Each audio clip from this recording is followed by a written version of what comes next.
அப்படியா? ICH சீனிவாசன். அவருக்கு தான் சார்.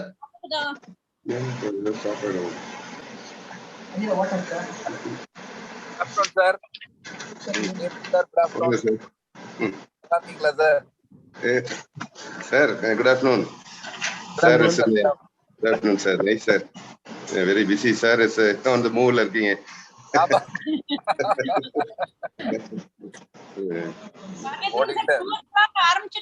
ஸ்டார்ட் பண்ணிடலாமா?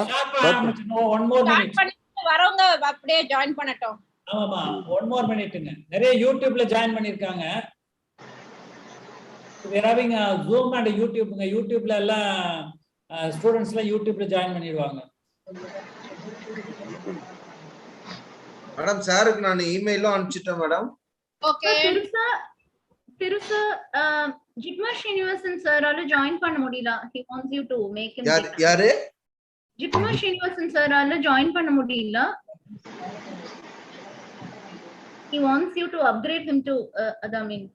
அவர் எங்க இருக்காருன்னு தெரியல. இது ஒரு கண்டுபிடிக்கிறேன். He sent him. அவர் வந்து அட்டெண்டன்ஸ்ல ஜாயின் பண்ணிருக்காரு. yes sir, upgrade பண்ணேன்.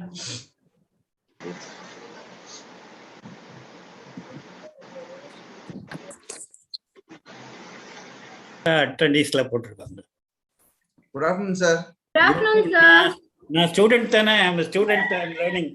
So good afternoon sir. Good afternoon sir. Good morning. Karthik வந்து இதுல ஜாயின் பண்ணிருக்காரு. வணக்கம் எல்லாருக்கும் வணக்கம். வணக்கம். எல்லாருக்கும் வணக்கம். பாலசங்கர் பக்தி பழமாக இருக்கிறீர்கள். இல்ல சார், கொஞ்ச நேரத்துல கொலகொலன் ஆயிரும். கொஞ்ச நேரத்துல கொலகொலன் ஆயிரும். இப்ப மேக்கப்ல இருக்கு. ராஜேந்திரன் பார்த்தால் கொஞ்ச நேரத்துல கொலகொலன் ஆயிரும் படம். என்ன டாக்டர் ராஜேந்திரன் பார்த்தாலே கவிதை பறக்குது, உற்சாகம் பறக்குது. That is sir wait பண்றாரு. We have to start. Yes Yeah, I will start. Yes sir. Good afternoon to everybody. On behalf of IAP TNSC, I welcome our one and all for this intensive clinical training program for undergraduates through 2022. First, we'll start with a pediatrician prayer by Dr. Gopal Subramaniam, our IAP treasurer.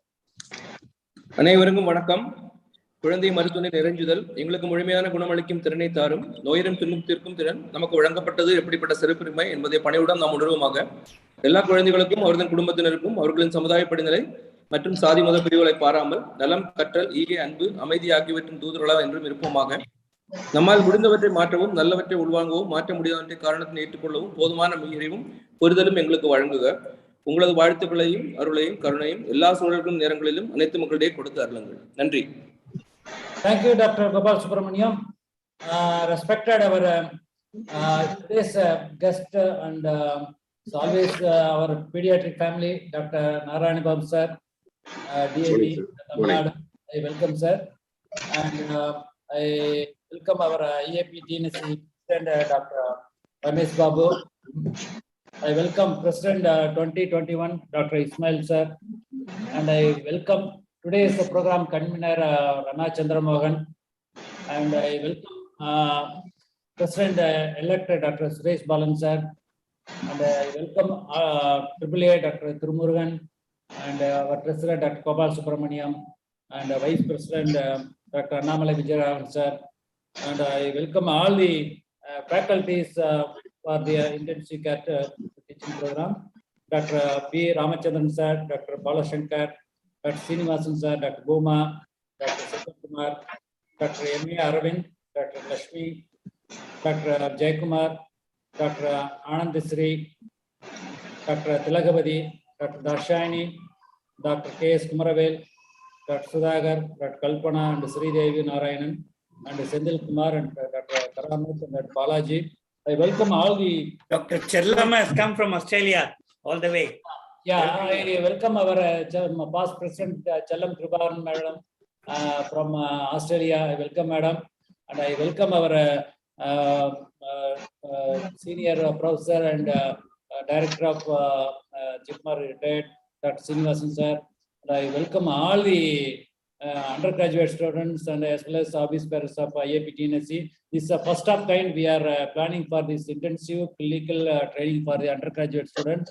I'm really happy that we are doing under the guidance of Dr. Rama Chandramohan Madam. I think she has done a lot of work past 1 month, and really hats up to you, Madam, and for your excellent preparation and coordination also. Thank you, Madam, for this wonderful opportunity. Now I welcome our IAP TNC President, Dr.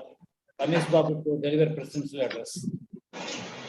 To Dr. Rajendran, the respected chief guest of today's event, our beloved Director of Medical Education, Professor Narayana Babu sir, respected President 2021, Dr. Ismail sir, President-elect, respected Dr.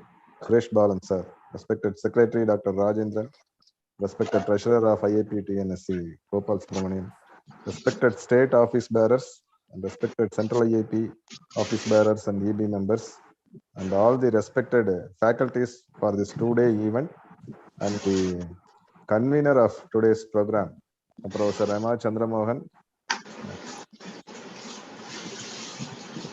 the Hospital, Chennai. IAP TNSC feels proud and happy that we are conducting this event, first of its kind, for the undergraduates by online for on 2 days, 3 hours each. At this juncture, I want to thank Professor Rama Madam, who immediately accepted when the suggestion was proposed to her, and she took that she will coordinate before the UG undergraduate exam, so that the undergraduate students will get benefited from this year itself. And I also thank all the faculties who have readily expressed their willingness and consent for preparing for this event within a very, very short span of time. Wish all the undergraduate students who are appearing in the exams in the upcoming April, for them are all a success and to come out in flying colors. With this wishes, I thank once again the organizing team led by Tirumurugan, Dakshayani Madam, and the others who are helpful in arranging this event. Thank you. Over to Dr. Rajendran sir.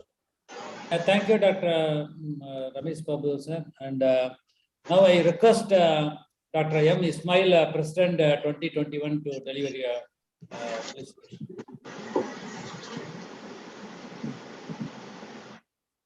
Sir, unmute, sir. Thank you, Rajendran. Respected DME sir, President, Secretary and IAP, Treasurer of IAP TNSC, faculty members, senior members of the Pediatric Association, and my dear friends. This is a wonderful program. After the PG initiative, Rajendran and team had taken us the UG initiative as well for the intensive course clinical training. Of course, I wish them all success and I wish a happy learning. And I congratulate the convener and the team who is organized in such a wonderful manner. Thank you. Thank you, Dr. Ismail sir. Now I welcome our dynamic DME, Director of Medical Education of the Government of Tamil Nadu, and he is always helpful to for our pediatric community. And Dr. Narayan Babu sir, I welcome on behalf of IAP TNSC and undergraduate behalf of students of undergraduates also. And now I welcome our Director of Medical Education, Dr. Narayan Babu, to deliver a inaugural address and chief guest address also. Good afternoon, sir. Respected President Dr. Ramesh, Dr. Ismail, Secretary Dr. Rajendran, Dr. Gopal Subramaniam, Dr. Rama Chandramohan, Director of Social Pediatrics, and senior faculties, PCR sir, and organizer Dr. Dakshani. Very good afternoon to all of you. After a hectic week, though the government has given a day rest to exist our constitutional rights, I'm really proud our pediatricians, even if it's a day, they arranged a educational treat for the UGs, undergraduates. The topics seen are not only essential for undergraduates, really it's a topic for the postgraduates. Even the postgraduates should know these basic topics, the practicing pediatrician and all. And almost it has covered the pediatrics, starting from the cerebral palsy, developmental milestones, immunization, nephrotic syndrome, SAM, diarrhea, congenital heart disease, neonatology, hepatosplenomegaly, pneumonia, fever. So nothing is left over. Almost the pediatrics is given in a juicy form. The extract of the pediatrics for the UGs, PGs, and pediatricians will be very useful. It's a very treat for the pediatricians. I really appreciate Dr. Ramachandra Mohan, Director of Social Pediatrics, Dr. Dakshayani, and Dr. Balashankar, the faculty members, Director Madurai, and a galaxy of pediatricians starting from Dr. Balashankar, Jaykumar, Sudhakar, Karmat, Dr. PRC, Dr. Aravind, Dr. Srinivasan, Dr. Sendil Kumar, Dr. Dachayani, Dr. Tilagvadi, Dr. Booma, Dr. Kumaravil, Dr. Ramachandra Mohan, Dr. Lakshmi, Dr. Kalpana, Dr. Sridevi, Dr. Anandishi, Dr. Sellakumar, and Dr. Balaji. Really, I appreciate, because though the rest is given today by the government to ensure our constitutional rights, you have utilized this day for teaching the UGs. Slowly, we are coming from the COVID to non-COVID activities, both in the general side as well as the pediatric. And at the time also for us to come out of the general non-COVID activities. And the IAP TNSC has been doing a yeoman service at this junction for during the exam time. You know, the time of the exam, it was kept in the normal time. Though we had discussion with the university, the students wanted the examination time because we don't know what is the course of COVID. So it's timely conducted, and this topics definitely will bring them a preparation for the exams. Really, I'm thankful to the IAP TNSC and a dynamic leadership of all the faculties, and all the time I'm thankful to Dr. Rajendran for inviting me.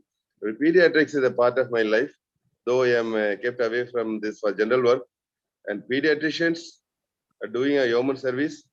And I don't know, I have no words to praise the galaxy of the office bearers of TNSC, who though even the free time, though the government has given them free to take them rest after a hectic week, they contribute this weekend for the welfare of the students of the exam going UGs, definitely for the PGs also. I wish the program all the success, sir. Thank you very much. Thank you, sir. Thank you, sir. And Yes, sir. of IAP TNSC, really thankful to you, sir, for this wonderful appreciation for our work. And now I welcome our today program convener, Dr. Ramachandra Mohan, to deliver a few words. Respected DME, sir, you're leading by example, sir. We are so happy that you are taking part in several of our pediatric programs, and your presence here is certainly adding value to this program. About 6 weeks ago, Dr. Rajendran, we were just talking during one of the PG clinics, and PRC sir and I were telling, why don't you think of the same thing for UG? Not even 6 weeks back. And immediately he said, yes, they have provided all the support possible. This is one thing that I have been thinking for a very long time, because I felt our UGs have missed out a lot during the COVID time, classes, bedside clinics. And I thought at least they should know something when they go for the exam, which is very relevant, and some things that they should remain, that some things which should remain in their mind all their life. So that was the idea for which this was started. And I think even though the pandemic is going to end, this particular program can only be done on a virtual mode because of the sheer number of undergraduates that we are having in our state. It cannot be done in any other format. And maybe that way pandemic was a blessing. We thought of this virtual format to conduct this program.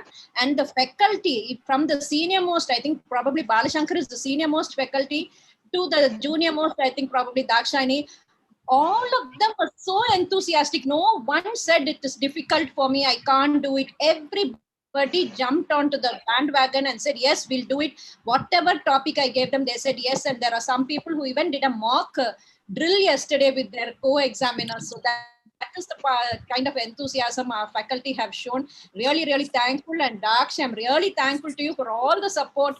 Just like a student-teacher relationship, I still keep getting work out of her, and she does it always with a smile. So I'm wishing that this program will be really useful for the undergraduates. And even if you can take 10 points from this, I think our mission will be served. So thank you so much for this opportunity. DME sir, once again, we thank you for being here today, sir. Thank you, IAP. Yeah, thank you, madam. And It is all the live telecast available in the IAP YouTube channel as well as Zoom also. And most of the students, they join in the YouTube IAP TNSC YouTube channel, and they are watching also. And now I request Dr. Tirumurugan AAA to deliver a vote of thanks. Good afternoon, everyone. At the outset, let me start with thanking everyone who are part of this program. Intensive Clinical Training Program for Undergraduates is a program which has been conceived for the benefit of the undergraduates. And it's just because we often feel they are the group which got left out in this pandemic lockdown. I should start with the thanks to our President, Dr. Ramesh Babu, our Secretary, Dr. Rajendran, and our Treasurer, Dr. Gopal, for bringing out with this idea and conceiving this idea, and also providing us with all the necessary resources needed on this platform. I thank our DME, Dr. Narayana Babu, for his presence and a constant encouragement so that the undergraduates are able to utilize this platform. I think such a program, to organize such a program, is really difficult, and it needs a lot of effort and time. And my special thanks to Dr. Rema Chandramohan, Director, Institute of Social Pediatrics, for her enthusiasm and energy and her constant innovative ideas to come up with this program. The success of this program is based on the huge number of faculties. Nearly we have about 35 odd faculties who are part of this program, who are willing to share their knowledge, experience for the enrichment of the undergraduates. So instead of calling out everyone by their name, I thank everybody one and all. Ultimately, the success or failure of this program has to do with the students, the learners. I think instead of calling them as undergraduates, we should understand they're all adult learners. And there has been quite a keen interest for the past 1.5 to 2 years since we have started undergraduate clinics. So we thank every one of you for your presence, and we hope that you utilize this program on the Zoom, and later on when it's being uploaded onto the YouTube, hopefully you learn more from these programs. So I should also thank our editor, Dr. Dakshayani, who I think it works quite a bit on the background with all the liaisons with everyone and everyone else who's part of this program. Thank you one and all. So thanks for giving me this opportunity to express my gratitude towards all the faculty. Thank you. Thank you, Dr. Tirumurugan. Now it's over to Dr. Rama Chandramohan, the program convener, to proceed further. So good afternoon once again. Let's get down to academics. We'll start our first session with Dr. Balashankar and Dr. Jayakumar. It is over to you, Dr. Balashankar. 45 minutes is the time that we are allotting, so that even the last faculty will have the benefit of the entire audience. And if you can, wind up about 3 to 4 minutes before 45 minutes and just give us the salient features of, some really take-home messages in the last couple of minutes, I think it will be really beneficial. And if there are any questions, I don't know whether it can be posted in the chat box. I don't know whether that provision is there for them to answer them, but I'll...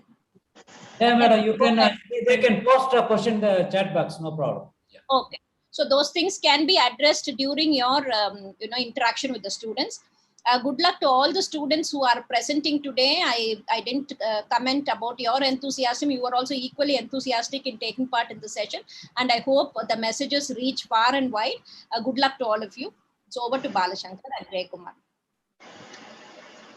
Good afternoon, and all. Good afternoon, DME sir. My pronouns to you.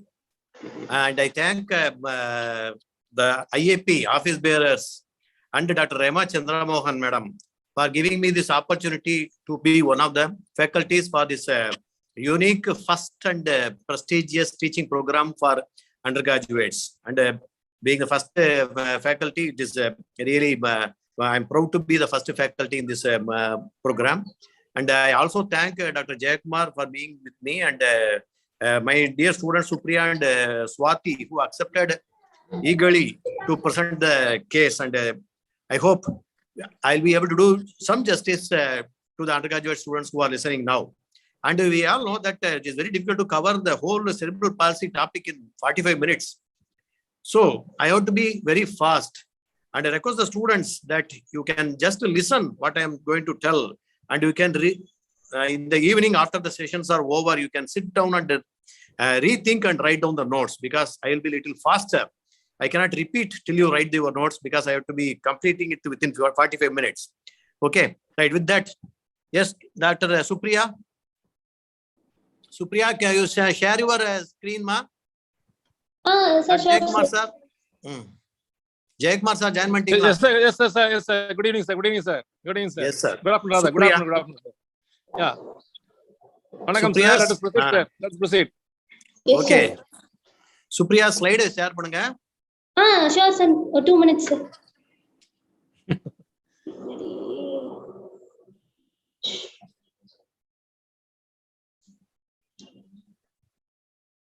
Thirumurugan. Yes sir, சொல்லுங்க sir. நீங்க கோகோஸ்ட் பண்ணிட்டீங்களா? ஒரே ஒரு நிமிஷம் sir. Supriya பாருங்க, Supriya, Swathi.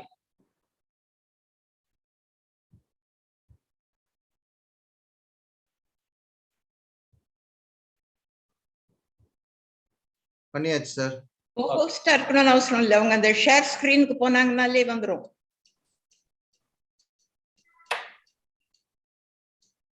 Sir, we joined from the web link that you sent in our email, sir. Yeah, you should be able to now share the screen. But the screen is showing us a participant, only one participant is present. That is enough. That's enough. That's enough. Don't worry. Okay. You share the screen. You are sitting together only, isn't it? Yes, sir. Yes, sir. Yes, sir. And then you can go into that and open the screen. Yes, sir. I can go for slide share mode, no?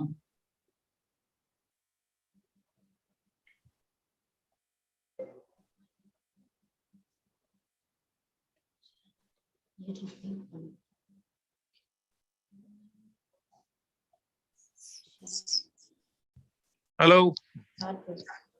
Yes, sir.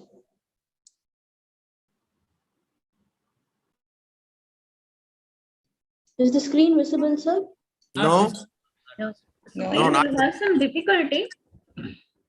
Thirumurugan. Yes, sir. Please, there's some difficulty. Sorry? She's not able to share the screen. Yeah, you can start presenting. Meanwhile, Swati can try to share the screen. Or you just number அனுப்புங்க, அதுல அப்படியே வாட்ஸ்அப்ல share பண்ணா கூட okay sir. We'll do it for you. Supriya, இல்லனா doctor Dakshayani Supriya, right at the bottom. Supriya, right at the bottom there is a green thing saying share screen. Click on that. Mom, we We got a Can you see share that? screen button. A green button. Or she can send it to Thirumurugan and he can put it. Or you just send it to Dr. Dakshani இல்ல madam யாராவது ஒருத்தவங்க அனுப்பிச்சு விடுங்க. Okay, sir. In the WhatsApp. வாட்ஸ்அப்ல mail ஏதாவது ஒன்னு அனுப்பிச்சு விடுங்க. they can then இல்ல அவங்களுக்கு நம்பர் தெரியாதே சார், ப்ராப்ளமே அதானே. இல்லனா இங்க இந்த பேனலிஸ்ட் அந்த இது இருக்குது இல்லீங்களா, அந்த சாட் பாக்ஸ் அதுலயே ஷேர் பண்ணலாம் கூட. அது சார் இது அனுப்பிச்சு விடணும் சார். இரு சார், கார்த்திக் ஹியர் சார். உங்களுக்கு நான் அத ஷேர் பண்ணிருக்கேன் சார், உங்களோட வாட்ஸ்அப் ஷேர் பண்ணிருக்கேன் சார். வாட்ஸ்அப் ஷேர் பண்ணிட்டீங்களா? அது ஒருங்க வரேன். should I share to Dakshayani ma'am, sir? Dakshayani may be better. Thirumurugan may be busy sometimes. Yes, sir. I will share to Dakshayani ma'am also. Yes, sir. You're sharing it via mail, Karthik. நான் அனுப்பிச்சேங்க உங்களுக்கு. தாக்ஷாயணி உங்களுக்கு அனுப்பிச்சேன். Yes, sir. வாட்ஸ்அப்ல.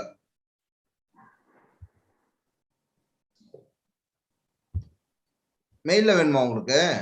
Yes, sir. தோர்ங்க வர மெயிலே அனுப்பிச்சு. Mail அனுப்பிச்சிருக்காங்க sir. Dashtani, on Pandit, ella Prasandara, ask them to send to you all the presentation. Okay, sir. Okay, I'll do that. I think we can avoid delays. Yes, Okay. sir. Put your mail ID in the chat box, Daksha. Yes, ma'am. I'll do that.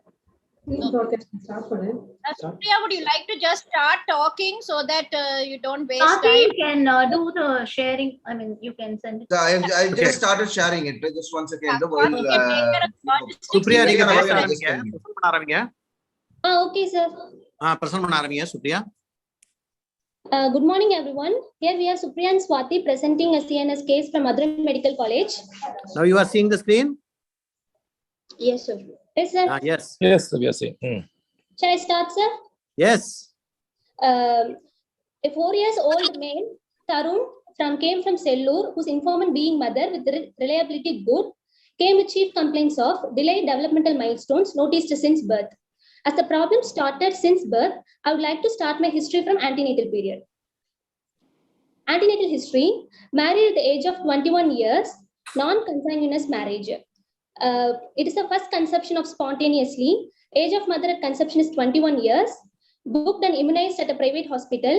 Pregnancy confirmed by urine pregnancy test at 36 days of amenorrhea.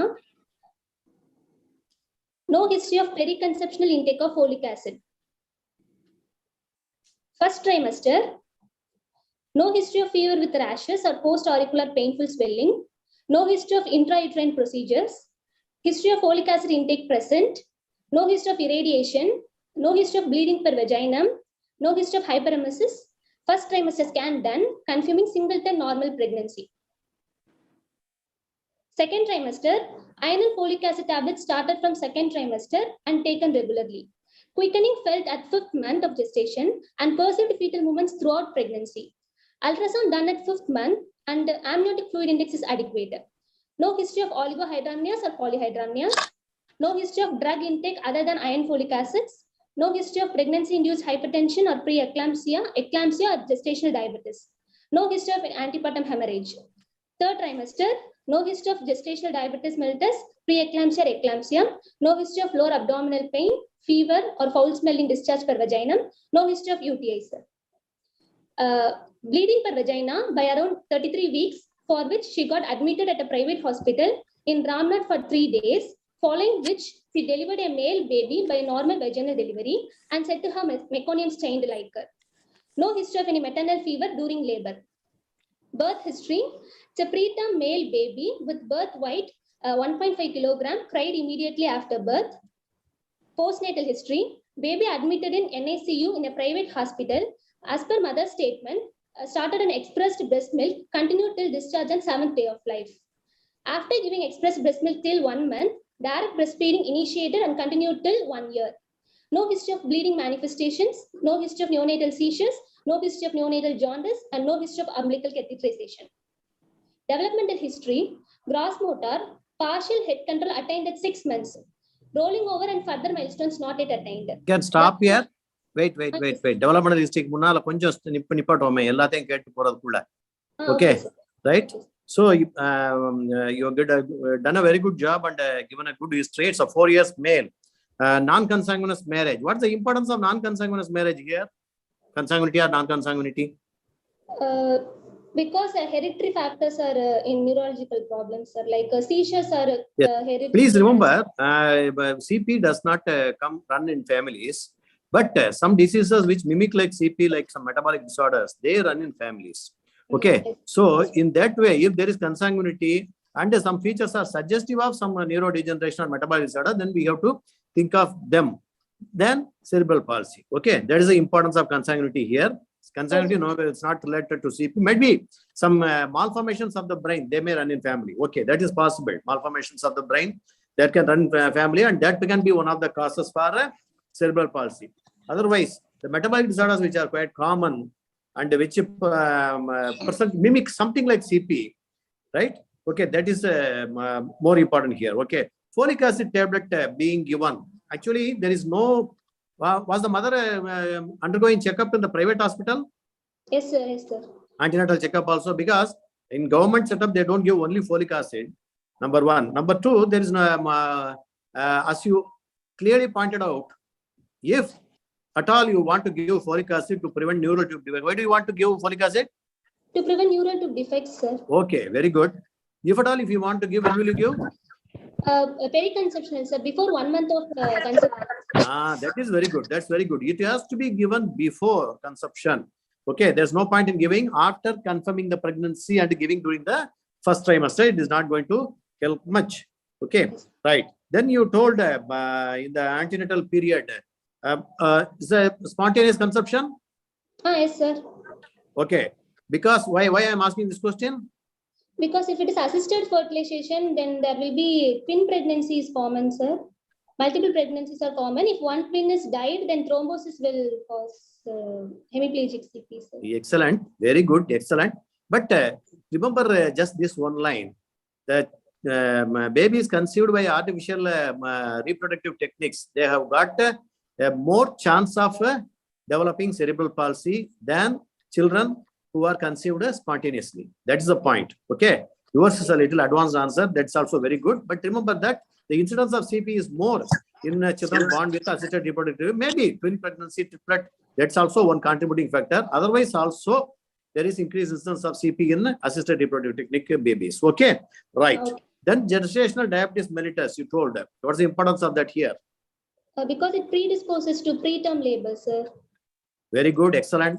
Then anomalies are common in gestational diabetes. That is there, ma. In this case, in this child, this case. Hypoglycemia. Excellent, very good. Two things are there. Please remember, the babies will be very big. They are all large babies at birth. If the average birth weight is somewhere between 2.5 to 4 kg, these children will weigh more.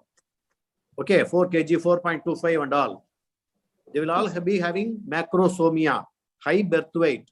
So there will be difficulty in labor. Yes, okay, that will predispose to asphyxia. That is point number one. Not only asphyxia, but the traumas also are more common in these babies. Number one. Number two is hypoglycemia that can occur in the immediate postnatal period. And symptomatic hypoglycemia is a very dangerous problem. And 50% of the children who develop symptomatic hypoglycemia are likely to have permanent neurological deficit like cerebral palsy and all. Okay, right. In that way, it is important. Good, very good. Then, there is no history suggestive of fever or urinary tract infection or foul smelling liquor and all you told. Very good. Why did you tell that? To rule out chorioamnitis, sir. Yes. What can it cause? It causes a preterm labor, sir. Okay, only preterm labor. That way it is important. It also affects child, sir. Two things. Number one, as you told, it can precipitate preterm labor. Number one, yes, of course. Number two, now the concept is changing for the etiology of cerebral palsy. They are more concentrating towards the infections in the mother as a etiology for cerebral palsy. So a mother having an UTI or other infections which can lead on to chorioamnitis can lead on to cerebral palsy in the baby. So infection, especially UTI in the mother, is supposed to be one of the important etiological factors for cerebral palsy in the child. In that way, that is important. Excellent, very good. Then this child, you told that 33 weeks, the mother developed pain. Okay, and the mother was taken to Ramnad GH. Delivery in private hospital, Ramnad. Private hospital, Ramnad. Okay, and the baby was delivered at 33 weeks. And there was a history of meconium stained liquor. Are you sure that there is meconium stained liquor, doctor? Yes, sir. Mother said like that, sir. But enna sonnanga? Enna vaartha sonnanga? Because correctana Tamil vaartha solli kettingna thaan correctana badal varum. Adha kekkuren. Akki kattichu andha mari kettu. Enama? Akki irunduchu. Akki kudichirchi. It doesn't mean meconium aspiration, doctor. Actually, அக்கி குடிச்சிச்சு நம்ம ஆளுக்கு எல்லாத்துக்குமே சொல்லுவாங்க. Even ஸ்ட்ரைடருக்கே அக்கி குடிச்சிருச்சு அதான் சத்தம் கேட்க தொண்டையெல்லாம் சொல்லுவாங்க லெரிங்கோ மலேசியாக்கு. ஸோ அக்கி குடிச்சிருச்சுங்கிறத விட வயிற்றுலயே காட்டுப்பி போயிருச்சாமா அப்படி எதுவும் சொன்னாங்களா டாக்டர்னு கேட்டுக்கணும். ஓகேவா? So you have to use the correct terms.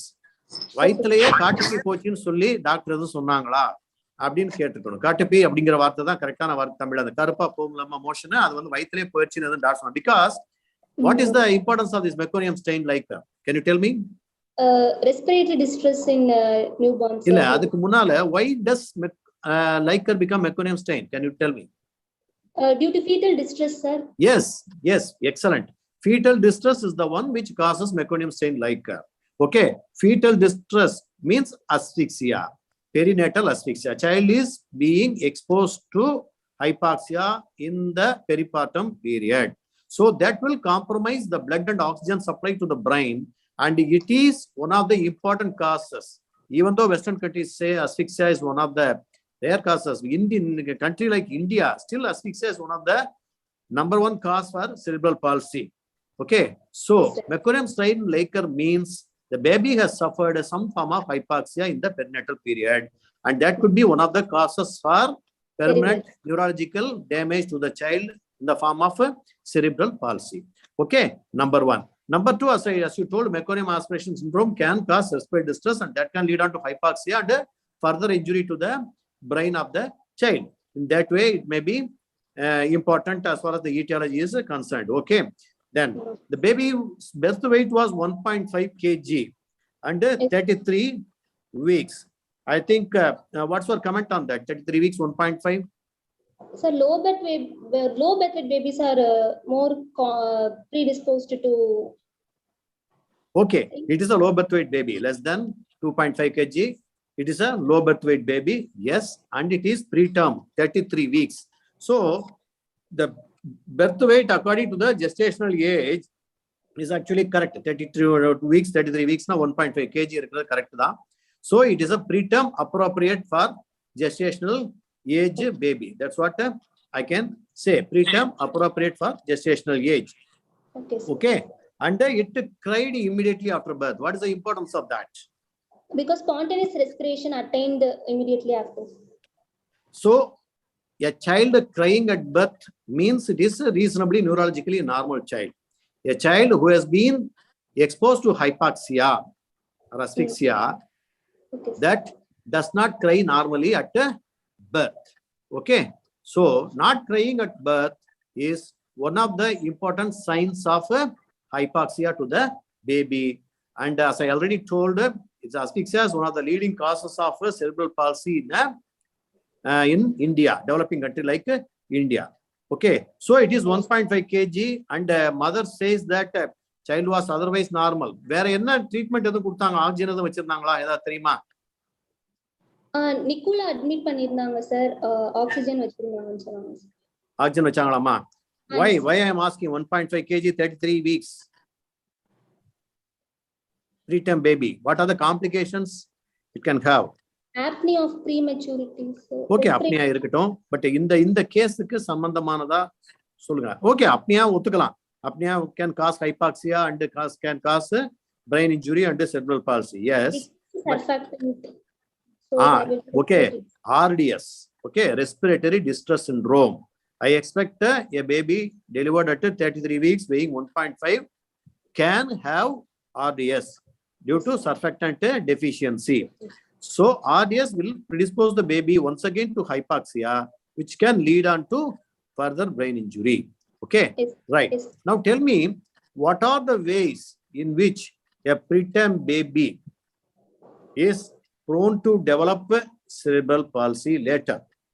What are all the complications in prematurity that can lead on to permanent brain injury to the baby and lead to cerebral palsy? Sir, preterm babies have intraventricular hemorrhage, sir. Excellent. Very good. Then apnea of prematurity, sir. Excellent. Very good. Then they have low reserves, sir, so hypoglycemia and fantastic. Good. You are told almost all the reasons. One more thing, remember, preterm babies are more prone for asphyxia also. That's the only thing I can add. Otherwise, you are told everything. They are more prone for asphyxia at birth, #1. #2, RDS can lead on to hypoxia and brain injury, #2. #3, they are more prone for apnea, which can lead on to, once again, hypoxic injury to the brain. #4, hypoglycemia, which is one of the important complications of prematurity, which can lead on to further injury. And one more thing I can add. What, I can add anything? Yes, they can have hyperbilirubinemia also.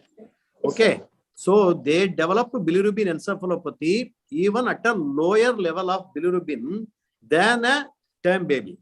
For example, if a term baby develops at a level of 25 milligram or 30 milligram bilirubin encephalopathy, these preterm babies can develop bilirubin encephalopathy or kernicterus if the bilirubin level is around 15 itself. Okay, and this baby is 1.5. So 15 is the critical level for this baby.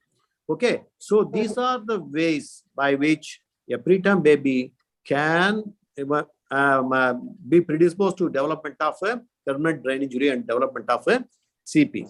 Okay, right. Okay. Then the child was given express breast milk on the day 1 itself, and up to 1 month it was continued with the express breast milk, and after that the child started feeding well. That's what you told. Okay, yes. Right? No other complication, and there is no history of seizures in the perinatal period. Okay, that's another important cause for cerebral palsy.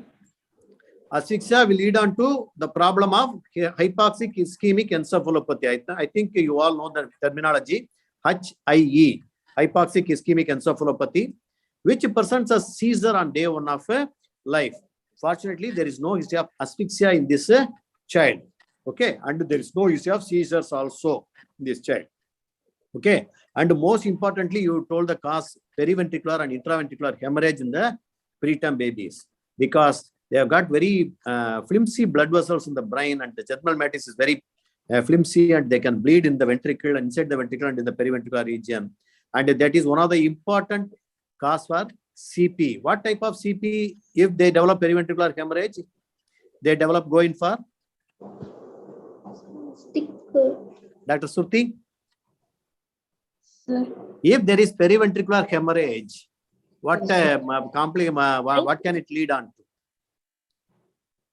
Okay, periventricular hemorrhage will lead on to periventricular leukomalacia. Yeah. When it heals, it becomes soft. That brain area becomes soft. That's why it's called leukomalacia. And that is the area where the fibers for the lower limbs cross, come closer to the ventricle. Okay, lower limb fibers come closer. So they develop what's called cerebral diplegia. So CP in preterm, அப்படின்னா முதல்ல நீங்க நினைக்க வேண்டியது cerebral diplegiaவா இருக்குமா அப்படிங்கறதான், because this is one of the important complications, and this periventricular hemorrhage leads to cerebral diplegia. Okay, right. What will happen if the child develops jaundice and develops bilirubin encephalopathy? Because it gets deposited in basal ganglia, sir, leads to chorioathetoid type of CP, sir. Emma? Chorioathetoid type of cerebral palsy. Very good, excellent, excellent. So bilirubin has an affinity for the basal ganglia region. So it gets deposited there, and they develop what's called extrapyramidal or chorioathetoid type of CP. Along with that, they will have one more handicap. Please remember, they will have deafness. This is one another thing that is usually associated with chorioathetoid CP, secondary to your kernicterus. Okay, very good, doctor. Right, you can continue with the presentation. Developmental history. Gross motor, partial head control attained at 6 months, rolling over and further milestones not yet attained. Sir, somebody is talking, sir. So you have to mute the phone, sir.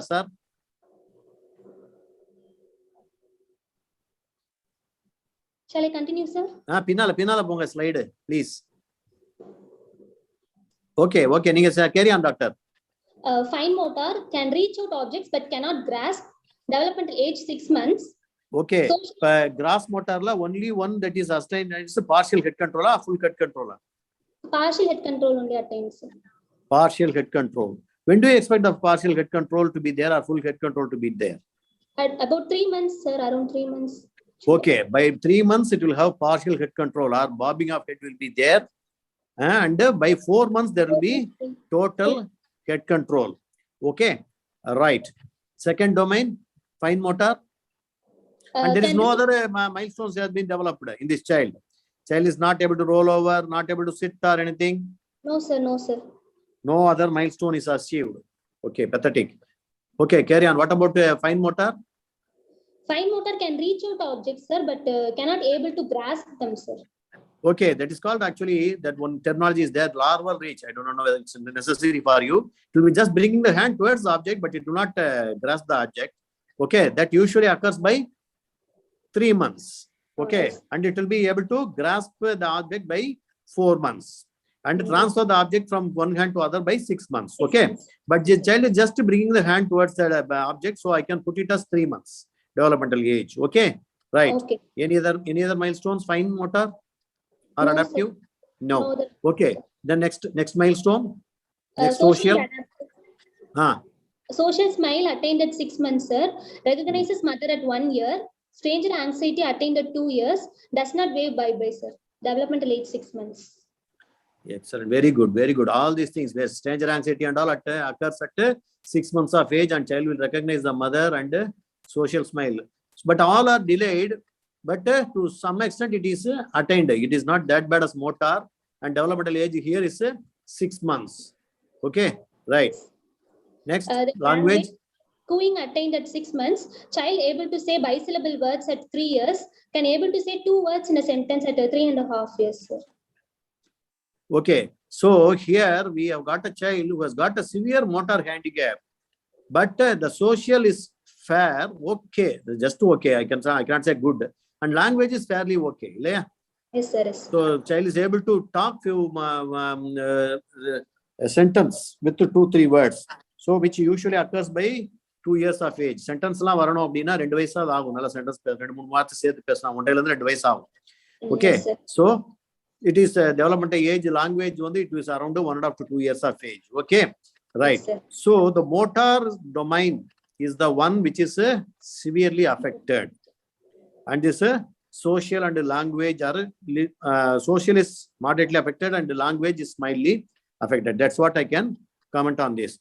So yes, here when you are presenting this milestones, all the students please present it in these 4 domains: gross motor, fine motor, adaptive, social, and language milestones.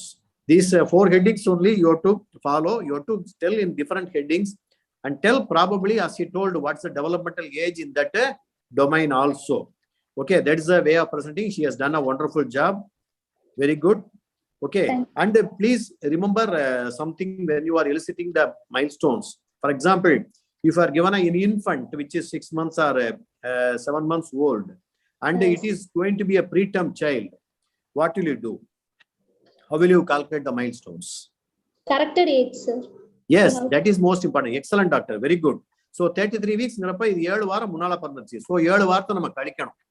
Okay, when you calculate the developmental milestones at 6 months, I should calculate the developmental milestone of 4 to 5 months only. Adukku mele edirba kudadu. 4 maasathoda milestone vena edirbaakalam. Okay, yeah. That's what I want to say. Number 1. Number 2, there are gross variations in milestones. So எப்பயுமே வந்து ஒரே ஒரு milestone வச்சு we cannot decide. So we have to take everything together. இதுல வந்து gross ஒரு 4 வயசு குழந்தை தலை மட்டும் தான் பார்ஷியலா நிக்குதுங்கறப்ப grossly delayed. But when you are assessing an infant, you should remember that there are large variations in the normal age of development, and you have to give credence to that. Okay, right. Variations இருக்கலாம் அப்படிங்கறத வெச்சிக்கணும். ரெண்டாவது, மூணாவது, மத்த இதெல்லாம் நல்லா இருக்கு, ஒரே ஒரு டொமைன் மட்டும் டெவலப் ஆகல. ஃபார் எக்ஸாம்பிள் மோட்டார்லாம் நல்லா இருக்கு, லாங்குவேஜ் வரல அப்படின்னா then you have to suspect whether there is any problem with the hearing or something like that. Okay, so you have to remember these things when you are eliciting the history regarding the development. Okay, go ahead. Next. Vision. Child is able to recognize mother and family members. Child smiles at mother. Child is not able to fix and follow objects. Hearing. Child able to respond to sound stimulus. Bowel and bladder control attained at 4 years. No history of any constipations. Higher functions. No history. So child is able to tell. Irma, ஒரு நிமிஷம் பின்னால போங்களேன். அதாவது child is able to say that I have to go to the bathroom and all. Where control attained means, that's what I can take it as. Yes, sir. Yes, sir. He can able to intimate parents, sir. Oh, intimate that he is passing urine and stool. So cognitive development is reasonably fair. That's what I can say, right? Child is able to fix and follow the objects. Yes, vision is fairly good and able to hear also. Okay, right. Sir, Jaykumar sir. Yes, sir. கேளுங்க sir. ஏதோ இல்ல நீங்க கேளுங்க. நல்லா இருக்கு sir. கேளுங்க sir. இல்ல proceed sir. இல்ல நான் விட்டுருப்பேன், ஏதாவது அதுக்கெல்லாம் கேட்டுக்கலாம்ல சார் நீங்க நடுவுல. இல்ல சார், இல்ல my question to Swati is by definition what is the definition of cerebral palsy? Cerebral palsy is a non-progressive condition, sir, involving tone and posture associated with seizures, sir, most probably due to insult to the developing brain. Insult to which, what brain? Insult to the? Developing brain, sir. Developing brain. So, your question on the, how long will it take to develop? Around 2 years it is developing, sir. Yes, very good, sir. Up to 2 years. So insult can occur even up to 2 years. So insult is there. That's important. Okay, then go ahead. Good. Proceed. Sir, proceed, sir. Okay, ma, right. So no history of constipation you told. Very good, because constipation is one of the important complications in cerebral palsy. Excellent. Very good. Yes, go ahead. Higher functions, no history of altered behavior, no history of sleep disturbances, no history of early-handedness. What's the importance of early-handedness? When will you say early-handedness? When does it develop?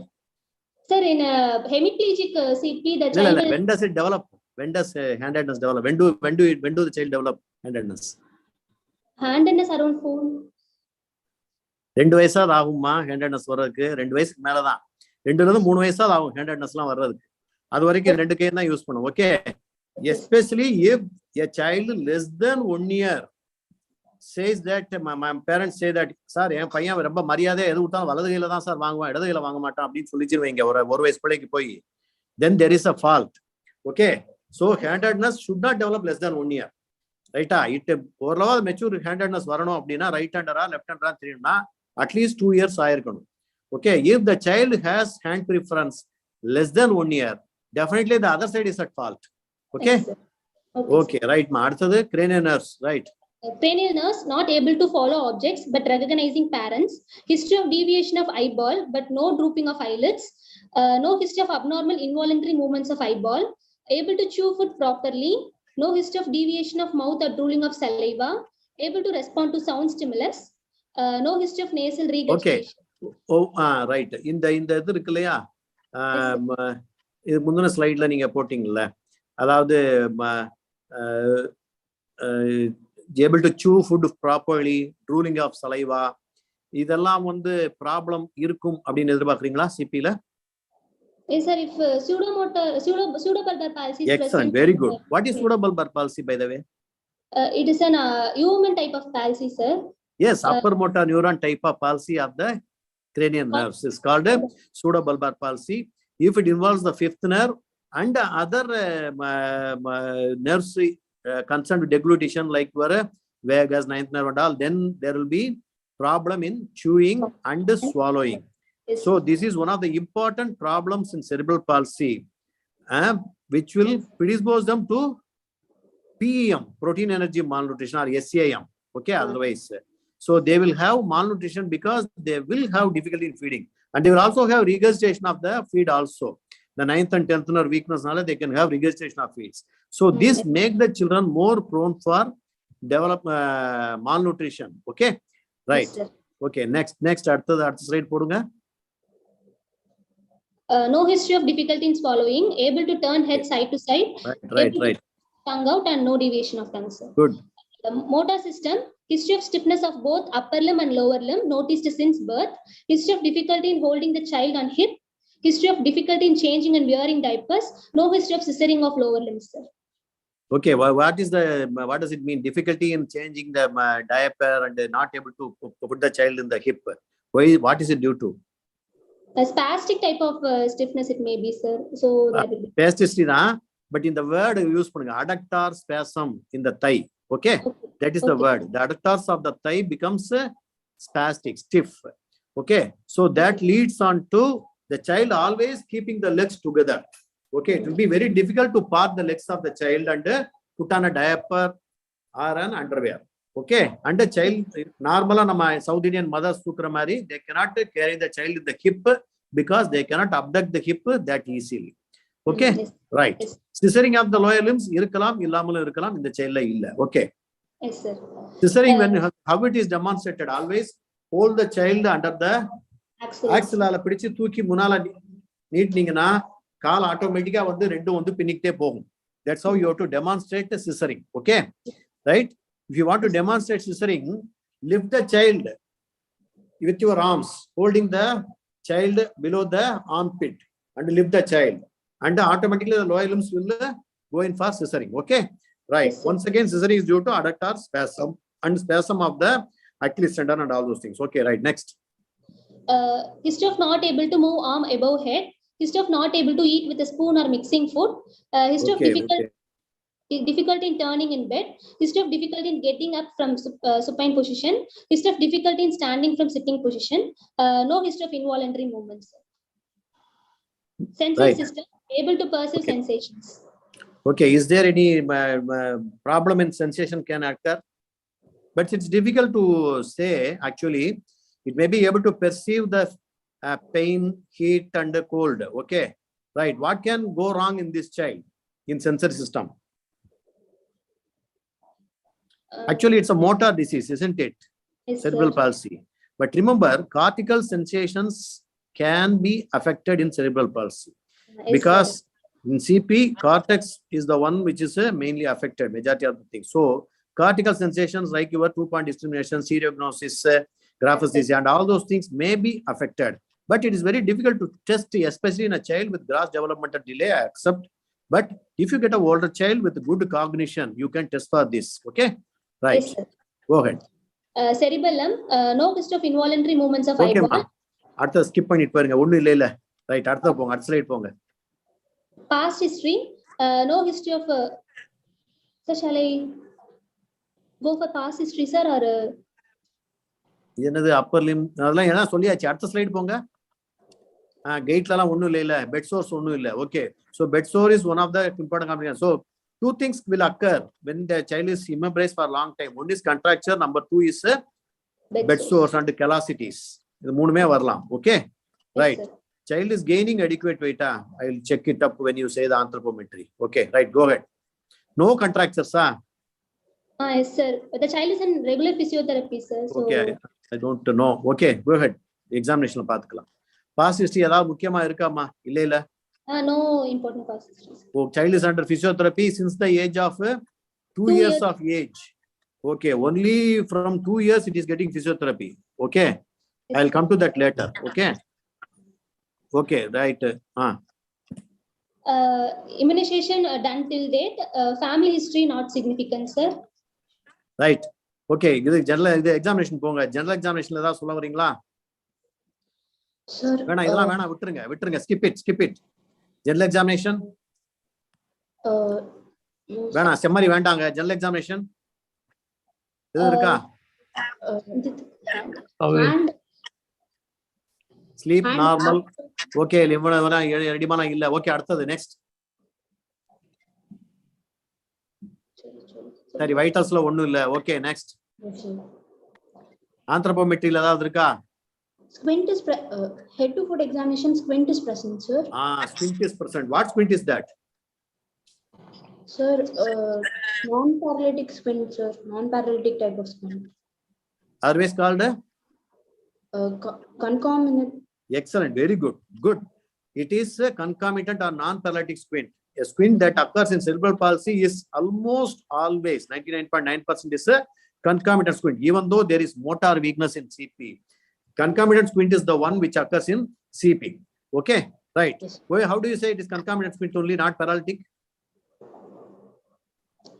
Sir, sir, just remember these two things. Number 1, a squint present since birth is likely to be concomitant squint. Very rare to get 6 nerve congenital 6 nerve palsy and all those things. Okay, third nerve palsy la. So ஏதாவது சின்ன வயசுல இந்த இது இருக்கு sir மார்கன்னு சொன்னாங்கன்னா then it is a concomitant squint only. Number 1. Number 2, any squint appearing in between 4 வயசு 5 வயசுல புதுசா கண்ணு மார்கனா இருக்கு அப்படின்னு சொன்னாங்கன்னா 100% paralytic squint. Okay, right? Yes. Number 1. Number 2, if you test the individual muscle movements, eyeball movements, it will be 100% normal in case of a concomitant squint, and paralytic squint la you will have not able to move the eye in the side of paralysis. Okay, right, go ahead. Next. Okay, squint is there. What is there in the hand? You are showing something. Sir, cortical thumb, sir. Thumb madaki vechirkara. Okay, so what is this? Persistent grasp. Okay, right. You can say it as cortical thumb also, but what I will like you to know is this palmar grasp will be persisting. Usually by 6 months. See, what is palmar grasp? If you put something, the child will hold it firmly. It will be there in the newborn. From birth, it will be there. And it should disappear by 6 months. Okay. If the child is keep on closing his fist, even after 6 months, then it is a persistent palmar grasp. Okay. Right. That is another sign of cerebral palsy. Okay. Right. Next. Yes, normal. Hearing is normal. Okay. Don't drooling of saliva. Why there is drooling of saliva? Pseudobulbar palsy. Okay, we have told. And cortical thumb and fisting is present. Very good. Just no deformity. Right. Okay. No rickety rosary. Yes. Once again, malnutrition. Right. Then CNS. KNS first பார்க்க முடியாது. ரெண்டாவதுல நீங்க பார்க்க வேண்டியது vision இருக்கா, perception இருக்கா அப்படினு பாருங்க. Please remember, torch லைட்டை மட்டும் அடிச்சு பார்க்கிறது பத்தாதுங்க. blink பண்ணுதாங்கறத பாருங்க. pupillary reflex மட்டும் பார்த்தா பத்தாது. Because people may react in cortical blindness. Okay. Right. So whether it is perceiving light, நீங்க light bright light அடிச்சீனா கண்ணை மூடணும். Then only it means that child is perceiving the light, not just pupillary constriction. Okay. That's the one point I want you to remember. So கண்ணை மூடுது. ரெண்டாவது எதையாவது நம்ம கொடுக்கறத ஒத்து பாக்குது அப்படின்னா vision is normal. Taken for granted that it is normal. Okay. And the third, fourth cranial nerves. Okay. அது என்ன எது இருக்கா? Squint is present. Okay. Right.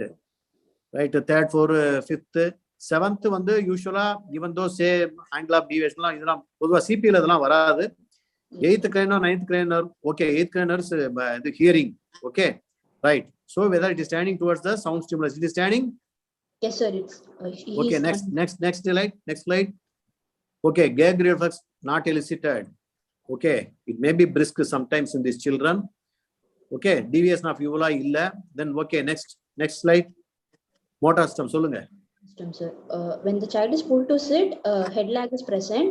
Ventral suspension, head lies at the plane of the body. Vertical suspension, no scissoring of limbs present, sir. Okay. So vertical suspension, sit pull பண்ணும்போது 4 மாசத்திலே head lag இருக்க கூடாது. 3 மாசத்துல 4 மாசத்திலே. But still the child is having head lag. Ventral suspension, head lies in the plane of the body. இதுவும் அதே மாதிரி தான். 2 மாசம் 3 மாசத்திலே plane of the body வந்துரும். 4 மாசத்துல நல்லா தலையை தூக்கவே ஆரம்பிச்சிடும். Okay. Right. Okay. Everything is delayed. Next. Motor system. All 4 limbs tones are increased, sir. Power is 3/5 on all 4 limbs. And deep tendon reflex is brisk on all 4 limbs, sir. Okay. Your marker is red on the left side. Why? What? Is it more severely affected or what? Sir, no, sir. Left upper limb is red la போட்டுருக்கீங்களே, severely affected. அப்படி இல்ல. There's no asymmetry. No, sir. No, okay. Sir. So it is able to take the hand above the bed level அப்படினாலே power 3 அப்படின்னு வச்சுக்கலாம். அதே மாதிரி காலை ஓவர்ல உதறது பெட்ல இருந்து அப்படின்னா power 3 and above. Okay. And the tone is increased. Yes, I'm happy it is increased. What is that? This is spasticity or rigidity? Spasticity, sir. Why do you say?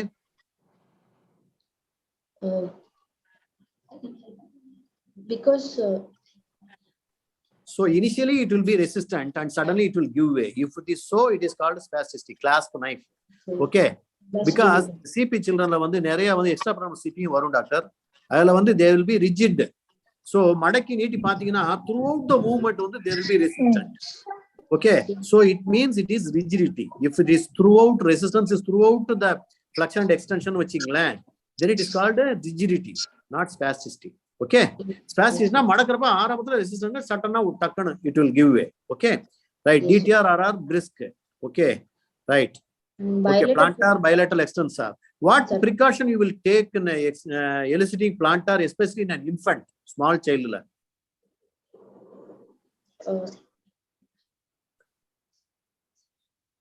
So plantar elicit பண்ணும்போது அந்த lateral margin la தான் கோடு போடுங்க, especially in infant. Okay. Because மீடியலா போட்டீங்க அப்படின்னா plantar grasp வந்துரும், flexor மாதிரி போயிரும் ஒண்ணு. ரெண்டாவது up to 2 years it may be extensor normally itself. Remember that. Okay. You know that plantar may be extensor up to 2 years of age normally also. Yes, sir. The normal child also. These two things you have to remember. Okay. Right. Okay. Bulk ஒரு மாதிரி வேஸ்டடா தான் இருந்தது child. Okay. Right. 13 ங்கிறது mid-arm circumference normal தான் இல்ல? mid-arm circumference தானே? 13, sir. Yes, sir. 13.5 ல இருக்கணும். Okay, konjam it's on the lower side. Okay, some undernutrition is there. No wasting is seen. Okay, right. Then next. Sensor system. DTR லாம் brisk-ஆ தான் இருக்கு. Okay. DTR are brisk. Right. Yes, sensory system ஒண்ணும் இல்ல. Okay. Right. Yes, next. Cerebral signs, no cerebral signs. Okay. Right. Next. Could not be tested. Fine, normal. No sign. Head circumference எவ்வளவுமா? முக்கியமானது ஒண்ணு நான் பார்க்க விட்டுட்டேன். நீ பிரசன்ட் பண்றப்ப எவ்வளவு? Sir, 49 centimeters, sir. 49 centimeters. One important anthropometry, you have to concentrate at head circumference here. 49 in the age normal, ama? Sir, it's less than 50th centile, sir. 50th centile. எத்தனை standard deviation வருதா அதுல போட்டா? Okay. If it is less than 3 standard deviation below, na, it is microcephaly. சரியா? Okay. Yes, right. இது வந்து 49 I think it is not very low for this age. It is okay. The child is not having obvious microcephaly because microcephaly is one of the important associates in case of CP. Okay. Right. Yes, sir. Okay. Next. Other systems are normal. Okay. Right. Now what's your diagnosis, ma? So, a case of global developmental delay, spastic quadriplegic cerebral palsy, grade 3 functional classification, most probable etiology being perinatal insult, sir. Without complications. Yes, sir, without complications. Global developmental delay. Okay, ada சொல்லலாம். But spastic quadriplegic cerebral palsy with global developmental delay னு சொல்லிக்கலாம். Okay, எப்படினாலும் சரிதான். It's okay. And a grade 3 functional, what do you mean by that? So, moderate to severe limitations, sir. They need help with daily activities, sir, day-to-day activities. Okay, if you are well versed with that, you can tell that also. And what complications do you expect in cerebral palsy? Sir, seizures, bed sores, and contractures. Good. Good. Malnutrition. Huh? So important complication is the seizure, number 1. Yes, number 2, other cognitive dysfunction, learning disability, cognitive dysfunction, the mental retardation will be there, number 2. Number 3, other defects like vision defects, hearing defects, language defect, and difficulty in feeding, repeated aspirations, malnutrition. All these things are important complications of cerebral palsy. And you say that most probable etiology is being perinatal insult. What do you mean by that? Sir, birth asphyxia, sir. See, actually, this if you left to me, I will say that the prematurity is the important cause here. Okay, right? Because as you told that even though there is lightly meconium sign, like a child cried immediately after birth. Okay, and there was no seizure or child was not depressed in the perinatal period. In the initial 1 or 2 days, child was otherwise taking express breast milk. Okay, so here the asphyxia is not the cause. Okay, right? So it is mostly the prematurity that is the cause for your cerebral palsy, and this periventricular intraventricular bleed that can go unrecognized sometimes. Sometimes they may develop seizures. Sometimes they may develop just bulging anterior fontanelle. Sometimes they may develop anemia or jaundice and all those things. Sometimes it may go unrecognized. Silently it can go off. Okay, right? So periventricular intraventricular hemorrhage could be a cause here because mother denies other complications. Okay, here. That is one possibility. The second possibility is any anomalies of the central nervous system which was already existing in the child. Okay, for example, schizencephaly, polymicrogyria, all these cerebral malformations. That may be one of the another causes for this condition, child with this problem. Okay, number 2. Number 3 is, if you ask me, I can say that it may be an intrauterine infection still, because even in a case of Paka rubella syndrome, A child may have all the features of congenital rubella syndrome, but mother will deny the history of rubella or anything. Okay, and other things like CMV and toxoplasma, they pass off like just like some other fever, one viral fever, where symptoms are. So brain might have been affected earlier. Okay, so these are the possible causes I can think of in this child. Okay, right now, how will you manage? So management, I'll investigate, sir. Yes. MRI can be done. MRI, MRI.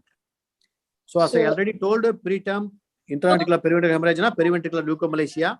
More to go. Yes. 2 minutes more. Okay, madam. Can wrap up. So multicystic encephalomalacia in case of quadriplegia may be there, Yes, and basal ganglia involvement may be there in case of extrapyramidal CP. Okay, as this child does not have seizures, EEG, so it is most like a case of cerebral palsy. Matta investigations on the, if at all, if you want me to do, I'll do hearing evaluation, even though mother says it is all right. We cannot accept that. You have to test and find out whether the hearing is absolutely fine. Okay, right? That is the one more thing I want to do in this child. Okay, anything else University you want to do? So evaluation for hearing and vision can be done. Sir. Right. That's solliyachu. Appuram vera.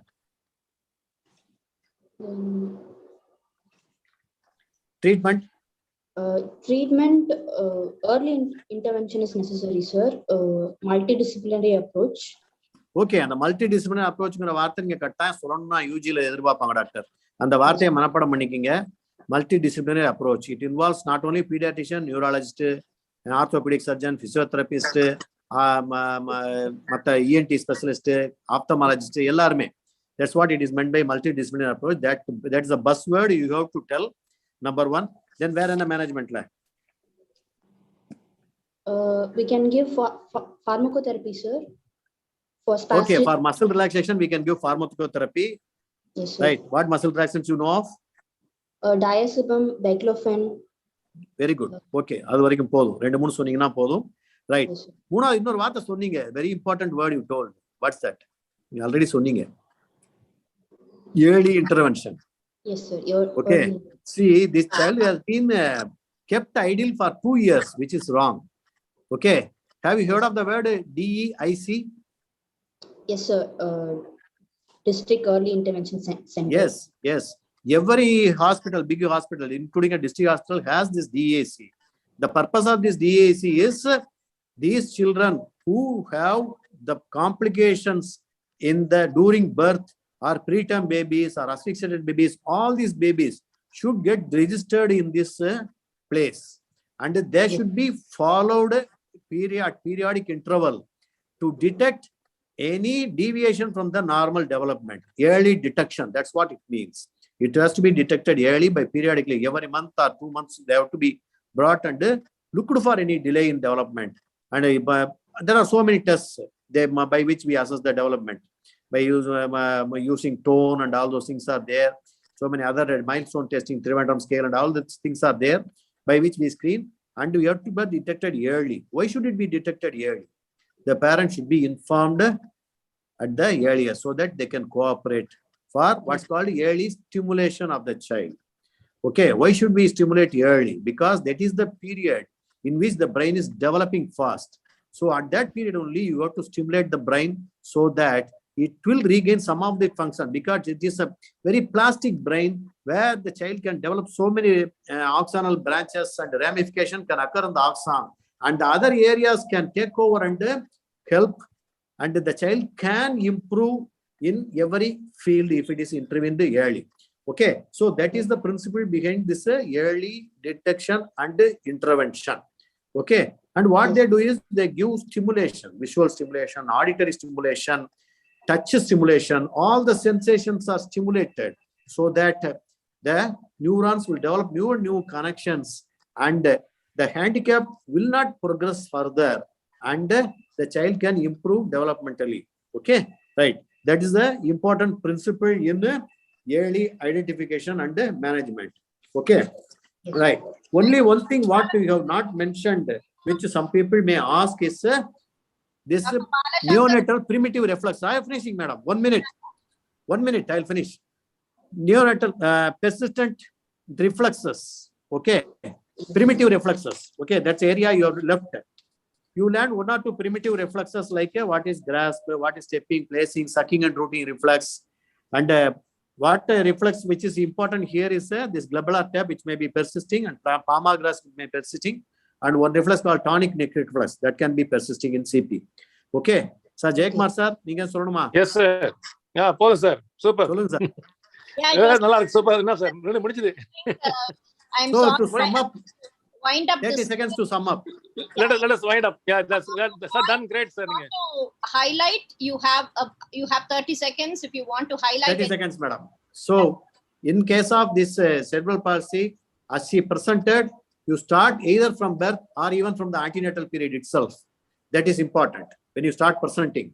Okay, either from birth or sometimes even from antenatal period you can start presenting. Yes, because every thing has got importance. Okay, as for the cause for cerebral palsy. So this antenatal and perinatal history is important to find out the cause for CP. Okay, number 1. Number 2, when you say the diagnosis, you should say what type of CP is that. And the commonest type of CP is spastic. Atonic CP, they say the extrapyramidal, yes, 30% of the CP may be extrapyramidal, especially with child-head characters. Okay, and especially if I told the resistance is uniform when you flux and extend, it may be extrapyramidal CP with some involuntary movements like athetosis and all. If it is there, you can say extrapyramidal CP. So spastic CP, diplegia, lower limb only involved. Quadriplegia, all the 4 limbs are involved. Hemiplegia, only upper and lower limb, one side upper and lower limbs involved. You will have diagnosis. You have associated defects. Seizure, mental retardation, hearing, malnutrition, other complications. That's all. Okay. Management, I told. Thank you. Thank you so much. Thank you, sir. Thank you. Excellent disposition and excellent job by your UGs. I almost call them postgraduates. They are. Supriya, thank you. Fantastic. Supriya, great job. Great. Thank you.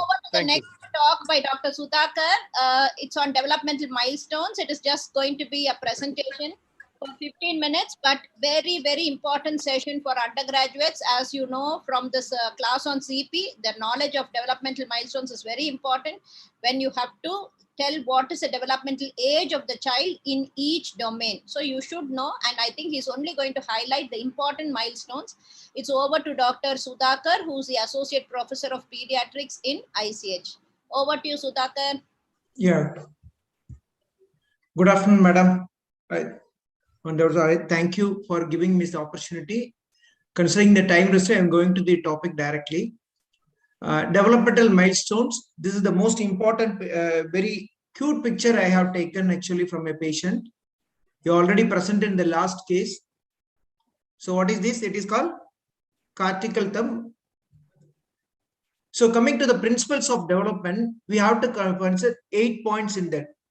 Development is a continuous process. The sequence of development is always same, but the rate may vary. Like a head control will be attained in 4 months. Sit with or without support take 4 months, whereas standing may take only 2 months.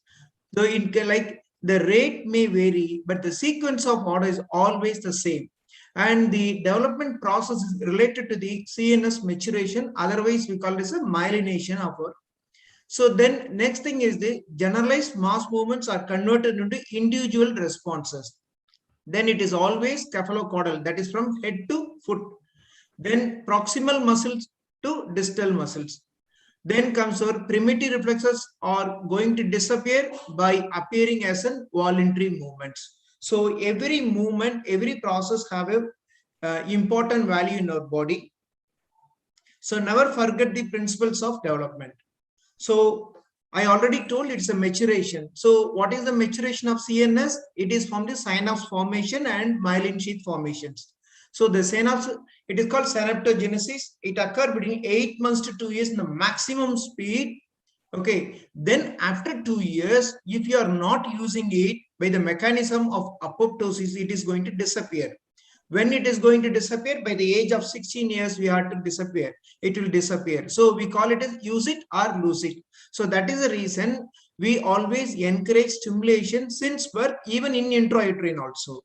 So, but especially from 0 day, the day of baby born, we have to stimulate, we have to talk.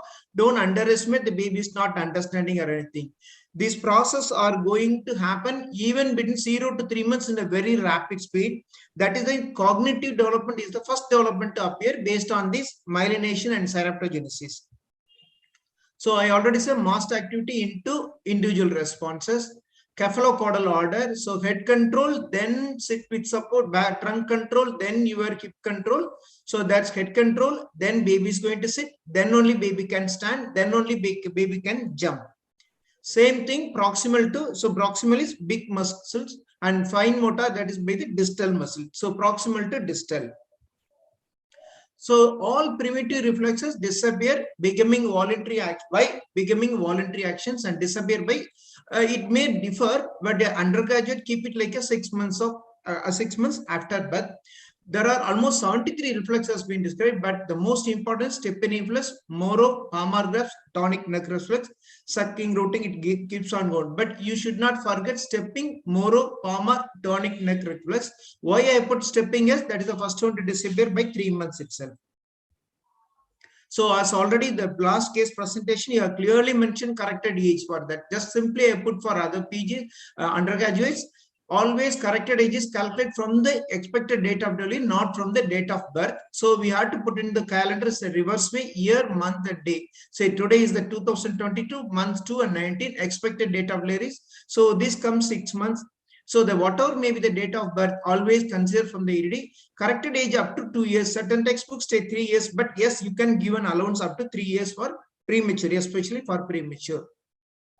So as already discussed, development domains are going to be gross motor, fine motor, or adaptive, personal, social, or communication, or cognitive, everything together, language or communication. Why I'm talking all these things is there will be a lot of overlap in between this, especially in fine motor. Unless you have a good cognitive, your fine motor is not going to be established. Unless your cognitive development is not going to be good, your social development is not going to be the right way. So cognition is the most important thing, except for gross motor. So babies start growing from the day they born actually. So this is a muscular thing, newborn pelvis high and knees under abdomen. At 6 weeks, pelvis flat and hips extended. So I'm going to very rapid. So 2 months baby, whenever you come across a baby 35 days or 40 days for some neonatal job, whatever it may be, please go through that. It's a simple thing. You need not forget, remember everything. Keep like the baby's calms down when spoken to or picked up. They look at your face. Then cognitive, it's watch you as you move. Language, they make sounds, a simple sound actually. Movement, hold heads up and tummy. That's a picture presentation for you. The child, even a 2 months baby, can follow your object whenever up to 45 degrees. The baby can raise the head for a while for 2 months. They can smile. They can look at you. They can keep their fingers in the mouth. They'll be cry and we could be consolable. What is the importance of the console? I will tell it later. And what we are going to concentrate today is 4 months, 6 months, 9 months, 12 months, 2 years, and 3 years. So 4 months baby, we are classified into social, cognitive, gross motor, language, and fine motor. I give a lot of importance for social is the first thing, because without social, all the other domains are going to be affected except for the gross motor. So social, the baby smiles on his own. There are a lot of things for an undergraduate. You concentrate the smile, a spontaneous smile by 3 months to 4 months, a loud laughing by 4 months. 2 things important for a social. Gross motor, head control. Language, they are cooing or who are that kind of sound. Fine motor, they grasp a rattle actually. These 4 things you have to remember. Just pictures for say head control, and then the baby's position when in the tummy, then rolling over, a partial rolling over from tummy to back actually. So the baby pushes up, they're going to reach for the objects, they grasp the thing. This is the grasping things actually. So few pictures I'm going to show for every milestones, for every month actually. 6 months, the child knows the familiar place. They started looking themselves in the mirror, close lips to show that she doesn't want more food. So for an undergraduate, familiar, knowing the familiar people and recognizing the strangers. And mirror also, it's very going to be important, because if you have a small mirror with you, you can show to the child and you can see how the baby is going to react for it. In gross motor, sit with support. Sit with support means not with our baby's own hand. It is a tripod sitting. Language, they started takes turn making sounds with you, blows bubbles in with squealing noise. The squealing noise is very important for 6 months. Then fine motor, as already discussed, transfer objects one hand to another hand. Many times when you give hand, one hand, the child will be taking another. If you give another cube to that another hand, the baby will be taking, but simultaneously releasing this. Many times we miss it actually. So the child has to either transfer or have to hold the both cubes simultaneously. So these are the pictures I'm going to show you that. So how the babies are enjoying the curiosity they are showing. This is the way how you are, whenever your case is given to you, you have to expect all these kind of emotional things and motor movements from that babies. So coming to 9 months, it is very important, especially in the social, stranger anxiety. Whenever you touch the baby, especially when a case is given for examination, never go and play with the child directly and try to take the baby, because if the baby comes to you, it is abnormal. The child should have a stranger anxiety. They recognize you by 6 months, they will develop a anxiety on like separation anxiety or stranger anxiety by 9 months. And name call response is another one important. It will establish name call response by 9 months. And they will start showing various facial expression. That means whenever you are sad, they will all be very sad. When you laugh at them, they will be, when you smile, they will smile. So various kind of facial expressions start coming. And another important thing, object permanence, where I will show the picture of object permanence. Then gross motor, get to sitting position by herself. Sit without support. Sit without support will reach by 8 months itself. But as we are discussing as 9 months, we are added here. And by stand by holding a furniture by 10 months. So these 3 things happen by 9 months. This holding furniture is started, sit with support completely established, get to sitting position by herself is complete. So the 3 gross motor is very important. And another thing important is a pincer grasp. So how to establish, put a raisin or even a roasted Bengal gram. Just keep it in front of the baby is going to take it with a thumb and finger. Then languages, repetitive consonant words, mama, ma, baba, that kind of things, and they start waving bye-bye.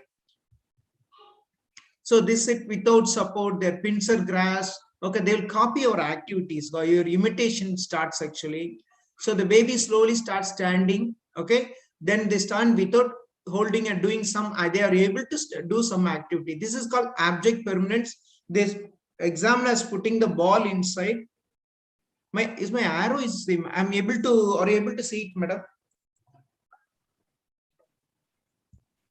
Hello. Okay, so this is an object permanent. So the child has know that it is the object is being kept inside and it is exploring, and so remembering an object which is seen just few seconds back has been hidden now. So the baby is able to recognize the shape, every color, everything, and trying to take it. So by 1 year, the child put something in a container like a block in a cup. For exam, you can take a small cup and a cube for with you, and or any object, keep the, just demonstrate, give a role model for the baby. So the baby will also follow that actually. And you can play with the same cup and cube or any other small toy.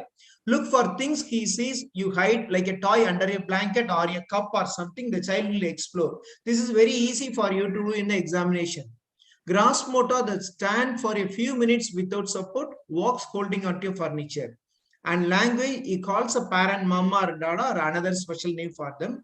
And he understands no. When you say that, ask them when they are going to touch your stethoscope or something. If you say no, the child has to look at you. Stop doing that and look at you. That is called understanding the no. And fine motor, they'll be able to drink from a cup, but they may spill over, but they'll be able to drink from. And finger pointing, it's very important. As I already mentioned, these kind of things have a normal cognition for these children. So this is the thing, looking for the objects under the thing. It copies the gestures, the finger pointing, getting to sit, able to stand. That's 1.5 years. 1.5 years, finger pointing fully established. Previously, finger pointing will be foreign, doing some activities or something. By 1.5 years, the child will be like, it will be show its manding technique. Like manding means it's like demanding something. If you want it, demand something, it will show it will point at that object or anything by finger pointing, and puts hands out for you to wash them actually. Look at a few pages in a book, but this is actually, it is started establishing by 1 year itself, completed by 18 months. This indicates that there is a joint attention. That's a very important milestone. So whenever you are reading a book for a child, the baby will look at you to turn the page and go for the next page thing, and help you dress him by pushing arm through it. So then grass motor, it walks without holding on anyone or anything, and climb on of a couch or chair without any help. Language, they try to say 3 or more words. This is very important because 15 months is the prime time. We have to understand language has to be established. Minimum 3 words the child has to talk. It should be not only amma, appa, which has been established earlier. It is about objects actually. And follow one-step direction without any gestures. Fine motor, the child will be starting scribbling. It's an incomplete scribbling, but it will attempt to scribble actually. Drinks from a cup without spilling over, and feed herself with her fingers and try to use a spoon. So they again, the copying others and playing with others gradually improve. It is a very important milestones, especially the social and cognitive. And explores alone, and points to show others something, like sharing their happiness with the other children. And this is the month we have to look about the autism also. All these cognitive, social, communication, language will indicate you whether the child is developing autism or not. So it will be doing the ordinary things, started doing a pretend play. Actually, they are taking like a pretend play is started now actually. See, like feeding a doll, started scribbling, drinking from a cup, eating with a spoon. So coming to 2 years, the social and emotional reciprocity. Emotional reciprocity is one of the very important. When you show some emotions, especially with the family, mother or father or siblings, when they show some emotions, the child will understand the emotions and react for it. That's a very important thing. And look at your face to see how to react in new situation. If the child is, if somebody stranger or something is nearing him, even a small cat or dog is nearing the child will immediately look at us adult actually how to react for it actually. And they help us to undress. In the gross motor, they will be able to run, they'll be able to kick a ball, they will be walk but not climbing, walking. It's like with taking steps one by one with hand as well as leg, up a few steps with or without help. Language, 2 to 3 word sentences. Ideally, a child will have a 3 word sentences with subject, verb, object. But the requirement is minimum 2 word sentences. For 2 years, it is 2 word sentences, 2 body points pointing, and 50% understandable by strangers. Fine motor, you'll be able to eat with spoon without any difficulty, scribbling with your confidence, and you'd start imitating horizontal.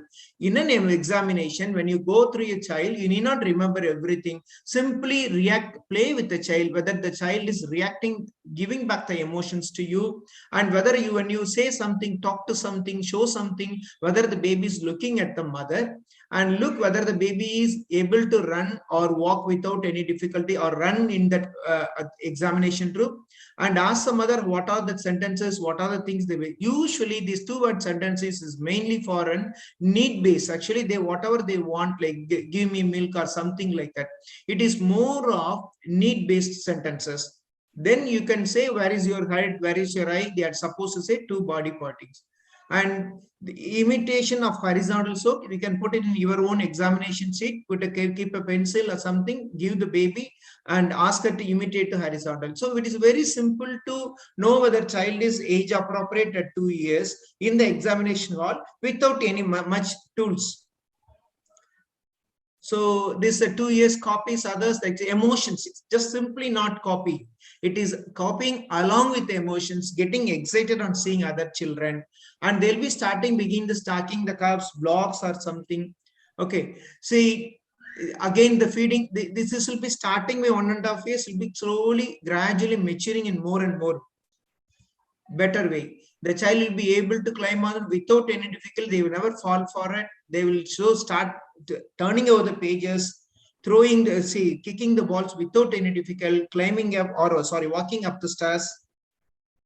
So 3 years, and coming to 3 years, this comes up. So initially the child cognitive, they recognize the familiar people, then they start showing fear for the strangers. Now they have developed a separation anxiety, slowly start coming. The separation anxiety is very peak between 2.5 to 3 years. If you leave a child in the play school by 2.5 to 2 years, the children will be crying a lot. They'll be, if you're taking in a bag, they'll be holding the bag, they won't get down actually. It is out of a separation anxiety. It is not that here fear for the school, it is at most separating from the parents. But after 3 to 3.5 years, gradually this children, within 1 month, the child understand there is a purpose for its action. So they will accept the separation and they start going enjoying the school. So the separation anxiety will be peak between 2.5 years and it start coming down from 3 years, and they'll be started playing a simple game parallel to interactive.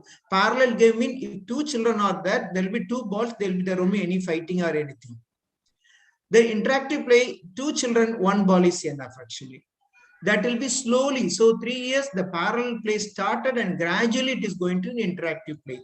In the gross motor, the child will be able to ride a tricycle and stands momentarily for 1 foot actually. This is, you can establish, demonstrate in your exam hall.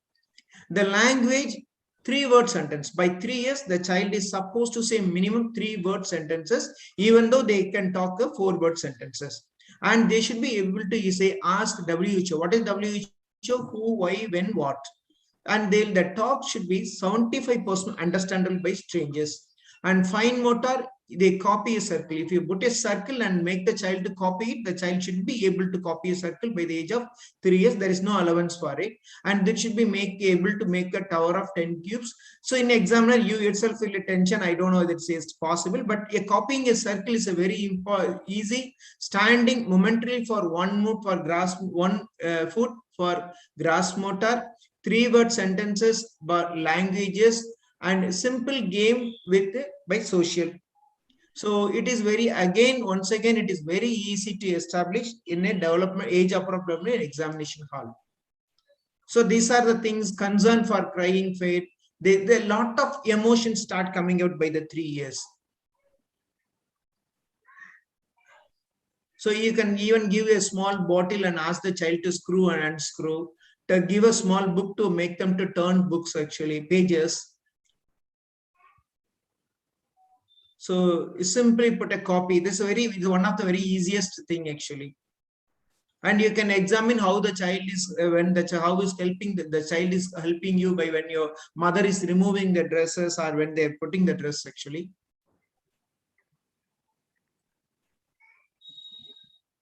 And 3 years, another thing is they will be able to walk up and down the stairs section.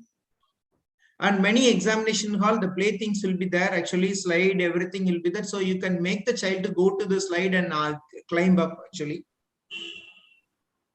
So coming to 4 years. 1 minute, Sudhakar, just 1 more minute for you. 1 minute? Yeah. Oh, sorry. Okay, 4 years, it's very, it's not going to be very much. The pretend play will be established and gross motor, throw a ball overhead, language, 4-word sentences, fine motor, a mature grasp will be there. The child will be able to use a scissor and draw a square.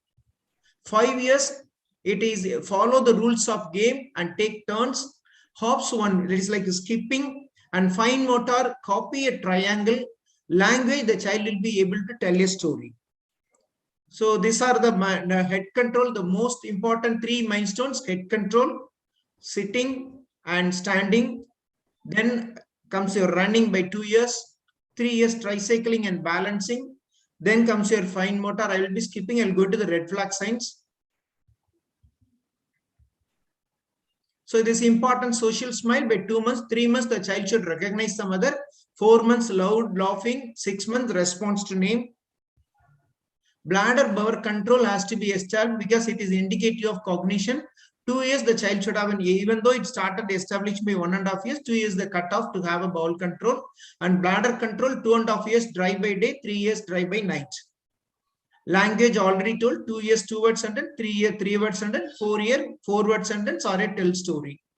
And the red flag signs, always look for an abnormal sleep pattern, inconsolable, abnormal cry, inconsolable cry, abnormal feeding, abnormal tone, neonatal convulsions, any developed by is a red flag signs. And already told that's a cortical thumb, and other 2 fingers thumbs are normal positions. So 9 months not able to sit without support, not transferring object from hand to hand, no eye contact. 1 year not rising self to sitting position, not standing holding on position, no fine pencil grasp, no name call response. 18 years not walking alone, no words at all, not responding to simple requests, no pointing to objects even when asked. At 2 years unable to run or use the stairs, not interested in self-care, no 2-word sentences, not following simple commands. 3 years it cannot jump, cannot manipulate small objects, no 3-word sentence, no eye contact, not playing with other children. These are the very important red flag signs we have to establish in the examination without using any tools. That is the idea of putting this presentation. And is one important thing, draw a man. If you can put anything more than 3 years, you can add like for every 3 months, you can add 1 features extra. So 4 years, 4.5 years, it is 6 features. Then 5.5, 9 features, 6 years, 12 features. Draw a man test, please go through. It is very easy for it to establish in the examination. And thank you all for the opportunity.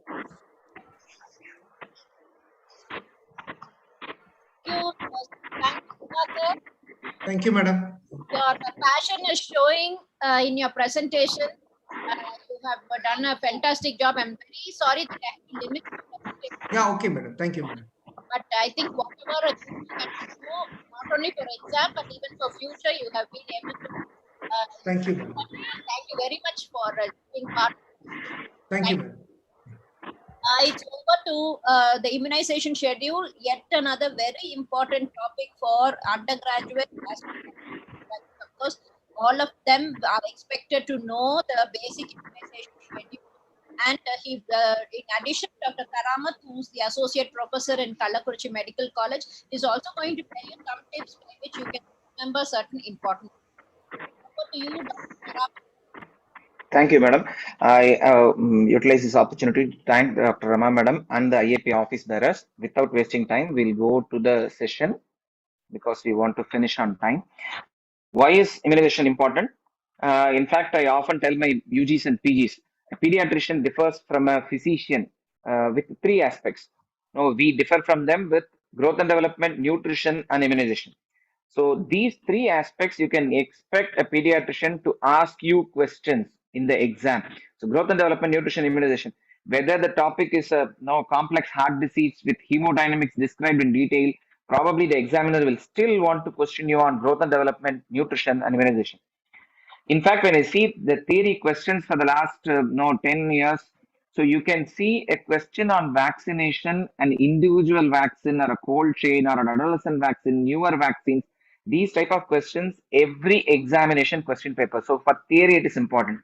Clinicals, look at the first point, all pediatricians are more thorough with vaccines. So obviously in clinical examination, they are going to question you not only during Viva Voce or your ASCII, but during your clinical presentation itself about vaccination. Okay, a brief one-liner about definition of vaccines. The immunity is the ability to tolerate self and to eliminate non-self. Whatever, it is not from my body, I am mounting a response, that is immunity. If you do this process, process of inducing immunity against a specific antigen, that is called immunization. In fact, to be specific, vaccination is the term for putting the drops or piercing the needle. But in practice, what we use, vaccination and immunization is the same.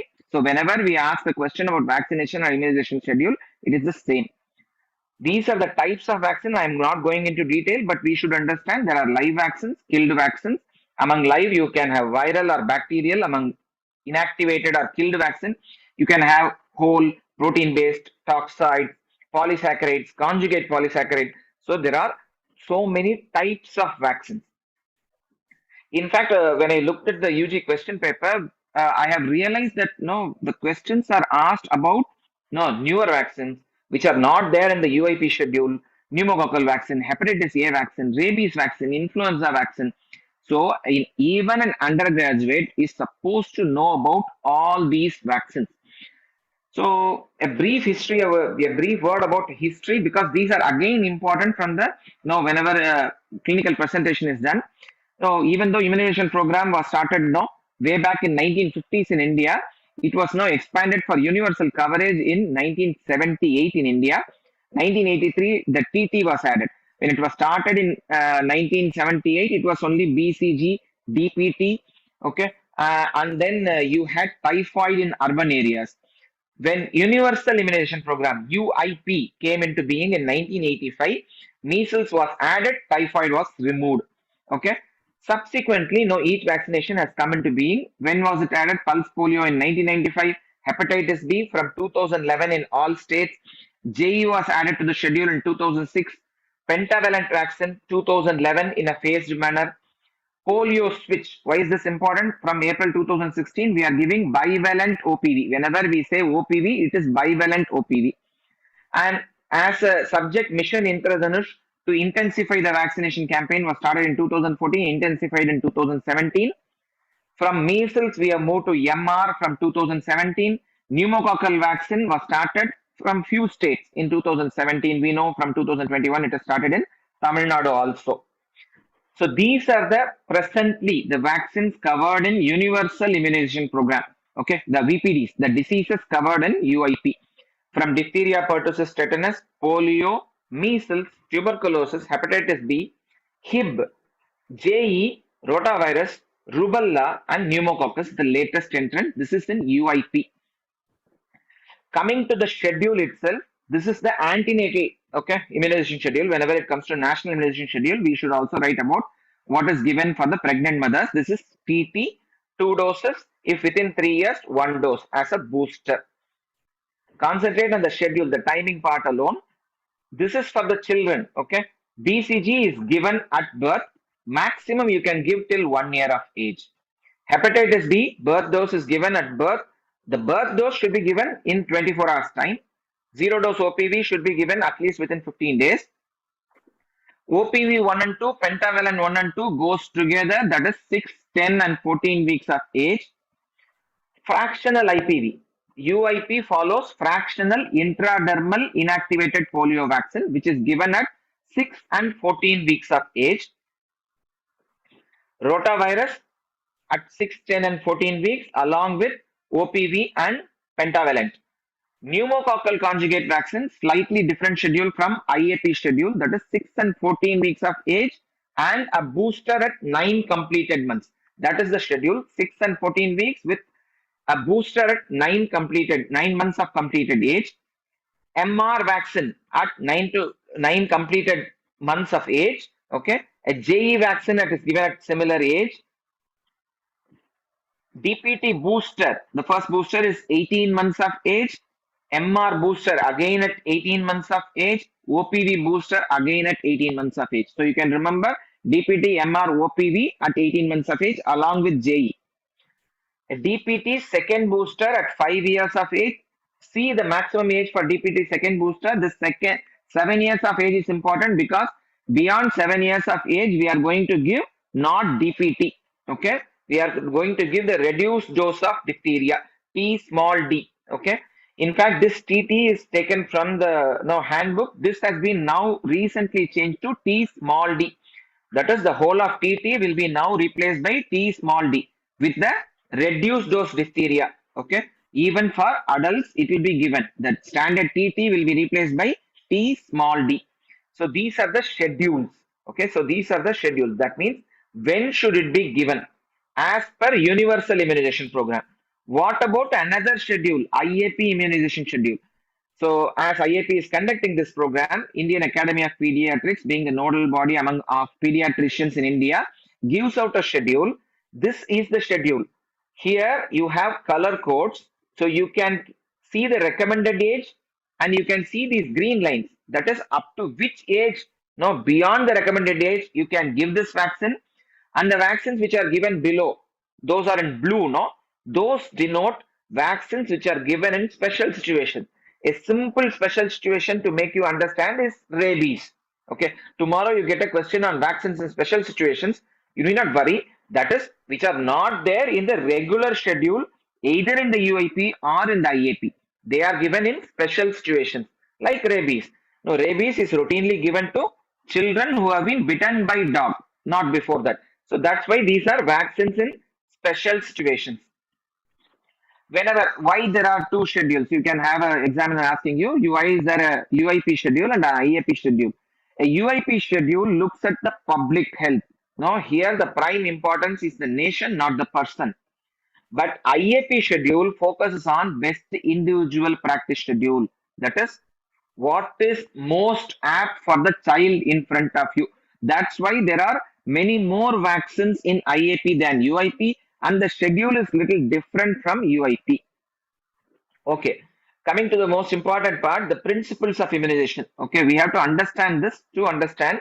Okay, two live vaccines cannot be given together. I mean, they can be given together on the same day, but if not, they should be separated by 4 weeks. This doesn't apply to inactivated vaccines. This doesn't apply to polio. Okay. So 2 doses of the same vaccine. Okay. This is the first dose, second dose of the same vaccine. There should be a minimum interval of 4 weeks. The exception is rabies because that is given at 0, 3, 7, 14. So the interval is 3 days, 4 days. So the minimum interval of 4 weeks apart is for any vaccine, 2 doses of the same vaccine.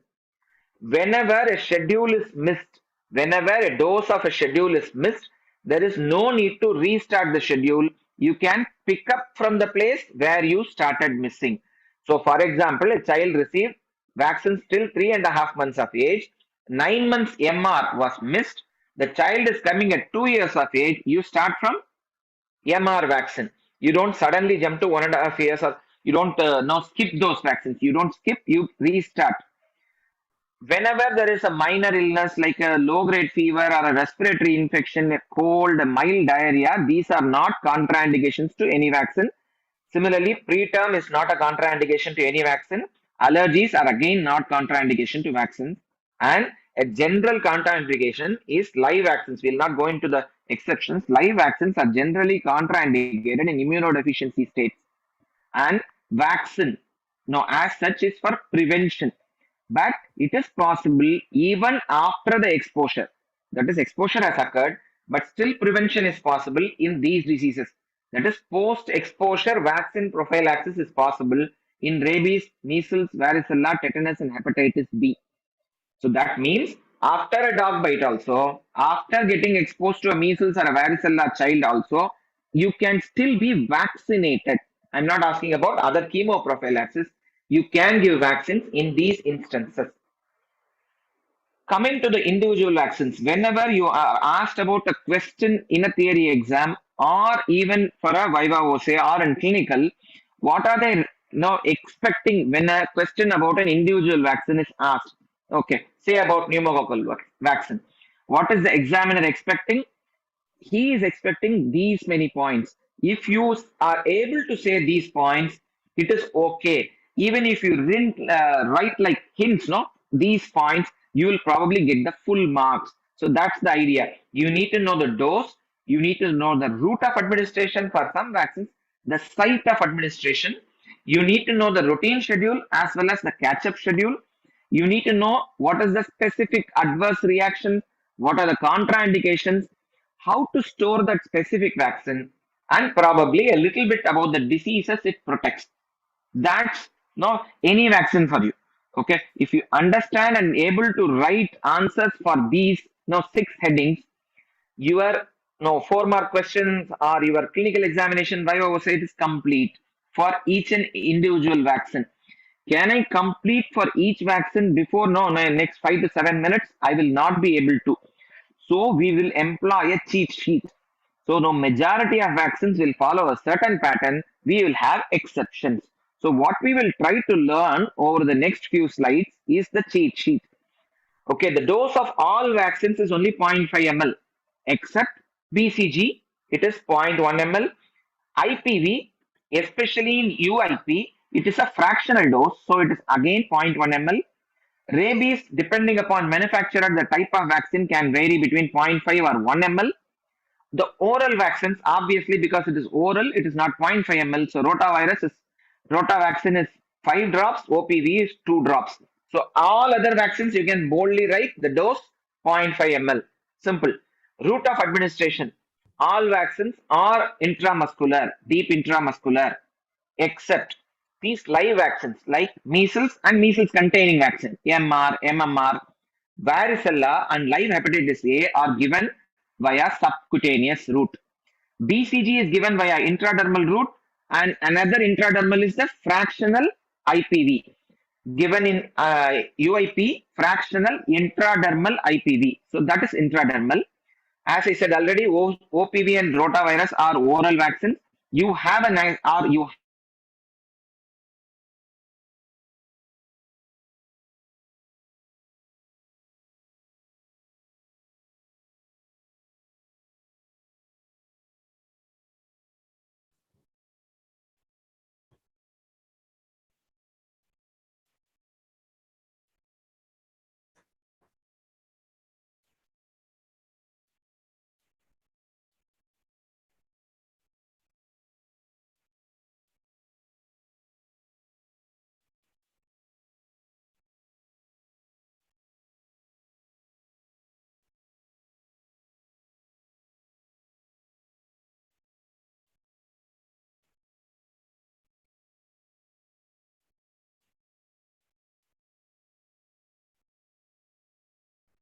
Ma'am? What happened? I don't know, ma'am. He's lost connectivity, I guess. Yeah, voice is not heard. He's lost connectivity, sir. Yeah. He's back here. Yeah. Yes, Karamat. sorry about that. Internet and issues, madam. Go ahead. Go ahead. You are so interesting with the cheat sheet. We didn't want to lose the flow. Yes, ma'am. I'll start. Yeah. So coming back, sorry for the internet no issues. Site of administration, it is whenever it is intramuscular, we mean anterolateral thigh in less than 5 years of age. Probably in older children, when it is 10 years, you can say as deltoid. But because some vaccines are given on the same day, we need to know which is given on right, which is given on left. No, because as per UIP, these are dictums, these are standards. So pentavalent vaccine is given on the right thigh, PCV is given on the left thigh. Okay. Similarly, subcutaneous means triceps. Okay. So upper arm, triceps. So MR, because MR and JE are given together on the same day, MR is given on the right, JE on the left. Intradermal, again you have two vaccines because BCG and fractional IPV is given over the intradermal aspect of deltoid.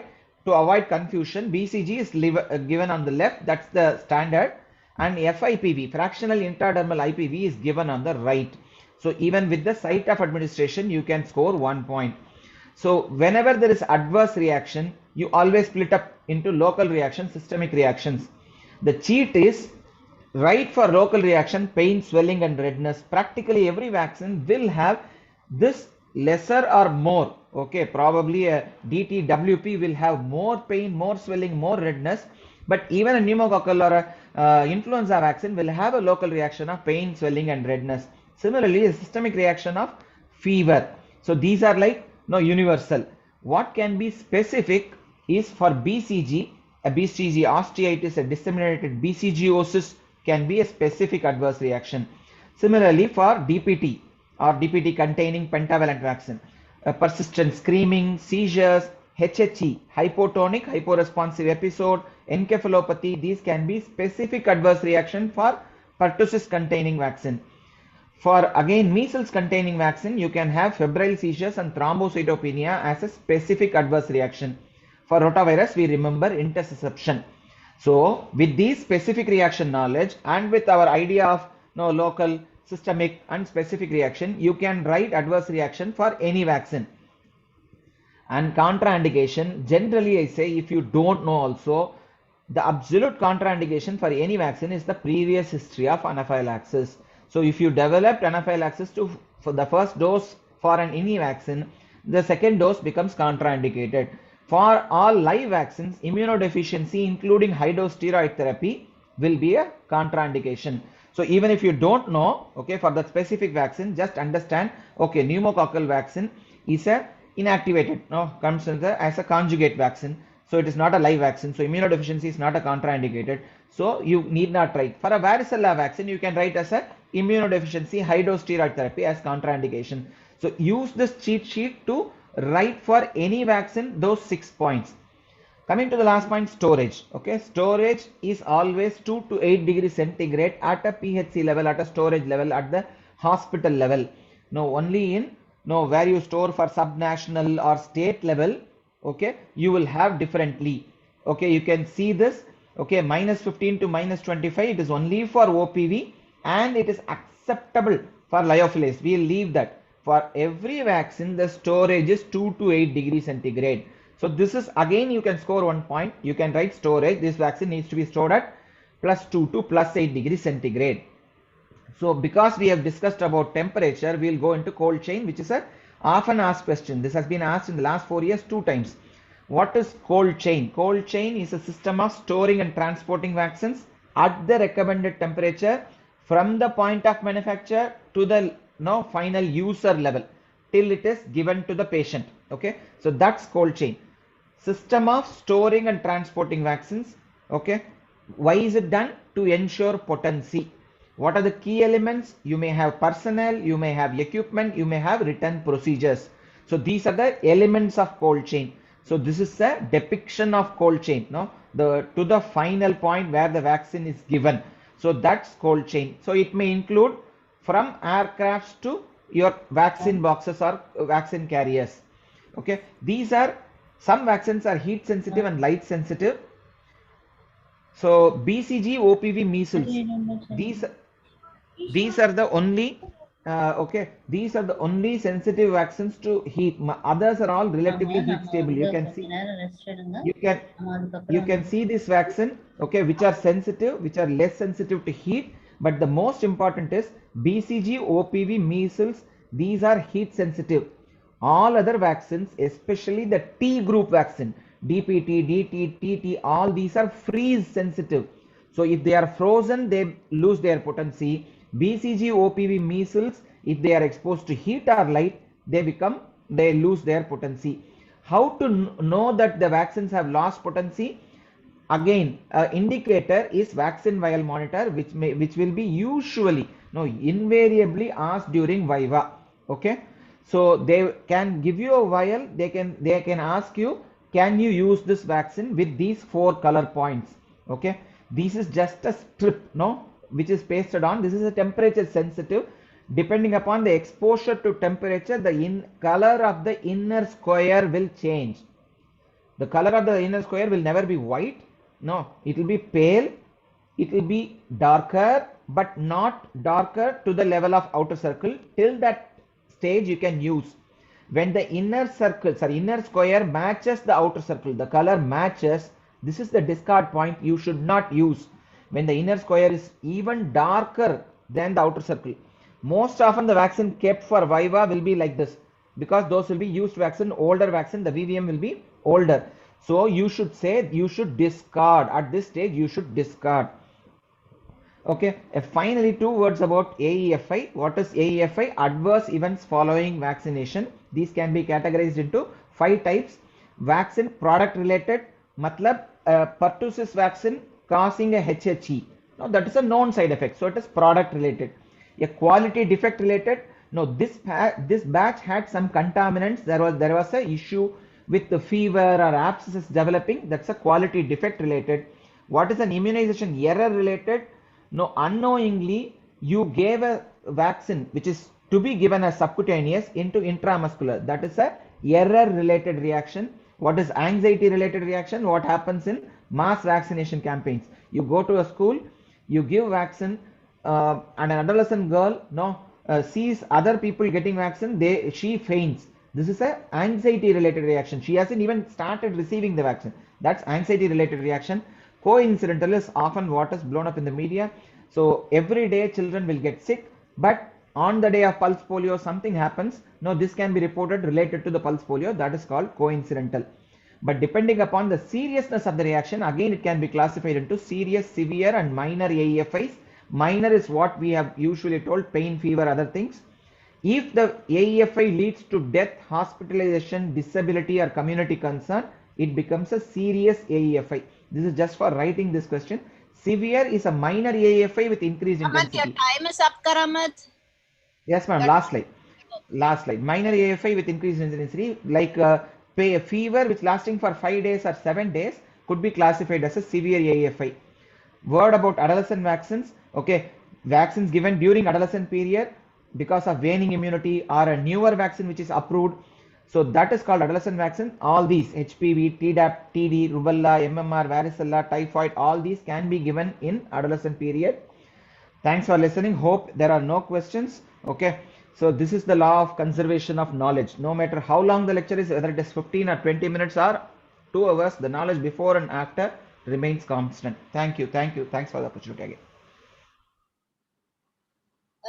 Karama, that was an excellent lecture, and I'm sure that they don't have to go back and look at the topic at all anymore if they have really listened to you. And of course, it's going to be available on YouTube for them to refer to.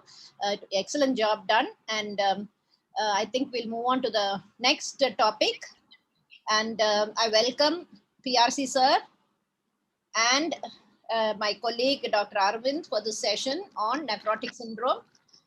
PRC sir is Dean of Students in Ramachandra, and Dr. Arvind is the Professor of Pediatrics in Stanley Medical College. The stage is yours, sir. You can take over. Thank you, madam. Go ahead, Dr. Arvind. Good evening, sir.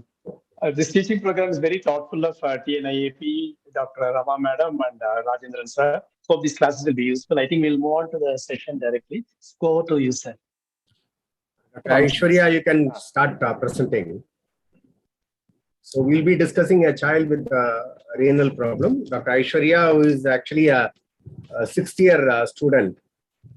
We are not able to get the final years. They are going for exams. So she was bold enough to present. So we'll just discuss and make it more of a teaching session. Okay, sir. Your time starts now, sir. 45 minutes. Good morning, all. So I'm Aishwarya. So I'll be presenting a case. You talk a bit louder, Aishwarya. Yes, sir. So the patient is an 11-year-old girl, Miss X from Chennai, who came to the OPD with her mother, who was a reliable informant, with chief complaints of facial swelling for 1 week, decreased urine output for 1 week, vomiting for 4 days, and diarrhea for 4 days. History of presenting illness. The patient was apparently normal a week back, after which she developed facial swelling, which was insidious in onset, mostly around the eyes in the morning and reduced as the day progressed by, followed by swellings of the abdomen and legs. The decreased urine output was there for the past 1 week, which was a frothy urine. There were no associated burning sensation or cola-colored urine. And the diarrhea was there for the past 4 days, which was a watery diarrhea, and the patient passed stools 4 times a day. And there were no blood or mucus in the stool, but it was associated with pain in the abdomen. And the vomiting was there for the past 4 days, and the patient vomited thrice a day. The vomitus contained food particle, but there was no blood in the vomitus, and it was non-bile stained. There were no history of any sore throat, skin rash, fever, no history of any joint pain, no history of headaches, documented hypertension or seizures. Past medical history, the patient presented with facial swelling and decreased urine output to a government hospital previously in 2016. And the patient was diagnosed with a renal problem, after which she was discharged with oral medication. And similar episodes were there in 2017, 18, and in July 2021. Antenatal history, it was a spontaneous concern. Aishwarya, before going to your antenatal and past history, from the present complaint, what do you think the child is suffering from? Sir, There's facial swelling and decreased urine output, so it could be a renal pathology, sir.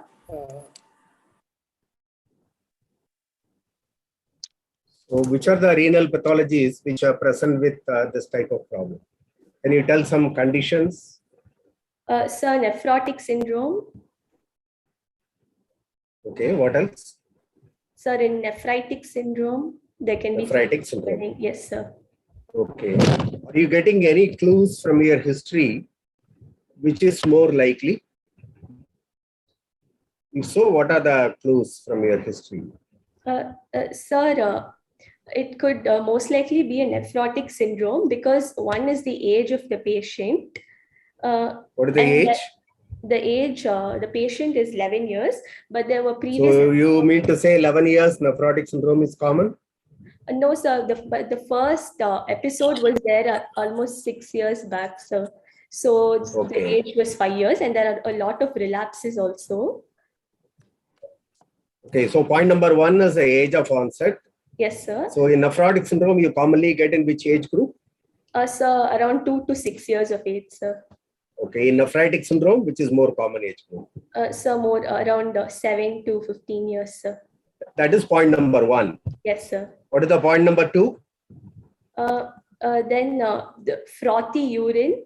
No, that is not about. You said recurrent episodes. Yes, sir. Recurrent. So recurrent episodes, do you get in more commonly in nephritic syndrome or nephrotic? So more common in nephrotic syndrome, sir. So nephrotic syndrome is characterized by recurrent episodes which are called relapses. Yes, sir. Okay, that is point number 2. Yes, sir. What is the point number 3? Sir, there were no history of cola-colored urine, sir.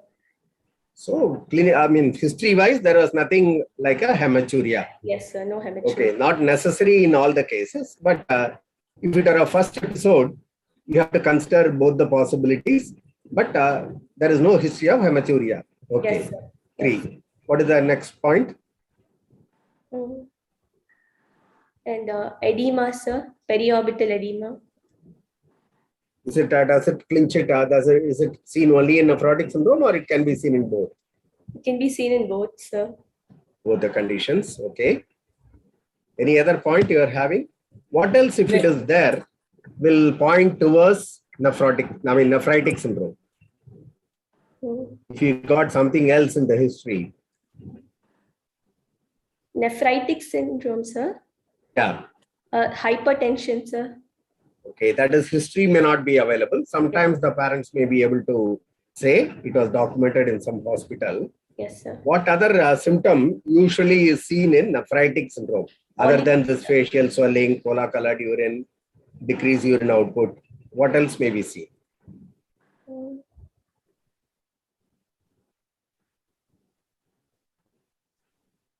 Will the child have some other problems?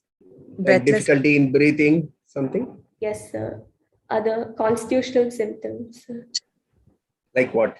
Like breathlessness. Yeah. Difficulty. Why? What is the reason? Why children with nephritic syndrome have some difficulty in breathing, while nephrotic syndrome usually they are quite comfortable? What is the reason? So due to buildup of fluid around the heart, sir. So usually there is a lung congestion. Okay. There is a lot of retention of fluid as well as the sodium in nephritic syndrome, which causes much more, and it is more intravascular, and that causes a lot of pulmonary congestion. Okay, there may be a difficulty in breathing. Yes, sir. Right? So that may be a characteristic in nephritic syndrome. Okay, sir. Okay. And you mentioned that there was nothing like convulsions. If you got convulsions in a child who had the symptoms, first episode. Yes, sir. Child has got come with edema, reduced urine output, and they say that the child had a throat convulsion. What will you suspect? Sir, it goes in favor of nephritic syndrome or nephrotic syndrome? Sir, nephrotic syndrome. Nephritic syndrome. Nephritic. Okay, Yes. because it is usually due to the hypertension. Yes, sir. Okay, so the hypertension can produce sometimes. One of the manifestations is convulsions. Yes. Okay, sir. So these are the things. But what other conditions you can get in children presenting with edema and decreased urine output, other than renal problems? Sir, could be cardiac failure. Can you tell one cardiac condition which will present with edema like this? Generalized body edema. Yes? Left ventricular failure, sir. Some left ventricular failure conditions. Yes. Okay. So it can be you get in some severe forms of rheumatic heart disease. Okay. Okay. So sir. that is those are the conditions where you may get. Very, very rare nowadays, but these are the ones you may get. Okay. So any sir. other conditions other than heart disease that they can get? So this is known as what? When generalized body swelling. Medical term, what is the medical term used? Anasarca. So Yes, which other condition you may get anasarca? Sir, in case of any liver cell failure, sir. Liver. Okay. Sir. So what will be the clue for a liver disease? Liver disease, the patient will have a massive ascites, sir. Okay. And on examination, you can see jaundice. So what other feature of liver failure the patient will have other than ascites? Which is the sine qua non of liver failure. Always you will get a child with a liver failure, this symptom. What is that symptom? Jaundice, isn't it? Yes, sir, jaundice. Yes. Yeah, child will have jaundice. Okay, unless there's some drug on some acute other conditions, usually jaundice is seen. Yes, yeah, Yashwanta is answering. Okay, it is jaundice. Okay. Yes, sir. Right. One more condition is there, which again we may not be seeing much, but if a child less than 3 years or 5 years, which is going to be the next discussion. Sir, and the other somebody else can say what is the other condition? She's answering. She's answering. She said yeah, please tell. Sir, kwashiorkor, sir. Kwashiorkor. Okay. So edematous malnutrition again is another condition. Okay. So probably we'll have a detailed discussion the next one. So we will not go into it. Dr. Aravind, you can start now. Yeah. So this child is apparently normal a week back and suddenly developing edema. So as I said, we are considering 3 or 4 differential diagnoses. Most common is going to be renal and cardiovascular, liver failure and hyperproteinemia or kwashiorkor state. Okay. So now this child is also having oliguria and with facial swelling, we are thinking in terms of only a renal condition. Okay. So usually the cardiovascular disease, not only the edema, which is different in different, the site of edema will determine as cardiac or renal, but also breathlessness is going to be, exertional dyspnea is going to be the first symptom in cardiovascular, where normally the presenting symptom in a renal disease will be facial swelling or oliguria, not breathlessness. Okay. So this way we can able to differentiate a cardiac from a renal disease. Okay. And looking at the edema, can you differentiate AGN from nephrotic syndrome just by looking at the edema alone? Presenter? Yes, sir. Yeah. Can you able to differentiate just looking at the edema, whether it is nephritis producing edema or nephrotic syndrome producing edema? It's okay. You get massive edema. If you see a child walking into you with a massive edema, or we call that as anasarca, we think in terms of nephrotic. If any edema is very mild, more often oliguria or hematuria is a primary complaint, we think in terms of a acute glomerulonephritis. So this child is coming to you with facial swelling. So we probably think in terms of a nephrotic syndrome. Okay, fine. Proceed, ma. Proceed. So generally what is said is a child who is comfortable and very much swollen, think of nephrotic. A child with a minimal swelling, but some kind of discomfort, respiratory distress, think in terms of a nephritic syndrome. Yes. In antenatal history, it was a spontaneous conception. What other preceding symptoms may be there in nephritic syndrome?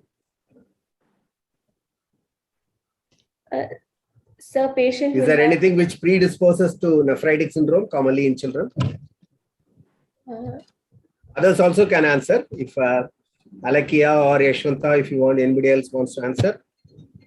Streptococcal infection, sir. Streptococcal infection. Very good. Very good. So group A, beta hemolytic streptococcal infection. which will be, what will be the clinical manifestation? Somebody has already put up sore throat or impetigo. Correct. So will it occur during the time or sometime later this renal problem will start? Sometime later, sir. Okay, right. Thank you. 2 to 3 weeks later, usually after the infection, you will get one of this, you may get a child with a post-infective nephritis. Okay. Good. Okay. Antenatal. I'm happy some of the participants are giving the answers. Nice. Okay. Arvind, anything more you want to? Yeah, when presenting a complaint, after presenting a complaint, you tell about other symptoms of renal disease, also other complications of the particular renal condition. So, for example, you are taking nephrotic syndrome, you're considering nephrotic syndrome in this patient. What are the common complications of nephrotic syndrome you anticipate in this child? What is the commonest? Infections. Okay, so you talked about diarrhea. Diarrhea is probably an infection which can complicate or it can precipitate a nephrotic episode. Okay, similarly, you ask about respiratory tract infection, fever, and symptoms suggestive of UTI or abdominal pain suggestive of peritonitis or cellulitis. So you can ask these symptoms. Symptoms of this particular. Practice பண்ணிட்டு Sir, Srinivasan sir, please mute. Hospital. These are the certain symptoms you can ask in the history. And apart from that, you can ask about symptoms of hypertension, like Sar said, headache, blurring of vision, seizures, or acute left ventricle failure symptom. These are pulmonary edema symptoms. These are the symptoms you can also ask. Okay, so this will complete your presenting complaint. Then you can go to past history. Then you go to antenatal history. Okay, sir. Dr. Aishwarya, yes, or sir. somebody, Alakia or somebody, are you happy with this thing she mentioned that the child had episode in 2016, 17, 18, 19, 20, whatever it is? Would you like to ask something more about these episodes? Sometimes these episodes will try to give you the type of nephrotic syndrome. Yes, sir. Medications taken. Medications and the response to medications. Yes, sir. And whether the patient could be off medications. Okay. Yes. So if the child responds to medication, what do you call that? If you think that it is nephrotic syndrome. Sir, steroid sensitive nephrotic syndrome. Okay. So it's a steroid responsive nephrotic syndrome. Yes. The child responds to the treatment, but the child always requires some amount of medication. What do you call that?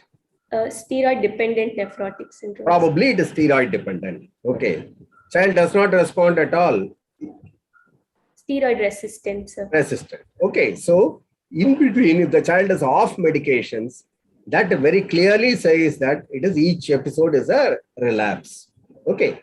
So instead of just saying that the child had so many episodes, try to get some more details, like whether the child was given some medication, what was the response of the child to the medications.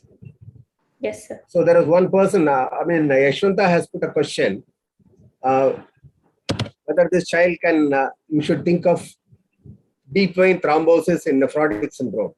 Yes, one of the complications is in children who have nephrotic syndrome is a tendency for coagulation, clotting, so which can occur in any place. What are the common places where you can get clotting, Aishwarya? Sir, renal vein. Renal. Cerebral. Cerebral. Yes. Pulmonary. Okay. So these are the places where you can get. Or if you do some procedures in somewhere that you can get. What are the predisposing factors for this clotting? Can I ask Alakia, who is the other participant? Yes, sir. So, maybe so when the liver is trying to compensate for the loss of proteins, more fibrinogen is produced. So no, that's not what I'm asking. The mechanism, I'm asking what predisposing situations yes, sir, are there for this tendency for coagulation. Predisposition. Child has already got a tendency because of nephrotic syndrome. What can precipitate? Yeah, Nandini has said dehydration. Okay. So especially in the context of this child, this particular child, when there is acute diarrhea is there, you'll also always think about that possibility. Okay. Or sometimes infections, vomiting. So these are all the conditions which can further worsen the hypovolemia, make the child more prone to develop coagulation. Okay. Thrombosis. Keep that possibility in mind. And generally in examination, though you are very much this thing about nephrotic syndrome, whatever the other symptoms are there, that also you'll have to give importance. For example, you have to talk about this child has got a diarrhea with dehydration, with the vomiting. You have to tell more about the diarrhea. Whether the diarrhea was what you mentioned, watery and other things, how was the child treated? Was the child given ORS? Was the child given IV fluids? Has the diarrhea improved? All this also are very important. Okay. Yes, sir. Don't forget the comorbidities. Okay, sir. Dr. Arvind, can we go to the further questioning? Or we'll go to the next. Yes, sir. Yeah, you can go to the next segment. Yes, sir. Antenatal history, it was a spontaneous conception. The pregnancy Dr. was... Rama, give me around 15 minutes before you just give me a... I'll do that, sir. I'll do that. Okay, okay. And the mother was immunized. All the scans were done and were normal. There were no history of any gestational diabetes mellitus, no history of fever with rash, but the mother had high blood pressure during pregnancy. Natal history, the baby was a term baby born via C-section, cried immediately after birth, and there were no history of any ICU admission. Developmental history. One word here. Antenatal history will be important in a child who is coming to you with nephrotic symptoms less than around 1 year, where you consider torch infection as an etiology, but most often a classical nephrotic syndrome that occurs in pediatric occurs between 3 years to 6 years. So this history may not be very important for a normal case. Okay. Proceed. Developmental history, all the developmental milestones were attained, the gross motor, fine motor, language and social skill. The patient is now studying in 6th standard and she had average scholastic performance. Diet history, the patient was on a normal diet, mostly a vegetarian diet. Based on the 24-hour diet recall, the expected calorie intake for this patient is 1880 kilocal per day, but the amount of calories taken was only 1600. So there was a deficit of around 280 kilocal per day. And the expected protein intake was 47 grams per day, but the observed was only 30 grams per day. So there was a deficit of around 17 grams per day. Immunization history, the patient was immunized as per the national immunization schedule, and the last vaccine was taken at 5 years of age, which was a DPT booster vaccine. No other optional vaccines were taken. The socioeconomic history. What is the importance of immunization history in nephrotic syndrome? So we should ask if there was any optional history like pneumococcal conjugate vaccine taken, any flu vaccines, varicella vaccine. Varicella, pneumococcal, meningococcal, and flu vaccine. These are the vaccines we expect a child to receive in immunococcal. And also, if a child is having active proteinuria or on high dose steroid, we may not be giving any live vaccines. Remember that also. Okay. Socioeconomic history, the patient's father was a 40-year-old painter who had done his education till middle school, and the mother was a 39-year-old housewife who has also done her education till middle school, and they belonged to the class 4 modified Kupasamy socioeconomic class. And based on the history, the diagnosis is possibly a nephrotic syndrome. There is something more you have to tell in the social and economic history. For example, you'll have to mention how they are spending for the child. Okay, sir. That the treatment so far have been taking in the government institutions. Okay, do they spend out of their pocket? Whether it is nearby. These are all important because please think of not just a nephrotic syndrome. It's a child with a problem with the family which is managing a child with a chronic or recurrent disease. Okay, so please give some more importance to the socioeconomic and the family background. Is this the only child for the parents or? Yes, only child, sir. The only child for the parents. Sir. Okay. Normally, if you have this thing, you may also sometimes expect whether the parents are aware about the condition whether they were told about the prognosis or something. Also, sometimes you may ask. Okay. Okay, sir. So if you want to do better, you will have to ask the parents about these things also, because as a management part later, the counseling is also important. Okay. So they'll be very anxious to know what is the child's problem, how long it will be there. Okay. So these are all important elements in recurrent diseases or chronic diseases you have to keep in mind. And so you are giving a, sorry, can I just look at it? Child with edema due to renal etiology. Why didn't you call it anasarca? Why do you want to just say edema? Okay.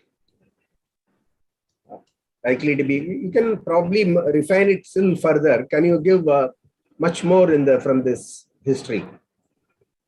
So it could be like a steroid sensitive nephrotic syndrome. Probably a steroid sensitive nephrotic syndrome with 5th or 6th relapse. Okay, sir. Okay. Can you say whether it is frequent relapse or infrequent relapse from the history you got? Every year, one episode child is getting. Yes, so, sir. When do you say frequent relapse? So frequent relapse is when there are more than 4 relapses in a year, sir. 2 in 6 months or 3? Okay, in 4 years, more than 3 in 4 years. Good. Yes. Good. Fine. So this child is a frequent or infrequent? Infrequent relapse, sir. Okay. Infrequent relapse and steroid, probably steroid? Sensitive nephrotic. Responsive. Okay. Yes, sir. And the summary is an 11-year-old girl who came to the OPD with chief complaints of facial puffiness for 1 week, decreased urine output for 1 week, diarrhea and vomiting for 4 days. And the patient had had similar episodes in the past, which was relieved on taking medication. There were no history of any skin lesions, hematuria, documented hypertension. And examination, sir. The child was like... Aishwarya, yes, sir. If there are some symptoms in between like diarrhea and vomiting or fever, you should not leave them hanging like that. You should say whether the diarrhea has improved or the time of admission also it is continuing. Those things are also important when you are taking the history. Okay? Okay, sir. Okay. Go to the examination. Examination, sir. The child was lying comfortably on the bed. The child was conscious, oriented, and alert. There was bilateral pedal edema, which was a pitting type of edema. There were no pallor, icterus, cyanosis, clubbing, or lymphadenopathy. Facial puffiness around the eyes were present. Can you just show that the previous slide? Why you want to say that the patient is comfortably lying on the bed? Does it have any connotation, any significance? Yes, sir. In case of nephritic syndrome, the patient might not be able to lie comfortably on the bed, sir. Okay, so it may be more orthopnic, want to sit up. Okay. Same thing in cardiac conditions. Cardiac condition also. Okay. Conscious, oriented, alert. Okay. Pedal edema present, bilateral pitting type. Right. Okay. Cyanopallor, icterus, clubbing. Okay. All right. Okay.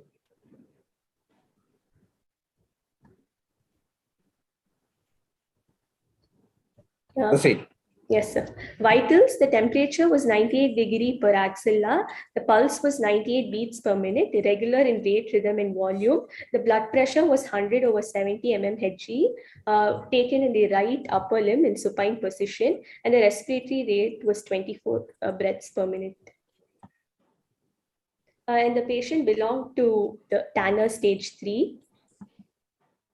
And anthropometry, the Shreya, yes, sir. If you are telling the SMR, this is called sexual maturity rating of Tanner, you may have to, you should be prepared to answer. Okay, what is Tanner 1? I mean, SMR 1, 2, 3. Okay. Yes. I hope that you know all that. Yes, sir. Okay. It is very correct that in an adolescent child, you have to tell about the SMR staging also, pubertal development, it is important. Okay. So this child is Tanner stage 3, yes, I mean SMR 3. Has the child already started menstruating? No, sir, not yet. Not yet. Okay. No, okay, right.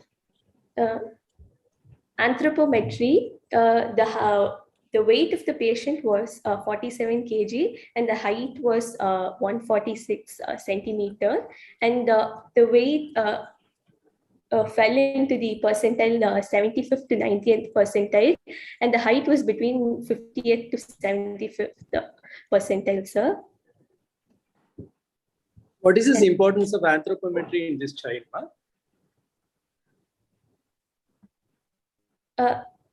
Sir, to find the progression of the treatments, after the treatment, if the edema subsides, the weight will also decrease, sir. Very good. Anything else? For height, any importance to height? Any stunted growth, sir. Yeah, due to steroid toxicity, sir. Yeah, good. It's due to steroid toxicity or any chronic liver renal disease child may be having. Growth retardation will be part of it. Okay, fine. Proceed. Proceed. So, as an abundant precaution, you can say, I will take the height and the weight again once the child is edema has subsided and reassess the nutritional status. Yes, sir. Okay, right. And this is the growth chart, sir. All right. This is abdominal examination. On inspection, the for general examination, two things which you should not forget in a renal disease. One is taking BP, and with a normal BP chart, you have IAP chart, AAP charts are available. With that, you have to say whether hypertension is there or not. That's point number one. And second one is edema. Edema will be very marked in a child with nephrotic syndrome, where you don't miss it. But whereas in nephritis, you really have to spend some time in the ankle, just above the ankle, to see whether pedal edema is there or not. You should not miss that. Okay. So these two are important points in general examination and this. Okay, proceed. Aishwarya, yes, sir. There is one thing in examination which is called head-to-foot examination. Yes, sir. So generally, in children with nephrotic syndrome, other than this facial edema, leg swelling, what do you see in head-to-foot examination? Usually, we will see there is a severe nephrotic syndrome, which these children may have during the acute stage. A lot of abdominal distension also, isn't it? Shweta has answered total edema. Yeah. So in a girl, it may be a vulval edema. I mean, you may not be examining it actually. Sometimes even scalp edema may be seen during the acute stage. Okay. So you bring out the actual clinical picture by your examination. Okay. So tell about head to foot examination. And what else you may see in a child with a nephrotic syndrome. Sometimes the leg edema, everything may disappear, but the face may appear to be full. The abdomen also, there may be something, some lines and other things may be seen. What will you suspect in that stage? Cushingoids. Yeah, so think about that also. Okay, sometimes in children who have edema has subsided, but they have been on long-term steroids or recurrent steroids, I mean, more chronic steroid treatment, that also appearance you may see. Okay, so keep that possibility in the mind. Yeah, Yashwant also has said it's a Cushingoid features you have to look for. So striae and other things. So generally describe a head to foot examination. Okay, instead of just face and legs, you have to say about the trunk and the abdomen also you describe. Yes. Okay? Yes, sir. Proceed. Now to the abdominal examination. Yes, sir. On inspection, the abdomen was uniformly distended. The umbilicus was in the midline, stretched transversely. Hernial orifices were free. Skin over the abdomen was stretched and shiny, and vulval edema was present. On palpation, there was no warmth or tenderness. The abdomen was soft. There were no palpable mass or organomegaly, no renal angle tenderness, and no ballotable mass was felt. Sir, 15 minutes more, sir. How much? 15 minutes, sir. Okay. We are well, we'll be ahead of it. Okay. Thank you, sir. Okay.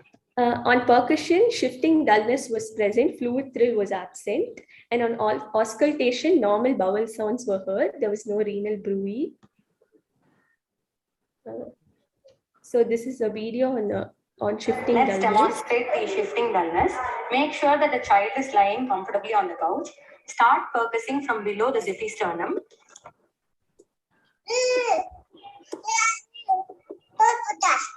You will hear a point of dullness. This corresponds to that of the urinary bladder. Start focusing from a point just above the dull note, either on the right side or to the left side. Again, you'll be hearing a dull note. Shift the child to one side. Without removing your fleximeter finger, wait for 30 seconds.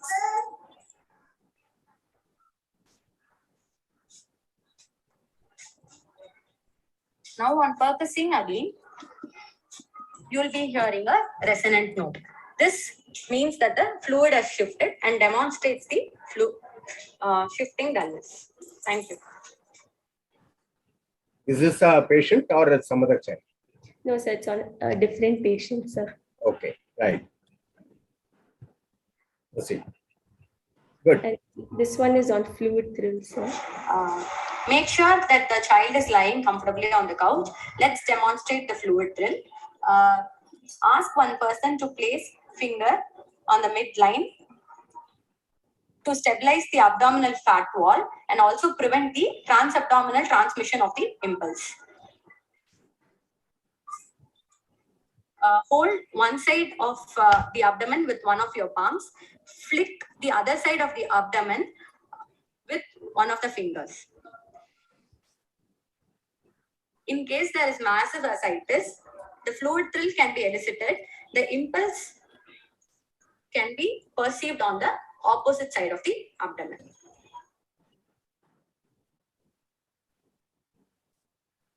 Yes, sir.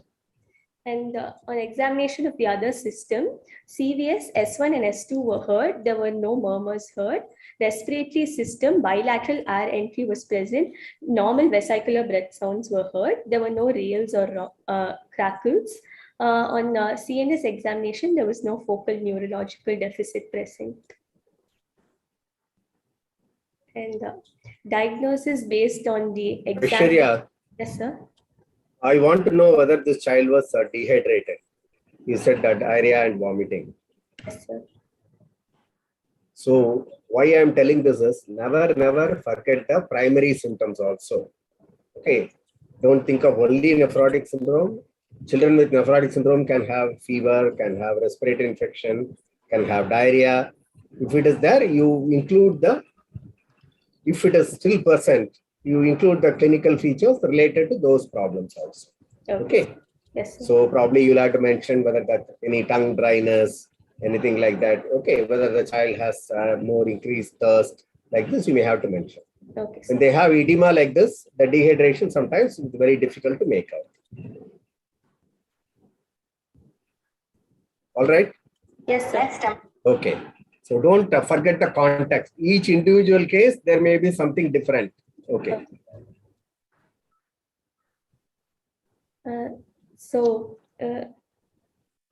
Based on the history, 11-year-old girl came to the OPD with chief complaints of facial puffiness for 1 week, decreased urine output for 1 week, diarrhea and vomiting for 4 days. And the patient had had similar episodes in the past, which was relieved on medication. There was no history of any skin lesions, hematuria, documented hypertension.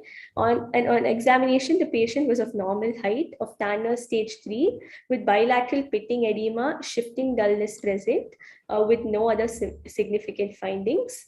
So this could probably be a case of steroid-sensitive nephrotic syndrome, sir. Aravind, please go ahead. Are you there, Dr. Aravind?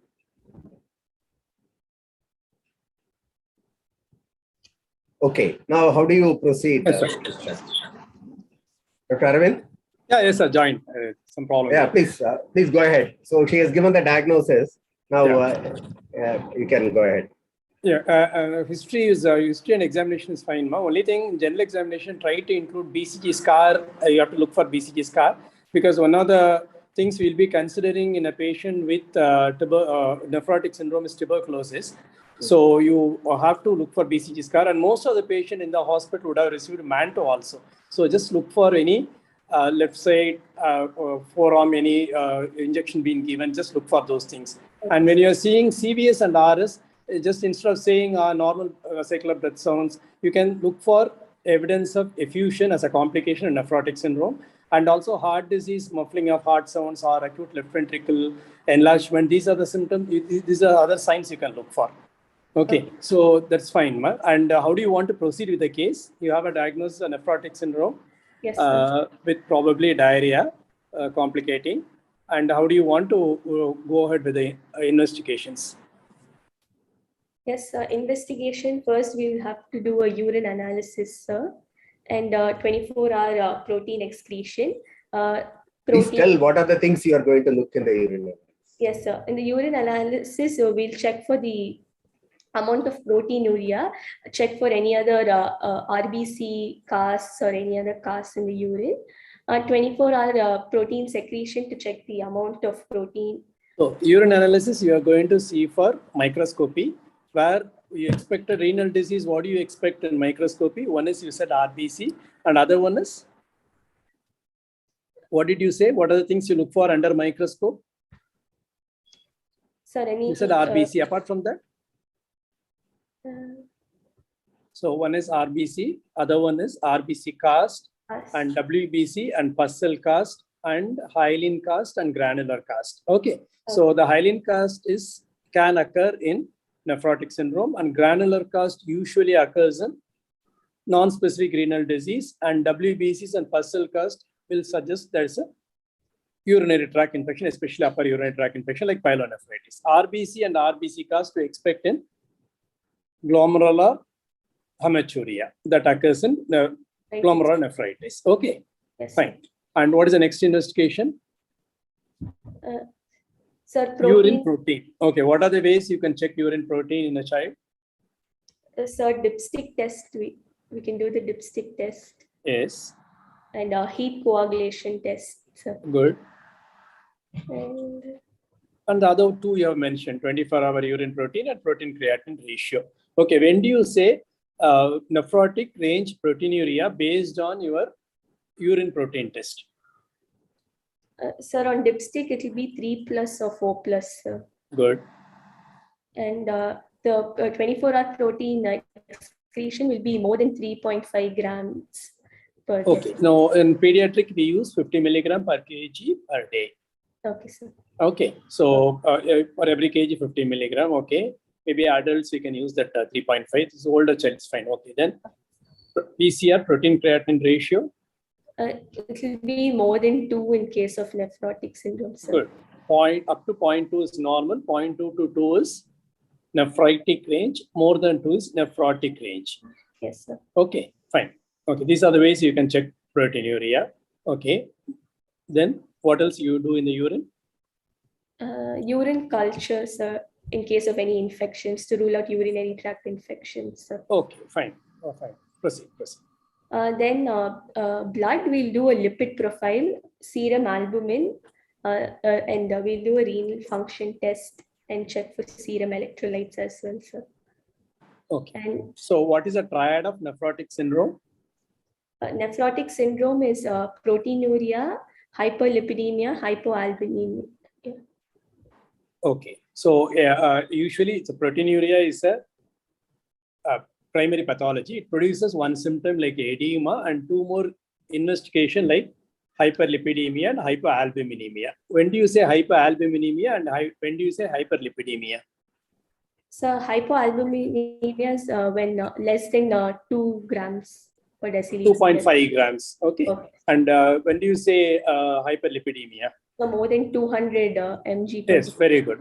Okay, proceed. And then we'll do serum complements, and to rule out tuberculosis, we'll do MAN2 test and chest X-rays. Okay, proceed. And management, the treatment we'll give under investigation, will you do biopsy? Biopsy is indicated only in case of hematuria and in steroid-resistant cases, or when the patient is very young or very old. Very good. Okay. Fine. So more than 15 years, or a child is less than 3 years, less than 1 year. Okay, very young age, or a child is having hematuria, sir. Persistent hematuria, gross hematuria. Okay, fine. Yes. Okay. Proceed. And the treatment, we'll give the patient steroids, prednisone, 2 mg per kg for 6 weeks, followed by 1 mg per kg for the next 6 weeks. And we'll recommend a high protein diet and a salt restricted diet for the patient. Aishwarya. Yes, sir. Yeah, what you are telling is for the first episode, it may be different for the subsequent episodes. Okay, sir. It doesn't matter. You can just read about it. Okay. So how do you treat the first episode? How do you treat the subsequent episodes? You can this is all given very well in the book. You can just read about it. But what you are telling is correct for the first episode. You are right. Okay. In case of relapse, we'll give prednisone 2 mg per kg till the patient's symptoms subside. And after that, we'll start giving the patient 1 mg per kg. Okay. So till the patient goes into remission, there is no proteinuria. After that, you go into alternate days. Yes, sir. And we'll put the patients on diuretics if there is massive edema. The diuretics recommended are like furosemide, spironolactone. Dr. Nandini has asked a question. How do you advise salt restriction? Sir, the salt, we recommend the patient to take salt which they regularly take, but excessive salt like those in pickles and chips are avoided in these patients. Right. So there is no need for a very rigorous salt restriction in a child with nephrotic syndrome. You just let them eat what is the normal. If the family is in the habit of eating too much of pickles or too many salty things, you can ask them to avoid it. Otherwise, normal food, what you add, the normal usual salt in the food, other things may not be withheld. Same way, there is no need for a fluid restriction routinely, okay, unless the edema is refractory to the treatment. Then some cases, very rarely, may require fluid restriction. Yes. Any word about the steroid toxicity? What are the things you monitor after starting steroids? So for any hypertension, sir, and osteoporosis, any avascular necrosis, stunted growth. Okay, very good. Very good. If you're admitting a patient of nephrotic syndrome, every day, what are the things you monitor in the child? Sir, the urine output of the patient, sir. Good. Okay, you put an intake output chart rather. Okay. And even if the edema has subsided, you can check the weight of the patient. Okay, everyday weight check. Good. Then. Yes. And blood pressure, sir. Good. And temperature in case of any infections, to rule out infections. Okay. The patient has any infection. And also everyday albumin. Albumin. Okay. Okay, ma'am. Sir, anything else, sir? Nothing, sir. What is the prognosis for this child? Generally, what is the prognosis for nephrotic syndrome in children?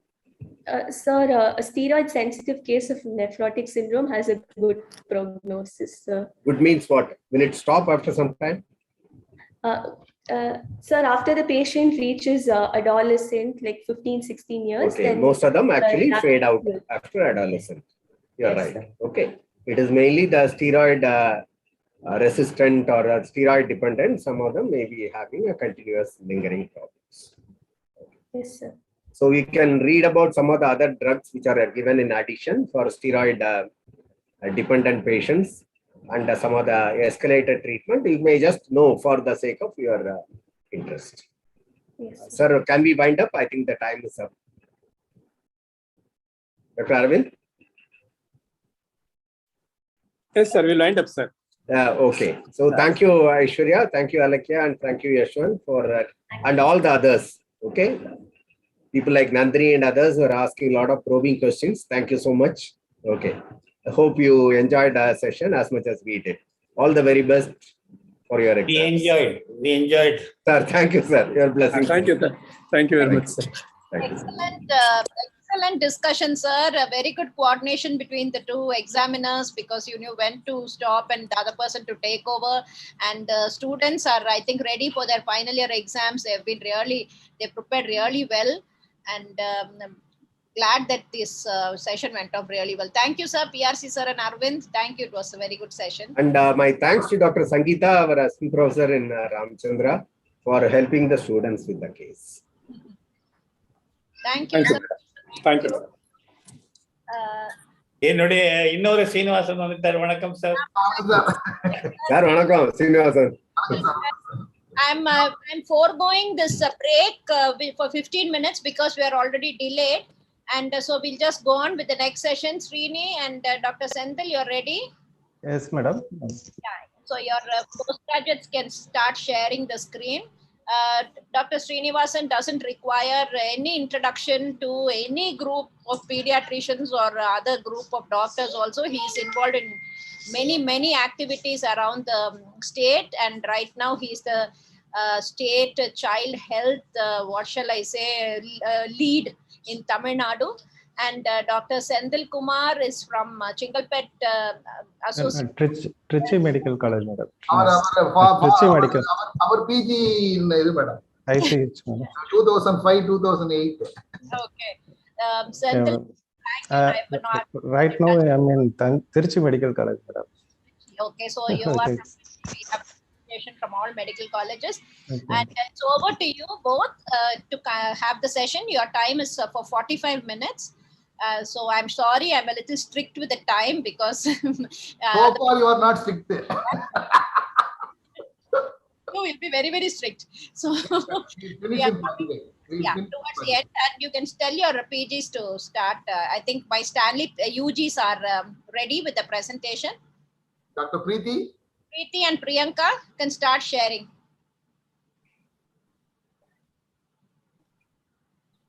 In fact, I asked Preeti to present this case, and she will show 2-3 cases presentation, only one slide also. To show the students that there are several etiology for a child becoming SAM. Yeah, but where is she, Preeti? I think she has to have some technical problem.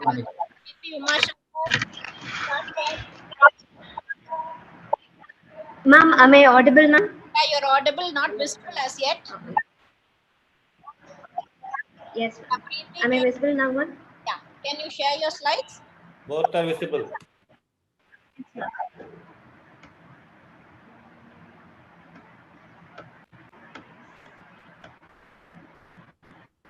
Good afternoon, everyone.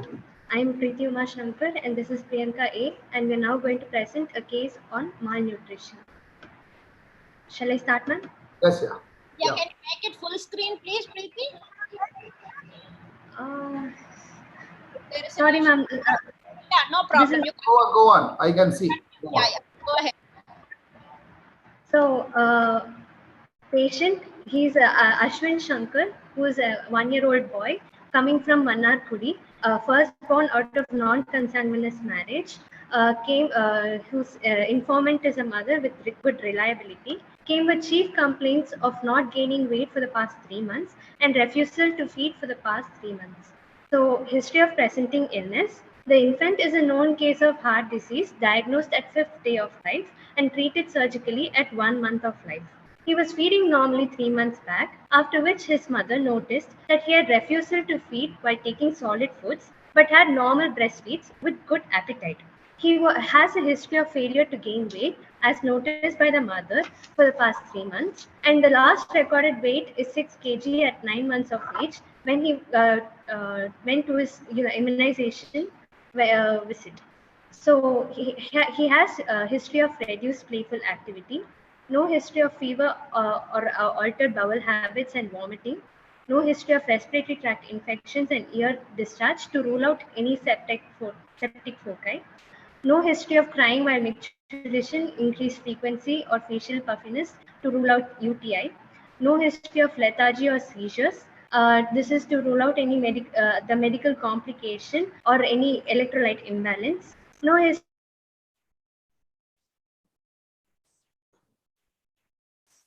Audio is not audible. The audio is not there. Preeti? Audio is not there. No, I think the net is stuck. It's like a video is frozen. Hello? Yes. May I speak to Srinivasan? Yes, madam. Srinivasan, it's a very good evening. Actually, this side I'm calling from Delhi, National School of Social Welfare, Delhi, sir. How are you? Fine, madam. Tell me, madam. Can you just mute your mic? I'm really sorry. I'm disturbing at your working hours. Preeti, can you hear Hello? us?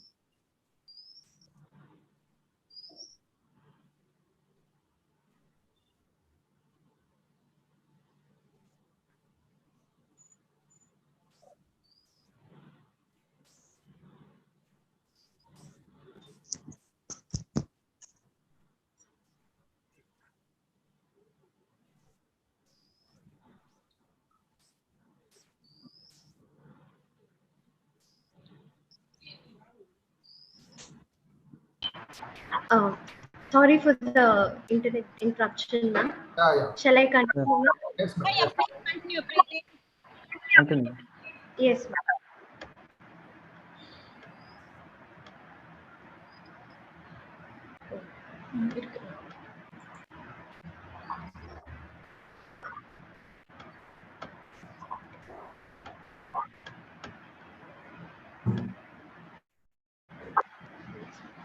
So, no history of pica or passage of worms in stools. No history of any visual disturbances, 1 bony minute. deformity. What is meant by pica?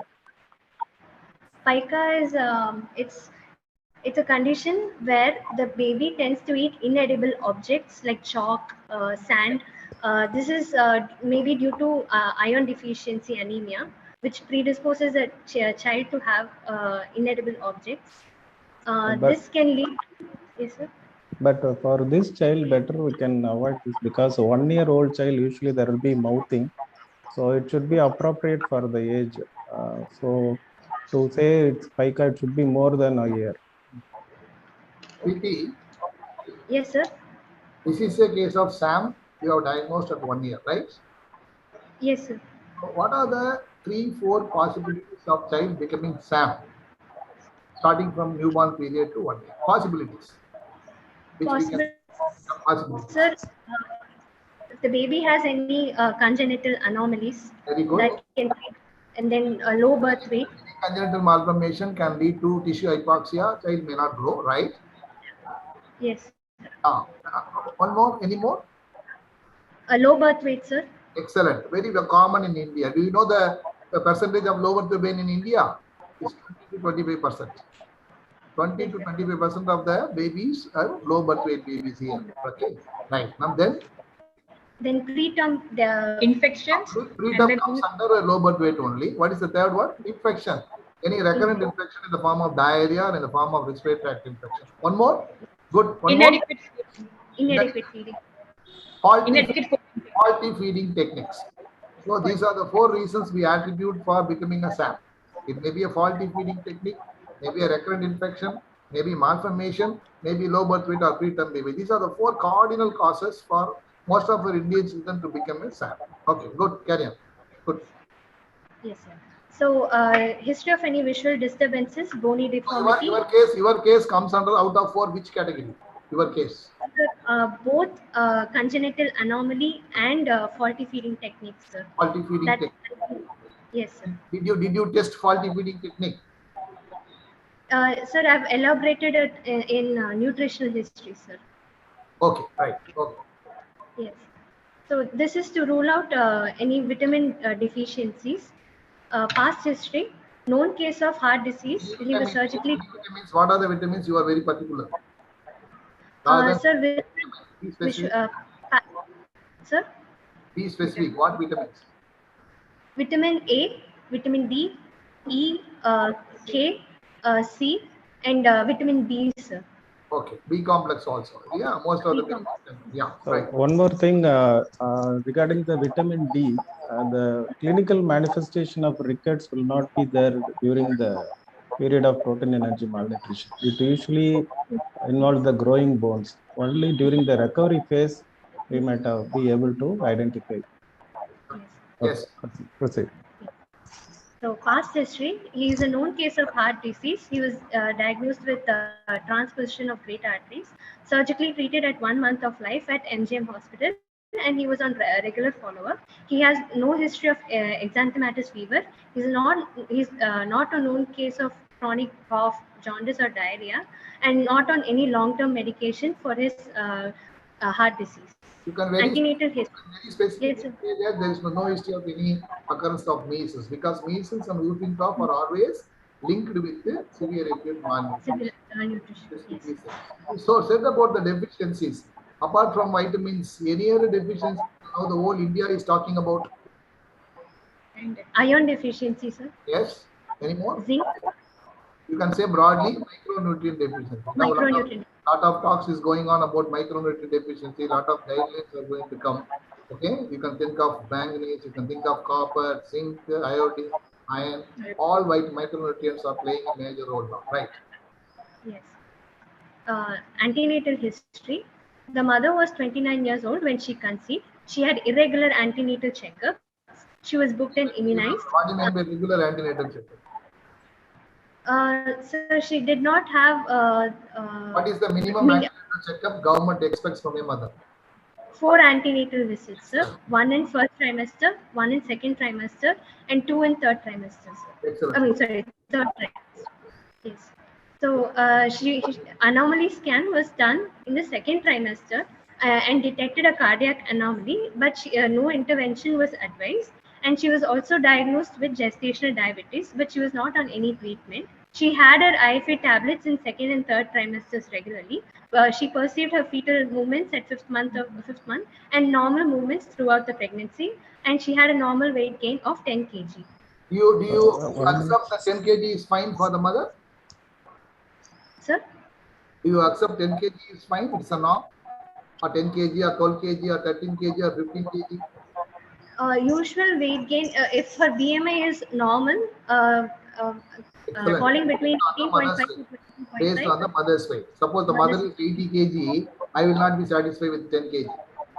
Okay, it's a range. It's from 10 kg to 15 kg. But the government insists on at least 10 to 12 kg for any Indian mother. That's the government system, right? Good. So one more thing, sir. Regarding the antenatal history, you have mentioned about the second trimester and third trimester, but the important is the first trimester. You have already mentioned there is some cardiac problem for the baby. So any insult in the first trimester is important. You have to elaborate that also. God is asking about infection during first trimester. First trimester. Okay, sir. You should any with rash. If the mother had any rubella infection the first trimester, the baby can be born with hearing defects, eye defects, and cardiac anomalies. The weight of the and radiation. Okay, the weight of the mother during pregnancy is 10 kg. You are very happy, no? In spite of the cardiac problem. You are happy. Sir. So who is doing the good job? Who is doing the good job in utero? In utero, the placenta, sir. Excellent. Placenta is taking care of the baby very nicely. But we are not able to take care. Accepted? Yes, so you accept that in utero environment is far better than ex utero environment, correct? Yes, sir. Yes, go on. So natal history. She gave birth to a full term appropriate for gestational age male baby at government Tanjavur hospital setup by normal vaginal delivery at 40 weeks. Baby cried immediately after birth and birth weight was recorded as 3 kg. Postnatal history. The baby was breastfed within half an hour. No prelactal feeds were given. Are you happy 40 weeks? You said 40 weeks. Yes, sir. It's that's the normal gestational period, sir. What is the normal gestational period? Tell me. 40 weeks. Who said? 37 days to 40 weeks, sir. Yeah, Samna. What is the current concept? Yes. What is the current concept? You can go up to 41 weeks also. Do you know why? What is the reason? Why many people they advocate prolong the pregnancy as far as possible? What is the reason? You said intrauterine environment is beautiful, right? Any other reason? See, the development of neurons during the labor, during 38 to 41 weeks, every second neurons are developing. So the current concept, the national guideline is to prolong the baby as late as possible so that baby will be really mature. So the reason you must be knowing Professor Arun Singh. He is one of the founder of RBSK. wants the delivery to be completed at 41 to 42 weeks only. That's why if you see your Guwahati textbook of newborn, which you are maybe reading, they started saying early term, late term also. Previously they say early term, late term. Now they say early term, late term. That means 40 to 42 is becoming late term. That means we are eligible to prolong the delivery up to 41 to 42 weeks also. Right? Right. Yes. So, postnatal history. The baby was breastfed within half an hour, no prelactal feeds. On 5th postnatal day, baby developed difficulty in breathing, palpitations and So what is breast crawl? Sir, when the baby is put on the mother, the baby crawls to feed on her. What is the visual acuity of the newborn? Visual acuity. You finished ophthalmology, no? Yes, sir. 6 by Usually 6 by 14. No, usually they say it is up to 10 inches. That is the distance between the nipple and the lap of the mother. So when the mother keeps the baby on the lap, baby will be looking at the breast. The color the baby can identify is only the black color. Nipple is the black color. That's why the baby can easily identify the black color of the nipple, even though the visual acuity is only 10. Actually, the baby is the mother fully by 2 months. That's why we say social smile at 2 months. The mother is seen only at 2 months. But baby can visualize the nipple even at the time of birth. So the urge to breastfeed, the hungry is the baby, the black color of the nipple make the baby crawl. Usually crawling, according to Nelson textbook, it is 4th month only. But here the newborn is crawling. That is mesmerizing because of this one. Usually, social 2 months, net control 3 months, turning over 4th month, crawling 5th month, developmental milestone. So newborn every crawl பண்ணுது. Why they put the name called baby crawl? That is because of this. Child can visualize the nipple. The child is very angry. The child knows the smell of the breast milk. All three together pushes the baby towards the breast. Okay? But to understand the meaning of breast crawl, you should think, baby cannot crawl, but here the baby is crawling, right? Okay. So the baby developed difficulty in breathing, palpitations, cyanosis, and was diagnosed with transposition of great arteries. He was admitted and treated with an open heart surgery, admitted in NICU for 1 month. Post-operatively, after discharge, the baby was feeding well and was not on any medication. Okay. Nutritional history. One thing, so the baby before and after surgery, what was the weight and what was the feeding practices that has been carried out during that illness period? Sir, during the illness period, the mother gave only breast milk, sir. No other feeds were given. Did you ask the issue of sucrose and suck cycle before the surgery? No, sir. We didn't.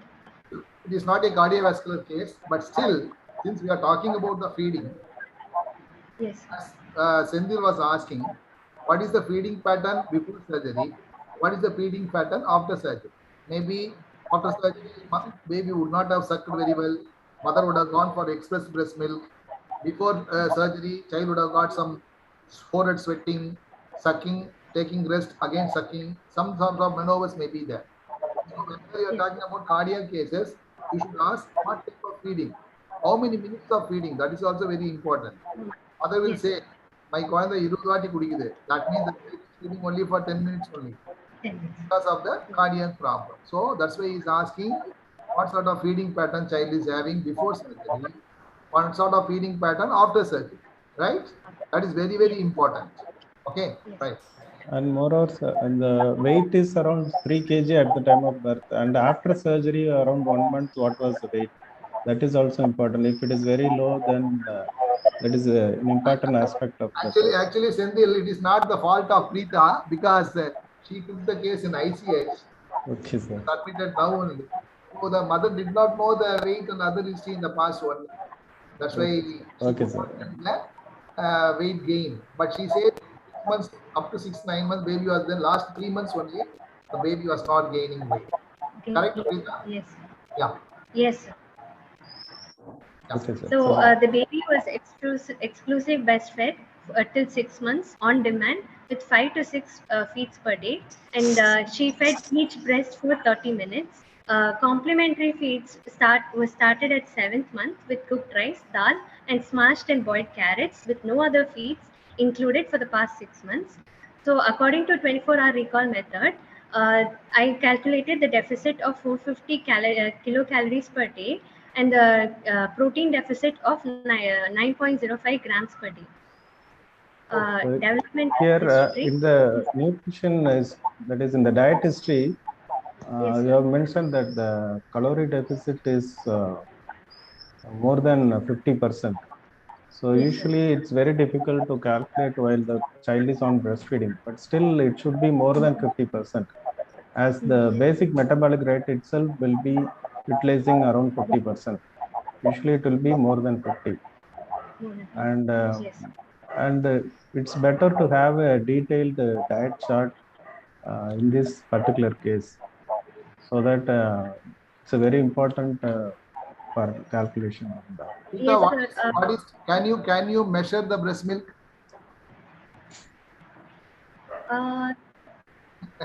We can check the adequacy of the breastfeeding in child, sir. Yeah, I will tell you a simple test. Simple test. It is called test weighing. Test weighing. You weigh the baby before feeding. Feed the baby. Weigh the baby after feeding. If there is an increase of 40 gram. That means the mother has given 40 ml milk. The mother is giving 10 times. 10 into 40, 400 ml. Hereafter, somebody asks you, can you measure the breast milk? You say, I can measure the breast milk. Yes, sir. You can measure the breast milk. Book says you cannot measure. But it is called Western countries, they do a test weighing. Before feeding, they weigh the child. Then they feed the child. After feeding, they immediately weigh the child and see the difference in weight before feeding and after feeding. That is exactly the ml of milk. 30 grams means 30 ml. 20 grams means 20 ml. 40 grams means 40 ml. This is an approximate measurement of breastfeeding, adequacy of breastfeeding. Adequacy breastfeeding, you say baby is sucking at 1 minute, so I feel it's adequate. It's not so. Sucking is the pressure for the baby. Even the milk is not there, baby will be sucking at the mother's breast. So you cannot go by the timing. Some baby will suck at 45 minutes. That doesn't mean that the baby is sucking all the milk. It is a pleasure for the baby to suck at the breast. So don't go by the timing. You have to weigh the pre-feeding and post-feeding weight. If there is a difference in weight, that is called number of ml child has taken from the mother's breast. You multiply into how many times, you get the total milk consumed. Generally, this age group, why the child is having only 6 grams of protein, mother will be having around 400 to 500 ml milk only, not more than that. The 100 ml milk will give 1 gram of protein. That means 500 ml will give 5 grams of protein only. The calorie is so deficient because only 300 calories she is taking from the breast milk. A child requires almost 1000 calories. It's difficult to give calorie, easy to give protein, but very difficult to match the calorie. Right? Okay. Yes. Developmental history. So the last 13 milestone was in gross motor sit with support, which was observed only at 1 year of age, and the fine motor was immature pincer grasp, which was observed only at 10th month. Language, he can say bisyllable amma or appa, and that was only observed at 10th month. He has stranger anxiety, which is observed only at 8th month. So by this, I infer that the developmental age of for each domain is 12 for gross motor, 10 months for. I'll ask you one question. Which will be worst affected, fine motor or gross motor? Gross motor, sir. Gross motor. Fine motor child can easily do because the energy needed to execute is very simple. But gross motor, the energy needed is more. So fine motor may not be a problem in these children. Only gross motor will be a right. Go to the next slide. Yes. Immunization history. Generally, there is a mild delay because of the nutrition, right? Yes, sir. Not due to CNS cause. Right. Yes. Immunization history. He is immunized up to the age. Last immunization was he is given MR first dose Japanese encephalitis first dose, and vitamin A oral drops.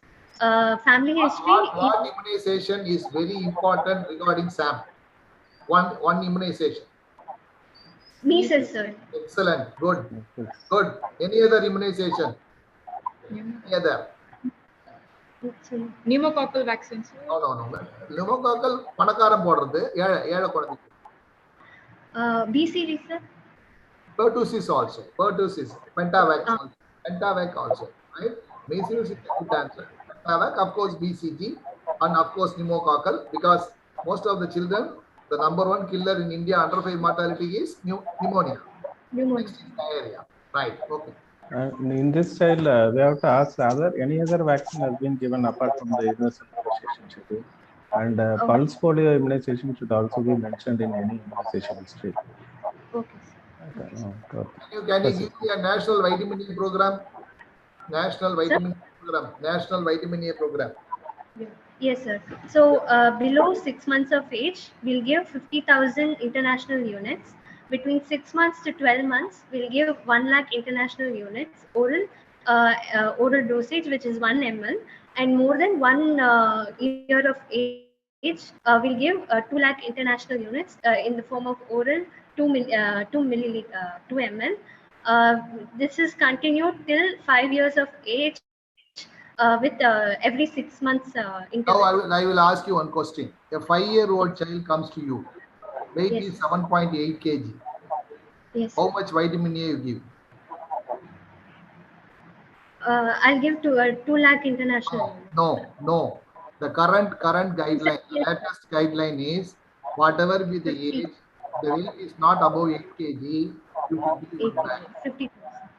8 kg is a Lakshman Rekha. The 4-year-old child comes with 7.5 kg, don't give 2 lakhs. Because of the vitamin A toxicity, you should go for 1 lakh. So what is your policy in SAM children? Prophylactic, therapeutic? Yes. I want the other girl to answer. Next girl. Yes, sir. What is your policy in SAM children? Therapeutic and treatment. There's the prophylactic and treatment. Suppose a SAM child comes to you, no vitamin A deficiency, what will you do? No vitamin A deficiency. You should give 1 dose of vitamin A. A SAM child comes to you, he has got vitamin A deficiency, what will you do? Double the dose, sir. No, 0, 1, 14. Okay? A SAM child comes to you without vitamin A deficiency, WHO says give 1 dose of vitamin A at the time of admission. The SAM child comes to you with vitamin A deficiency in the form of conjunctival dryness, bitards form corneal dryness, nyctalopia, blindness, scar, whatever it is, to give 0, 1, 14. That is 14 dose of vitamin A for treating a vitamin A deficiency. Okay? Right. Yes. 20 minutes more, please. Move on to the examination. Somebody says, right? Madam, SAM history tha madam. Examination. Go on. You can continue for some more time. Yeah. Go on. மறுபடியும் stuck ஆயிட்டாங்க. அதுக்கு ஒரு extra time கொடுக்கிறேன் sir. பிரீத்தி டக்கல இருந்து வெளியில வரதுக்கு.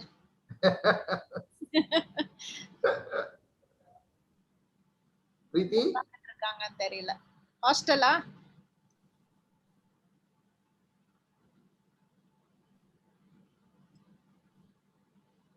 ஏதாவது questions இருக்கா chat பாக்ஸ்ல நீங்க ஆன்சர் பண்ணலாம். இல்ல எதுவுமே இல்ல. ஓகே. அதெல்லாம் பார்த்து நான் ஏதாவது நவுத்துனா எந்த நின்னு போய்டும் போட்டுருக்கு. கரெக்ட். கூட பாருங்க நீங்க ஏதோ இன்டர்வியூ பண்ணீங்க அதுக்கு ஆஃப் ஆயிடுச்சுன்னு நினைக்கிறேன். ஐய் நான் சைடுல மெதுவா சொல்லிட்டு இருக்கேன். சரி நான் பாக்குறேன். நான் வரவே மாட்டேன் இந்த பக்கமே. 20 வாங்க. என்னாச்சுன்னு தெரியலையே. பசங்க என்ன பண்ணு தெரியலையே. ஆமா. ஃப்ரீஸ் ஆயிருக்கு video.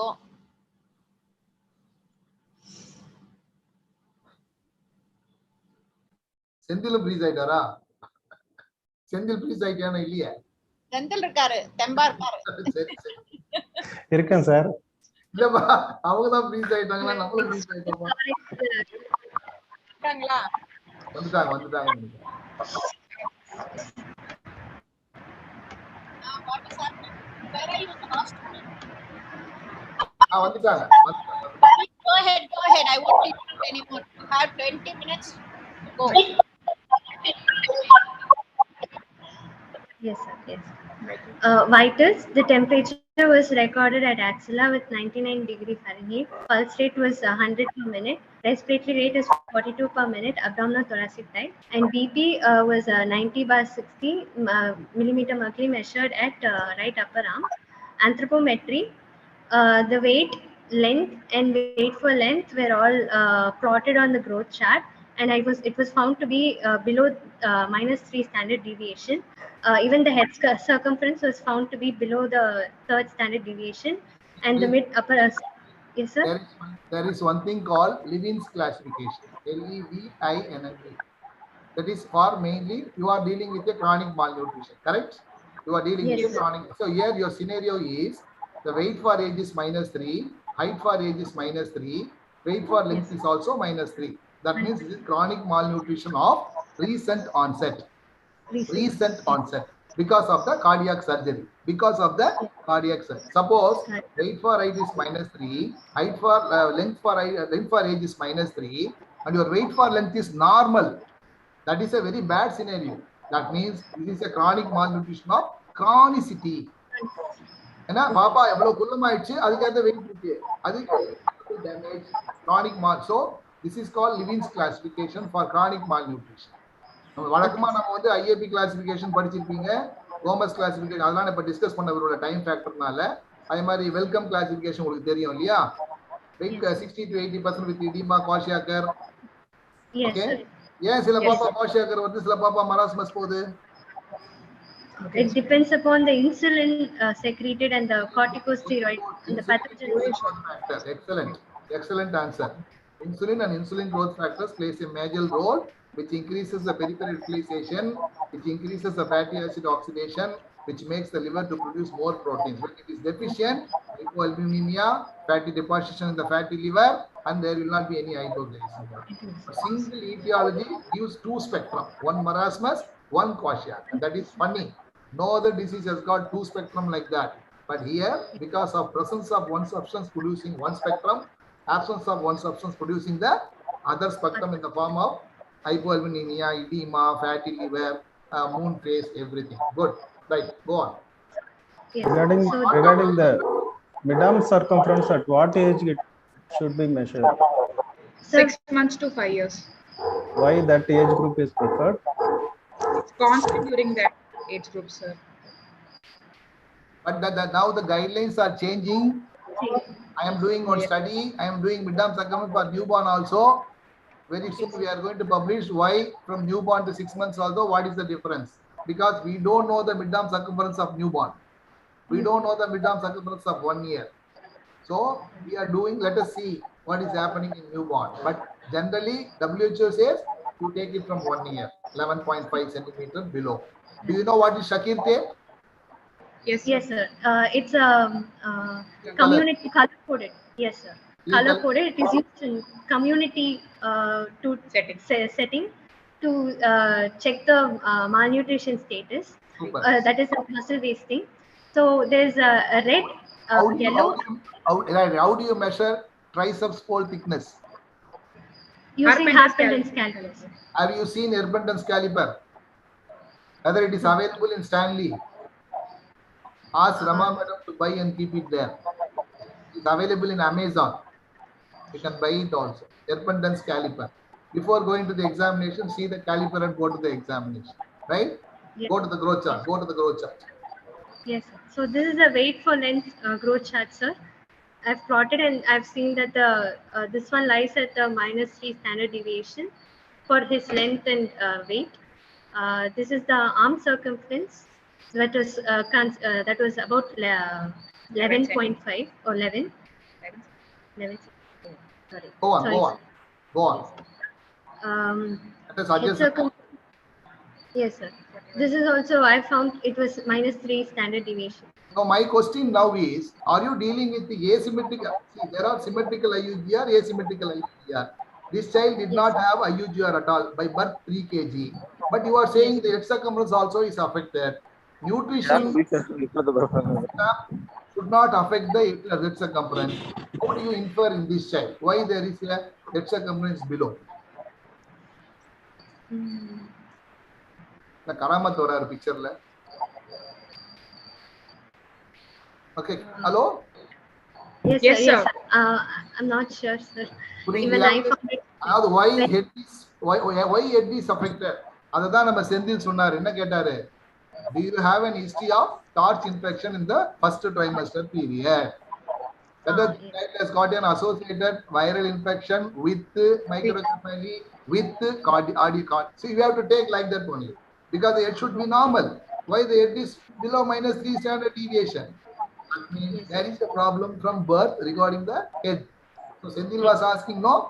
Did you ask a history of torch infection in the first trimester? Yes, go on. Yes. So head to foot examination, head no buzzing or no cranial TB. It's normal. You give the positive finding alone. Yes, only in chest the midline scar was present over the sternum due to the surgery, sir. No other positive findings I could find, sir. Okay, go on. Go on. Yes, sir. Cardiovascular system. There was just a scar present over the sternum, and the apical impulse was visible at the left fourth intercostal space, lateral to mid-clavicular. Okay, line. what are the micronutrients which can play a role in cardiac problem? Cardiac. Sir, first thiamine that can cause wet beriberi. Excellent. Good. Yes, Good. sir. Good. Do you have any heard of microcardia? Sir? Microcardia. Yeah, Some yes. children can have microcardia. Some children, because SAM is the one which can affect all the organs. So sometimes you may not be seeing very big cardiomegaly unless and otherwise child has got a severe anemia. Yes. Then they may have microcardia. Size of the heart may be normal or below normal also. Right. Selenium now, can. Go to the next. Yeah, Sandip. Selenium deficiency can also produce. Yeah, selenium also. She told. She's good. Yes. So palpation, trachea, everything is normal. Yeah, only auscultation I could hear a pansystolic murmurs. Do you want in to all say four areas. pansystolic murmur or systolic murmur or hemic murmur, or because of the TGA still you have a pansystolic? This is due to the TGA, sir. He had an arterial switch. Okay, but let us not discuss cardiac problem. Go. Yes. Yes. So other system examination, there were no significant findings. What is the problem you can have in abdomen? Hepatomegaly in case of kwashiorkor, sir. Any other problem you can have in abdomen? Abdominal distension, sir, gross abdominal distension due to hypokalemia, hypocalcemia, and hypoproteinemia itself. Yes, very good. And then scrotal edema for you can say that even pancreas can get affected. Pancreatic enzyme deficiency can be there. Yes. So I told you, no, SAM affects each and everything of our body. Even pancreas, liver, intestinal enzyme get affected. So it affects everything, right? You said hypokalemia, something like that. Give me 10 complications of SAM. Dasavadar. 10 complications. Yes, sir. So first edema, persistent vomiting, diarrhea, lethargy. No, vomiting is not a complication. Hypoglycemia, sir. Hypoglycemia. Yes. Hypothermia. Infections. Okay. Dehydration. Diarrhea, edema, pneumonia, UTI, vitamin A, vitamin D. Okay, all. Okay, I will ask one question. Now you are going in a bus. The SAM child is in the bus. The SAM child has gone for hypoglycemia. There is forehead sweating. Child is very cold and clammy. You have got only nothing you have to give for the child. But being a house surgeon, you have got some NG tube with you. What will you do? Hypoglycemia, how will you correct in a non-resource setting atmosphere? Sir, I'll take 1 teaspoon of sugar and mix it in 3.5 tablespoons of water and give it through the nasogastric. Good. Right. Okay. Sometimes if you are in the hospital setup, you can pour 50 ml of 10% dextrose through the NG tube, right? Yes. Right. Sandil? Yes, sir. Sir, regarding that history, socio-economic state, history is very important, sir. Yeah. Shall we see that slide, sir? Go back to socio-economic status. Rita? Yes, sir.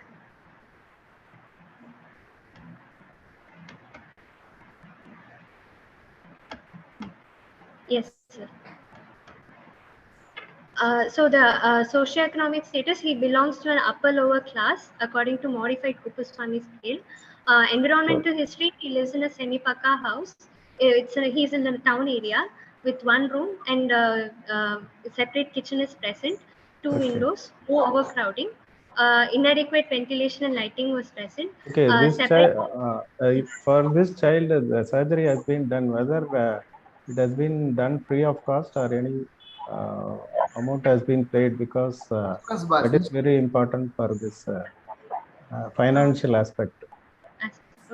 Okay, Preeta, you are talking about the congenital heart disease, and you have talked about the socio-economic history.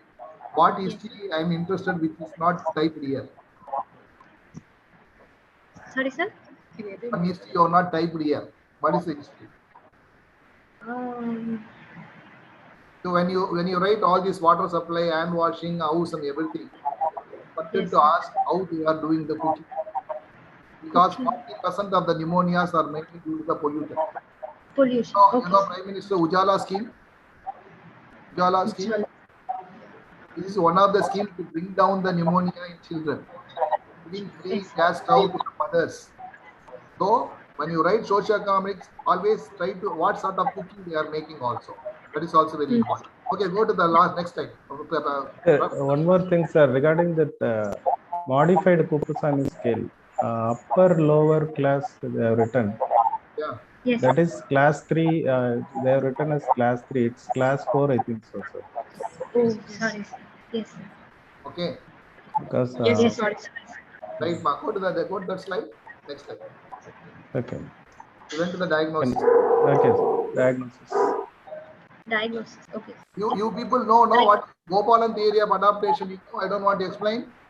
Yes, sir. Yes, sir. Yes, we know. About the area of adaptation, restricted activity, restricted growth, mobilization of protein, mobilization of fat, leading on to wasting, and child becomes marasmus. That is called Gopalan theory of adaptation. Okay. Yes. Right. Diagnosis. Yes, sir. Diagnosis: a case of chronic malnutrition with no complication. This is due to improper feeding practices and congenital heart disease, where the calorie deficit was found to be 540 kilocalories per day and protein deficit of 9.05 grams per day. He was having a gross motor delay and he was immunized up to date. Okay, so this is a chronic malnutrition. So since you are given a diagnosis, you should know some of the data what India has also. The India SAM malnutrition is 6.3%. That means every 100 children we have 6.3 SAM. And we have 43% of the children are wasted, 47% of the children are stunted. These are the figures you should know. It will be usually asked in the examination. Okay, yes. Right, go on. Yes, sir. So next The is diagnosis also you have to mention about the stunting severity. That's what. But Sendil, when she says chronic malnutrition, automatically it comes because weight. We have to mention severe, sir. It is more than -3 standard deviation. Detailed diagnosis, right? Okay, sir. Okay, sir. Okay. What is F75 and F100, Ra? What is F75 and F100? Both are milk-based diets, sir, that is given during this restorative phase of the treatment, sir. F75 is 75 kilocalories. Energy is supplied in every 100. Your free site and Utilization phase for the growth, for repair growth, sir. Okay. So what is meant by RUT? Correct, சொல்லுங்க. Ready? Yes. அந்த பொண்ணு சொல்லுங்க, அடுத்த பொண்ணு சொல்லுங்க. அவங்களுக்கு கொஞ்சம் rest கொடுங்க. Ready to use therapeutic food, sir. Rice Bengal gram kanji, அரிசி வித் ஒற்றைக்கடலை, CPP கஞ்சி ICHல வேர்க்கடலை, ஒற்றைக்கடலை, கேரவலகு இதெல்லாம் ready to use therapeutic food ன்னு அர்த்தம். கலந்து டக்குன்னு கொடுக்கிறது. என்ன? Why RUT is important? Anybody? Why? It's easy. It's a pastry and consistency. See, in SAM management, the idea of this RUTF is child should eat without spending any energy or any protein. Ice cream when we take ice cream, we don't spend any energy. It goes beautifully inside. Something like that, we don't want the SAM child who is already deprived of protein, deprived of calorie, should not munch. The masseter should not work. That needs a lot of energy. So we don't want the child to spend any energy. That's why we give less bulky, less viscous, easily palatable, easily absorbable gruel, so that the child can eat without spending any energy. What is refeeding syndrome? Refeeding when high amount of energy and protein dense food are given to the children, so they'll have hypokalemia, hypomagnesemia, and hypophosphatemia. All will cause muscular dysfunction that leads to. Well, do you know the story? Do you know the story how it came? Do you know the story how it came? It has happened in the Second World War. When Japanese prisoners, Vietnam prisoners were made to starve. Suddenly one day Japanese give a lot of food. After eating, most of the prisoners died after 5 days. Then a lot of investigation went on. Then they found that so far these people who are starving were not dying. But when they give a lot of food after many days, suddenly they died. From that only refeeding syndrome concept came. From that only F75 came. The idea of F75 is to assess the tolerance of the feed by the child. During F75, you need not calculate the protein. You need not calculate the calorie. Something is better than nothing. Child is eating. So F75 is nothing but assessing the appetite, assessing the tolerance. Then you can go for F100, where you can go from 0.9 to 2.9 grams of protein. Good. Go to the next slide. Yes. Investigations. I would like to do CBC. Yes, sir. Sendil, sir. Can we skip investigation slide? Yes, sir. Maybe the most important is glucose, albumin, and electrolytes. Yes, sir. Most important. Okay, yes. I will ask you one question. The other girl. Yes, sir. Come to the video. The child has got a sodium of 125. Will you treat or will you not treat? Sodium is 125. Normal is 135. Potassium is 2.5. What will you treat? Will not treat, sir. So usually, SAM children, sodium need not be treated. Because the sodium is sitting inside the cell. If you correct the potassium, sodium automatically will get corrected. But if the sodium goes below 120, then you have to correct the sodium. Right? What is Risomol? What is Risomol? It is the ORS solution given especially for SAM children, sir. How much sodium? How much sodium? Sodium will be less than that of the standard low osmolar ORS, sir. How much in get that? 45. 45. Yes. Sodium will be 90. Here you have only 45. Okay. So we don't know because the sodium is already inside. So I don't want to load the child. Okay. Suppose the child has anemia. Will you start iron? No, sir. No, sir. Why? It will cause gastric irritability and there will be production of free radicals. That is not the There will be increased bacterial gut flora. Radicals will be released. That is one problem. More importantly, when you take iron, it should get converted into ferritin very soon. For that, we need lot of amino acid, lot of energy. Already the child is devoid of energy. So if I start iron earlier, all the energy will be utilized for the conversion of iron. That is detrimental to the child. Point number 3, there is a defective hemoglobin genesis in this baby. So the ferritin is stored there, but the hemoglobin synthesis is not there. So even if it is not going to have much help in this child. So there are 3 reasons iron is not started in the beginning. It may be because of oxygen free radicals, because of the poor hemoglobin synthesis, but the storage is there. Third one is the utilization of protein and energy for the conversion of iron to the ferritin. That's why we are not giving iron in the beginning. Iron should be given during the catch-up diet. That is when you give F100. That is the catch-up diet. F75 is the starter diet. During the catch-up diet, you can give, right? Go. So investigation is fine. Go to the next fast presentation. Next 2 cases. Yes. So this is a case where this is a case of kwashiorkor, sir. Yeah. I found that this was due to inadequate weight gain during pregnancy. Prelactal feeds were given at birth. Inadequate breastfeeding, where no hind milk was given. Reduced complementary food intake and bad child rearing practices, where during diarrheal episodes the mother gave only milk and she did not give a normal diets. Diets that like yogurt,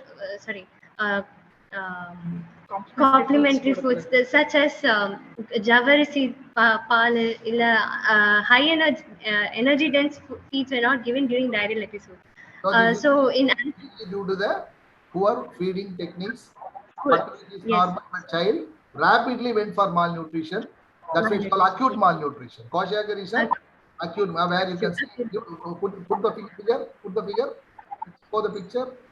Yes, sir, yes. You can see the hair changes, you can see the skin changes, okay, you can see the edema. Yes. What is that typical behavior pattern you tell for Kwashiorkor?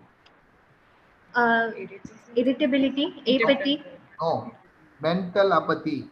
Mental apathy. Okay, you should be very, in some of the terms, you should be very clear. Okay, mental apathy. Go to the next. Yes, go to the next. Yes. This is a case where the baby was low birth weight and late preterm. And no breastfeeding was given, and improper dilution of cow's milk was given. That's why the baby went into acute malnutrition. This is the last case where this was a second twin, second born twin, and there was failure to gain weight. There was improper breastfeeding, incorrect dilution of cow's milk, and formula feeds were not given. Formula feeds were given, sir. So fantastic. So this is a you can see the baggy pant appearance, gluteal region, yes, you can see the wasting. The tail looks very whole. You can see the rackety rosary beautifully on this child. Okay? All deficiencies can be seen. This is called irritable. In Kwashiorkor, it is mental apathy. In SAM, marasmus, it is irritable. Irritable. Okay. Okay. And last one question. You are treating the child with F75. Yes, sir. How do you say the child is improving? Return of social smile. Social smile. Return of appetite. Yeah, and the girl solunga, adutha girl solunga. Return of appetite, yes. And pedal edema is like subsided, sir. And disappearing. Very good. Very good. And there's weight gain, sir. Weight gain? Yes, sir. More than 10 gram per. More than 10 gram. You should be very specific, ma. The appetite will come on the 4th day. The edema starts appearing on the 4th day. Edema completely disappears by 10th day. There will be an increase of 5 to 8 gram per kg of weight every day for 3 consecutive days. Then you can switch over to a commonly asked exam question. When do you switch over from F75 to F100? The child gains of 5 to 8 gram per kg of weight every day for 3 consecutive days. Then we can switch over. What is NRC? Nutritional Rehabilitation Center. Your professor, your HOD wanted, we have sanctioned this time. Stanley is getting a NRC very soon. Hey, that is bar. No. Thank you, Srini. NRC means Nutrition Rehabilitation Center. Sorry, one question NRC la. Last question, Srini. Innu 2 session irukku aprom. Mudinjicha, time mudinjicha. Already over, sir. Over. Sorry, Sendil, neenga finance finish pannunga. So, one last question. What is meant by TLC? TLC, yeah. TLC. What is meant by TLC? I'm not aware, sir. I don't know. It's tender loving care. Apart from whatever the medications are there, yes, there should be some psychological support. Tender loving care and okay. We shall wind up, sir. Thank you, Madam Rama, Madam. Thank you, excellent. Thank you very much, Madam. அந்த பொண்ணுங்கள ஸ்கிரீன்ல காட்டுங்க அந்த பொண்ணுங்கள ரெண்டு பொண்ணுங்கள அழகா வந்துட்டாங்களே ஸ்கிரீன்ல காட்டுங்க madam appreciate பண்றேன் Emma, you can stop sharing slides. You can come in the video. Madam, both these girls they came to ICH. They came to ICH. They came to ICH. I gave them one case on the ground floor. She has examined the case for 1.5 hours. Then he came to me again. Sir, I have seen the complete case. Then I said I gave another 3 cases for case scenario. so that all the etiology of SAM can be covered. And so they have done an excellent work, madam, an excellent presentation. Well done, Preeti and the other Punna. Priyanka, Preeti and Priyanka. Thank you very much for nice presentation. Actually, SAM வந்து ஒரு chronic presentation அது 45 நிமிஷத்துல முடியாது ஏன்னா அது chronic malnutrition. Anyway, they have covered everything.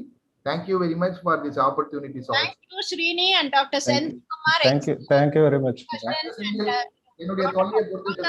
Point till the complete management. I don't think there are any further questions that the examiner can ask.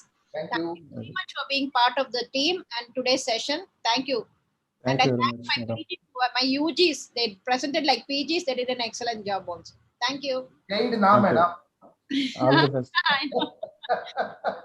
Very good. Thank you, Srini. Thank you, madam. Thank you, madam. Thank you, Senthil. Thank you so much. Thank you, madam, very much. Thank you, Senthil. Thank you, sir. Over to our very own Dakshayani, who's the Associate Professor of Pediatrics in Nagapattinam, and she's going to talk to us about a very important aspect, that is management of diarrhea and dehydration, which is the must for all undergraduates to know. So it's over to you, and you have a time limit of 15 minutes, Daksh. You can start now. Thank you so much, ma'am. Thanks to the office bearers of IIP TNSC and my teacher, Professor Emma Madam, for this opportunity. Actually, sir has made my job much easier. This is a broad topic, so I'll try to finish it as much as possible. I'll be a little fast. Kindly bear with me. Thank you. So, coming to diarrhea, according to the WHO, diarrhea is defined as the passage of 3 or more loose or liquid stools per day. Acute diarrhea is defined as the increase in the frequency or change in the consistency of stools of less than 14 days duration, the most common cause being rotaviral diarrhea. According to the recent standard treatment guidelines of IAP 2022, acute watery diarrhea is said to last for a usual period of 7 days. Persistent diarrhea, it starts as acute diarrhea and lasts for more than 14 days. This is also usually infective in origin, and this is due to the persistent colonization of small intestine with microbes. Chronic diarrhea is again persistent diarrhea of non-infective origin. So the diarrhea seen in inflammatory bowel disease, malabsorption syndrome, immunodeficiency, etc., they all constitute chronic diarrhea. Persistent or chronic diarrhea, which is associated with malnutrition, is called protracted diarrhea. This does not respond to your conventional lines of treatment or any dietary modification. So having said that, passage of blood or mucus in stools is called acute dysentery. This is commonly caused by invasive bacteria like E. coli, Shigella, Salmonella. Constitutional symptoms like fever, vomiting, etc. are more common with dysentery than with diarrhea. Parenteral diarrhea, it is para-enteral. So diarrhea due to non-enteral infections like pneumonia, UTI, ASOM, etc. are associated with diarrhea. And this is also usually associated with constitutional symptoms like fever, vomiting.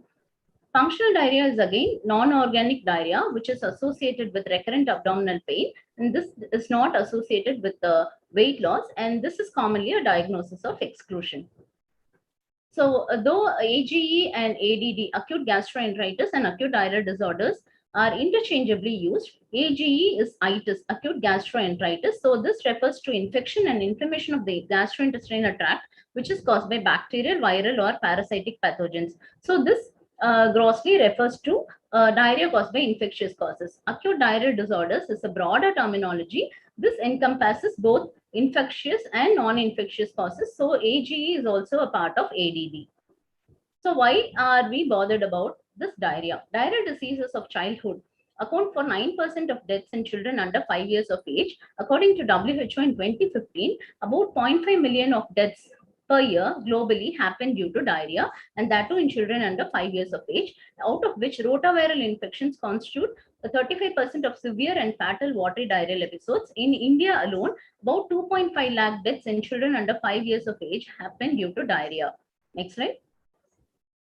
So with the improved case management of diarrhea based on oral dehydration therapy, improved nutritional management of children with zinc and vitamin A supplementation, continual breastfeeding, treatment of anemia and co-infections, rotaviral immunization, and selective and appropriate use of antibiotics, improvement in the standard of hygiene, sanitation, and water supply measures, there has been a strong decline in diarrheal mortality. Next slide. So having said that, we'll come to the etiology of acute diarrhea. Acute diarrhea is usually caused by infections due to viruses, bacteria, parasites, etc. As mentioned earlier, parental infections like UTI, sepsis, otitis media can also cause acute diarrhea. Drugs, particularly antibiotics, when used for long, causes antibiotic-associated diarrhea. So, what is the mechanism of diarrhea? This is the mechanism of infection-associated diarrhea. The enterotoxin, which is elaborated by the organisms, they act on the enterocyte ligand receptor on the apical membrane of the enterocytes, which causes an intracellular cascade of secondary messengers, namely cyclic GMP and AMP. They act on the cryptic cells in between the enterocytes, which opens the chloride channels, causing an efflux of chloride from the cells into the intestinal lumen. As chloride washes out, sodium also follows chloride, and as sodium and chloride are exuded out of the cell, water also follows, and this is passed via the intestinal lumen as stools. So this is the pathophysiology of secretory diarrhea. Next slide. That said, there is another type of diarrhea called osmotic diarrhea. This is commonly seen when there are undigested osmotically active components left in the gastrointestinal lumen. As in case of lactose intolerance, which is a very common question being asked in exams for undergraduates. This lactose intolerance is very common in infants and toddlers. Following a minor viral infection, there is a resultant transient lactase deficiency, and this leaves the lactose in the milk undigested in the intestinal lumen. So this lactose absorbs fluid from the intracellular compartment into the intestinal lumen and is passed as large volume semi-solid stools. But when this offending agent, namely milk, is withdrawn for a small time, and if the child is left to fast for a very short time, diarrhea stops and symptoms decrease. This is a surrogate test to check if the child has an osmotic diarrhea or secretory diarrhea. This child has features of dehydration, and because this stool has a osmotically active substance, the osmolality is very high, to the tune of 400 milliosmoles per kg, and a pH of less than 5, and the stool for reducing substances will be positive. And features of osmotic diarrhea would also include features of malabsorption like perianal excoriation and passage of flatulent stools. Next slide. So, if the child passes flatulent stools, perianal excoriation is present, and the pH of stools is acidic, then we can suspect lactose intolerance. If the stool, on the other hand, is frothy, foul-smelling, greasy and frequent, you can suspect fat malabsorption. Recurrent mucus and blood in stools would suggest an inflammatory bowel disease, and this is very important. An older child who has rice watery stools may have cholera as the cause for diarrhea. Next slide.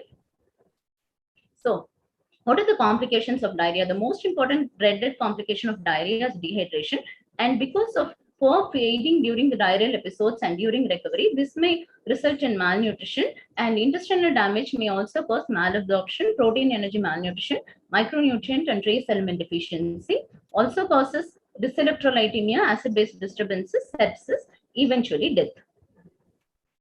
So what are the predisposing factors that lead diarrhea to a child with diarrhea to get severely dehydrated? Infancy, children with malnutrition, systemic infections like measles, immunodeficiency, bad child rearing practices, poor socioeconomic status, and prolonged and indiscriminate use of drugs may lead to severe dehydration in a child with diarrhea. Why does this diarrhea lead to increased severity of dehydration in children rather than in adults? 60% of child's body weight is composed of water, inclusive of both ECF and ICF. The extracellular fluid is composed of plasma, interstitial fluid, and body secretions. That said, the length and surface area of the intestine in children is as large as in adults. Hence, the child loses as much water and electrolytes as an adult does, but corresponding weight loss is multifold compared to the adults. For instance, in a 10 kg child, if the child loses a fluid of 1 kg volume, the weight loss is 1 by 10, which is 10%. But if the same fluid, 1 kg, is lost in an adult who weighs 60 kg, the weight loss is only 1 in 60, which is 1.8% of the weight loss. That explains the disproportionate dehydration in children with diarrhea. As a result of diarrhea, there is a shrinkage in extracellular fluid volume. This causes an impaired skin elasticity, reduced skin turgor, sunken eyes, dryness of mucous membranes. All these are important because all these are the signs which we look for in children with diarrhea and dehydration. Because there is depletion of the extracellular fluid, there is a reduction in the circulating blood volume. So the filtering glomeruli have a low hydrostatic pressure, reduced urine output, resulting in AKI in children with dehydration. So this reduction in extracellular fluid volume also causes a fall in blood pressure, a weak thready pulse with pool peripheries. Also, this blood pressure fall may also account for cerebral hypoperfusion and hypovolemic shock. As the electrolytes are also lost along with fluids, this may result in hypotonia, paralytic ileus, which is very commonly seen in children with diarrhea and dehydration. Next slide. So this is our IMNC for you. Any child, any mother who brings the child with diarrhea, with frequent loose stools, asks if the child has diarrhea. If the answer is yes, ask her how long has it lasted, and if there is blood in stools. If there is blood in stools, that is a case of acute dysentery.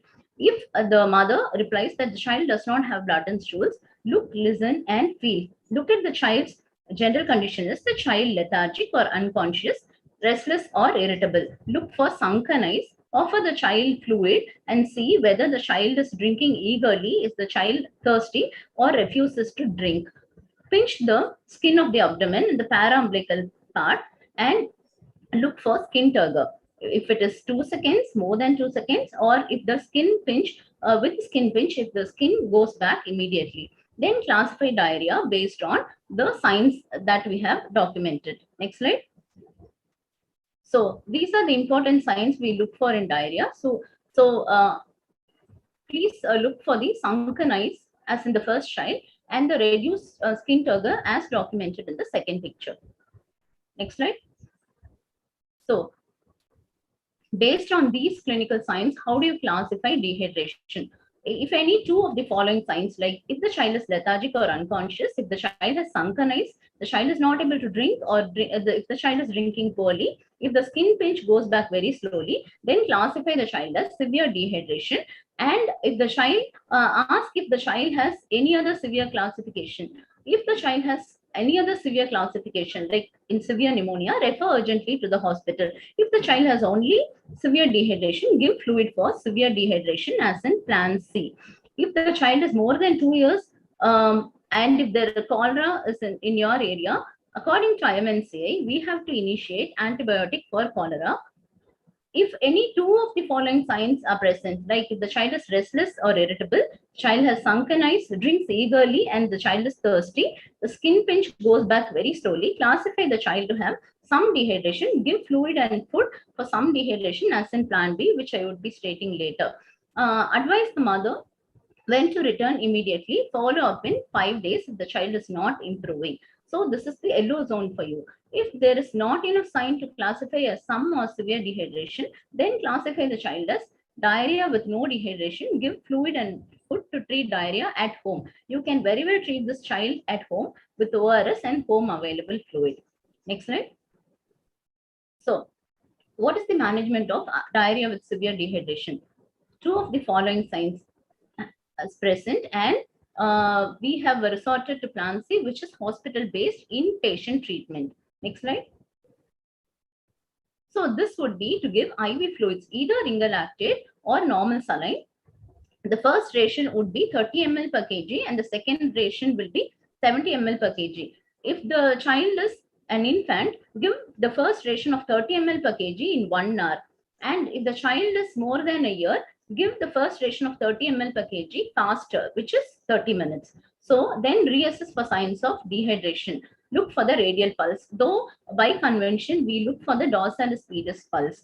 If there are features of dehydration earlier, and this has improved now after the initial ration, then give the second ration of 70 ml per kg in 5 hours if the child is an infant, and if the child is more than a year of age, give 70 ml per kg in 2.5 hours. Reassess and classify as no dehydration, some dehydration, or severe dehydration, and manage accordingly. Next slide. So if you are not able to get an IV access, start rehydration by NG tube or OG tube with ORS solution given at a rate of 20 ml per kg per hour for 6 hours. So you give a total volume of 120 ml per kg, reassess the child every 1 to 2 hours. Secure IV access if hydration does not improve with ORS. Still you're not able to gain an IV access, refer the child to a tertiary care center. Next slide. So this is the management of some dehydration. If any two of the following signs, if the child is restless, has sunken eyes, drinks eagerly, the skin pinch goes back very slowly, classify it as some dehydration and resort to plan B. If among these 4 signs only one is present, but still the child is lethargic or unconscious, then the categorization would go to diarrhea with severe dehydration, and that would require plan C mode of treatment. So plan B would be hospital-based oral rehydration therapy under supervision. In this, the deficit replacement would be 75 ml per kg of ORS over 4 hours. For infants, you can give it a little slower for 6 hours. Reassess, then maintenance therapy for ongoing losses, which is around 10 to 20 ml per kg per loose stool. Continue breastfeeding during and after the deficit replacement, and zinc supplementation is absolutely essential. So there are not enough signs to classify as some or severe dehydration. Resort to home-based management, which is plan A. Here we give fluid therapy, oral rehydration therapy with ORS or home available fluids. Continue breastfeeding, identify danger signs and ask the mother to report immediately, and zinc supplementation. The solution to all this plan A, B and also C has been finally the oral rehydration therapy. Thanks to this person, Dr. Dilip Mahalanabis, an Indian pediatrician who was responsible for bringing down the number of deaths in under 5 children in Bangladesh during the 1970 cholera epidemic. So in memory of his birthday, this World ORS Day is celebrated on July 29th every year. Next slide. So why ORS? Despite varying etiologies, the sodium coupled glucose co-transporter, which causes absorption of water by solvent drag via the GLUT transporter in the gut, is unaffected in all diarrhea of infective etiologies.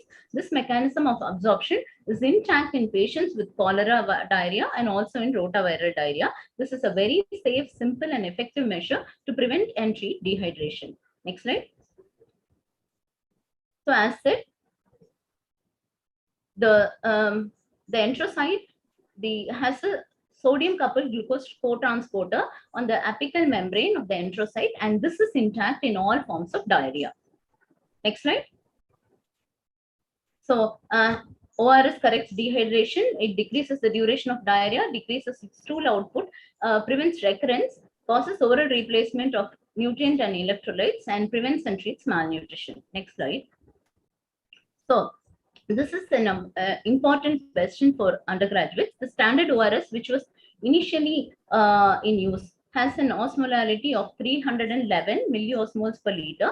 It has higher glucose 111, higher sodium 90, and an equivalent concentration of potassium as compared to the reduced osmolarity WHO ORS, which has 75 milliequivalents of glucose, 75 milliequivalents of sodium, which has a molar ratio of 1:1. So for every sodium that moves into the enterocyte, a glucose also moves into the enterocyte. So this has an osmolarity of 245 milliosmoles per liter. Next slide. So as stated earlier, this is associated with the risk of hyponatremia. The molar ratio of glucose to sodium is 1:1 with the hypoosmolar ORS, and the absorption is more efficient with reduced osmolar ORS, that is the new WHO ORS. Next slide. Next slide. So what is the oral rehydration therapy? ORS solution with composition in the WHO recommended range. Solutions made from sugar and salt, food-based solution, homemade fluids with substrate and salt, sugar and salt solution, rice water with salt, lassi with salt, plain water, lemon water, thin rice kanji, dal water without salt. All this constitute ORT. But glucose water without salt, fluids without starch or sugar and salt in children who are starved, tea, coffee, beverages, etc. do not constitute ORT. Next slide. So when the the stool purge rate is very high, more than 5 ml per kg per hour, when the child has persistent vomiting, abdominal distension, ileus, glucose malabsorption, ORT will be ineffective. So manage with IV fluids at the rate of 75 ml per kg over 4 hours and reassess for dehydration. So special situations with infants, when there is a diarrheal episode, continue breastfeeding, anticipate complication, and at appropriate facilities, you should make arrangements for inpatient treatment and need for systemic antibiotics. In children with SAM, the rate of correction of dehydration should be slower. Use of specialized ORS like Resomol is recommended. Anticipate complications. Systemic antibiotics are a must in these children. Prolonged monitoring and nutritional management is essential. So, why is it important to correct dehydration in severely malnourished children? Very slowly. You have to recognize the signs of dehydration, reduce skin turgor and altered sensorium in otherwise malnourished child, mask the degree of dehydration in them. So there is also low level of potassium due to poor muscle mass. So there is a need for extra potassium supplementation. Next slide. So Resomol, this has a higher glucose, 125 millimoles per liter. So this is essential for children with severe and acute malnutrition. The sodium level is 45 millimoles per liter. The WHO ORS had 75 and this has 45. Potassium, the concentration is 40 millimoles per liter in Resomol, whereas in the WHO ORS, it was only 20 millimoles per liter. So this explains the rationale behind using Resomol for children with severe acute malnutrition. There is a sodium excess. So children with severe malnutrition have a sodium excess and potassium deficiency, also other micronutrient deficiency. When you're using Resomol in such children, if there is a pre-mixed Resomol sachet, one sachet of Resomol can be mixed in 1 liter of water. But on the other hand, you are using WHO standard ORS, that is the earlier ORS, which had 311 milliequivalents per liter. For preparing Resomol, 1 sachet should be dissolved in 2 liters of water, 50 grams of glucose should be added, and 40 ml of mineral mix solution should be added. If you are using hypoosmolar ORS, which contains 245 milliequivalents per liter, 1 ORS sachet should be dissolved in 2 liters of clean water, and 50 gram of glucose should be added, along with 45 ml of potassium chloride solution, which is prepared from a pre-mixed stock solution. This is given at a rate of 5 ml per kg per oral every 30 minutes. Next slide. So for the first 2 hours, every 30 minutes, give 5 ml per kg. Then after that, for alternate hours, you give 5 to 10 ml per kg. So this treatment duration is for a period of 12 hours. Monitor every 30 minutes for the first 2 hours. Look for pulse rate, respiratory rate, urine output, frequency of loose stools and vomiting, and then monitor hourly thereafter. If there are signs of overhydration, stop ORS and reassess after an hour. Next slide. Yeah, time is up. Yeah. Investigations are very rarely recommended in the management of diarrhea, because diarrhea and dehydration are clinical diagnosis mostly. Next slide. Next slide. So infants are younger than 6 months. They are advised to continue breastfeeding, and for non-breastfed, you should not introduce diluted or modified formula. In children with SAM, food should be offered during the rehydration phase. Home available fluid can be given in between ORS therapy. Elimination diet is usually not indicated. Next one. Next slide. So zinc supplementation is very essential. It should be given for a period of 14 days. Children less than 6 months should be given 10 mg per day. Children more than 6 months should be given 20 mg per day. So the management of acute dysentery, antibiotics are indicated. Next slide. So next slide. Next slide. So antibiotics are indicated only in infants, children with severe acute malnutrition, children with systemic infection, immunodeficiency, and in cholera. The drug recommended in cholera would be a single dose of doxycycline in children more than 2 years of age at a dose of 2 to 4 mg per kg. Next slide. So immunization, as it is very important, you should immunize the child with rotaviral vaccination. Monovalent vaccination should be given at 2 doses at 6 and 10 weeks of age. The pentavalent rotaviral vaccine should be given in 3 doses at 6, 10, and 14 weeks of age. Next slide. Next. Next slide. Next slide. So thank you everyone for the patient listening. Thank you, ma'am. Thank you. Yeah, it was quite an extensive presentation, and you covered all the points. I mean, as expected of you. So I don't know if there are no questions in the chat box. So I'm sorry, we cannot delve any further on that. So thank you, Daksh, once again. Now it's over to Dr. Tilakavati, who's the Associate of Pediatrics from Tiruvannamalai Medical College. And the last speaker for today, you can start presenting, Tilakavati. Yes, ma'am. Ma'am, am I audible, ma'am? You're audible, visible, your slides are also seen. Go ahead. A warm good evening to one and all, and my sincere thanks to IIP TNSC and our beloved teacher, Professor Rama ma'am, for this opportunity. So I will start the session. You will be having 2 spotters in your university examination. Each spotter carries 3 marks. Totally 6 marks we will score if you diagnose the spotter correctly and answer the questions. So what is the first spotter? So what you see here in the figure 1, you are seeing a confluent unicolored crusted lesion around the oral cavity.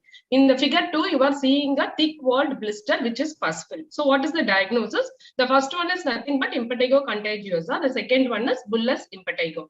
So how do you classify skin infections or pyodermas? They are broadly classified as follicular or non-follicular pyodermas.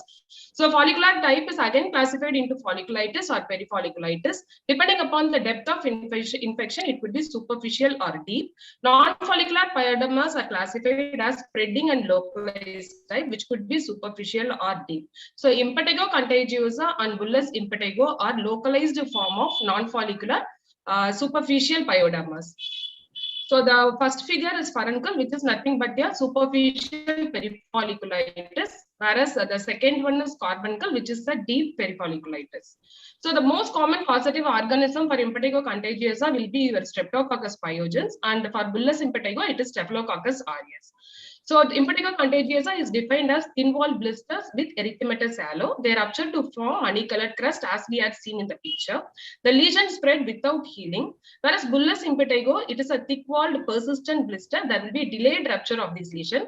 The lesion heal in center to form plaques. The common complication what we encounter during following impetigo contagiosa is post-streptococcal glomerulitis, glomerulonephritis, usually due to higher strains like 49, 47, 50 and all. And following bullous impetigo, staphylococcal scaldal skin syndrome is the complication.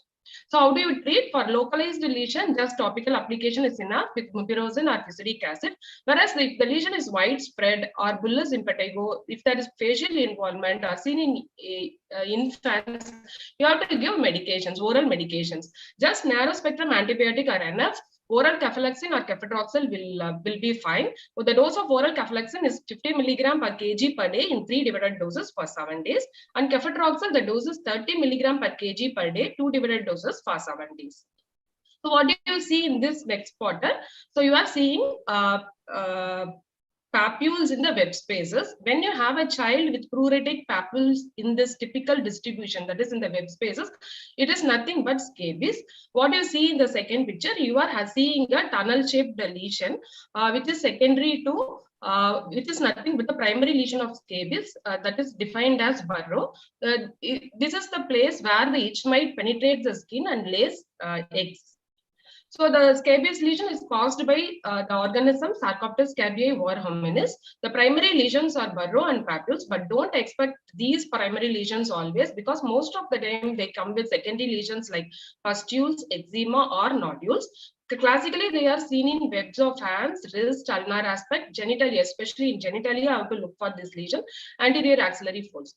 Whereas in neonates and infants, you can see these lesions in atypical sites like face, palms, and soles also. So what are the variants of scabies? Norwegian scabies is seen in immunocompromised children. Nodular scabies is secondary to hypersensitivity to retained organism, which may persist for months even after eradication of the mites. And scabies incognito is due to inadvertent use of steroids in a child with scabies, where the morphology itself will be changed. How do you treat scabies? It is very important to treat all contacts along with the index case at the same time. The bedding, clothing used by the index case and the contacts 3 days prior to treatment should be decontaminated, as these mite will not survive after that time. The medication should be applied ideally in bedtime. In infants, it has to be applied from head to toes. In children, from neck downwards. The contact period is usually 12 hours, which has to be followed by bathing. So what are the common scabicidal agents that are available? The 5% strength permethrin, which is a widely used one. It is least toxic. Single application is enough. Gamma benzene hexachloride, it is widely available in all government setup. It is available as 1% strength as lotion or cream, but it has to be used in children above 2 years because of the toxicity. And benzyl benzoate, it is available as lotion or emulsion, 12.5%, but it has a tendency to irritate the skin. Sulfur is usually used in neonates. It is safe and inexpensive, but it needs 3 consecutive night application. Crotometon, which is available as 10% cream, is useful in post-cavity itching. The oral medication which can be given in case of scabies is ivermectin. The dose is 200 microgram per kg. It has to be used in children above 15 kg. A start dose followed by a second one after a week is recommended. So what do you see in these children? What is common in all these children? You are seeing hypopigmented patches. So when you have a child with hypopigmented patch, you have to give a differential diagnosis based on the pathology. If it is associated with the scaling, you have a differential diagnosis of pityriasis alba, pityriasis versicolor, polymorphic light eruption, and seborrheic dermatitis. If it is without scaling, the differential diagnosis will be Hansen's disease, early vitiligo, post-inflammatory hypopigmentation. So in the child, what you see is multiple hypopigmented lesions, which has well-defined scaly lesion, which has well-defined margin. So it is pityriasis versicolor. But pityriasis versicolor need not to be hypopigmented always. It could be erythematous or hyperpigmented also. So how do you treat pityriasis versicolor? The causative organism is Malassezia perfor, and you have to treat this lesion with azoles, any azole, clotrimazole, valiconazole, ketoconazole, twice daily application for 6 weeks.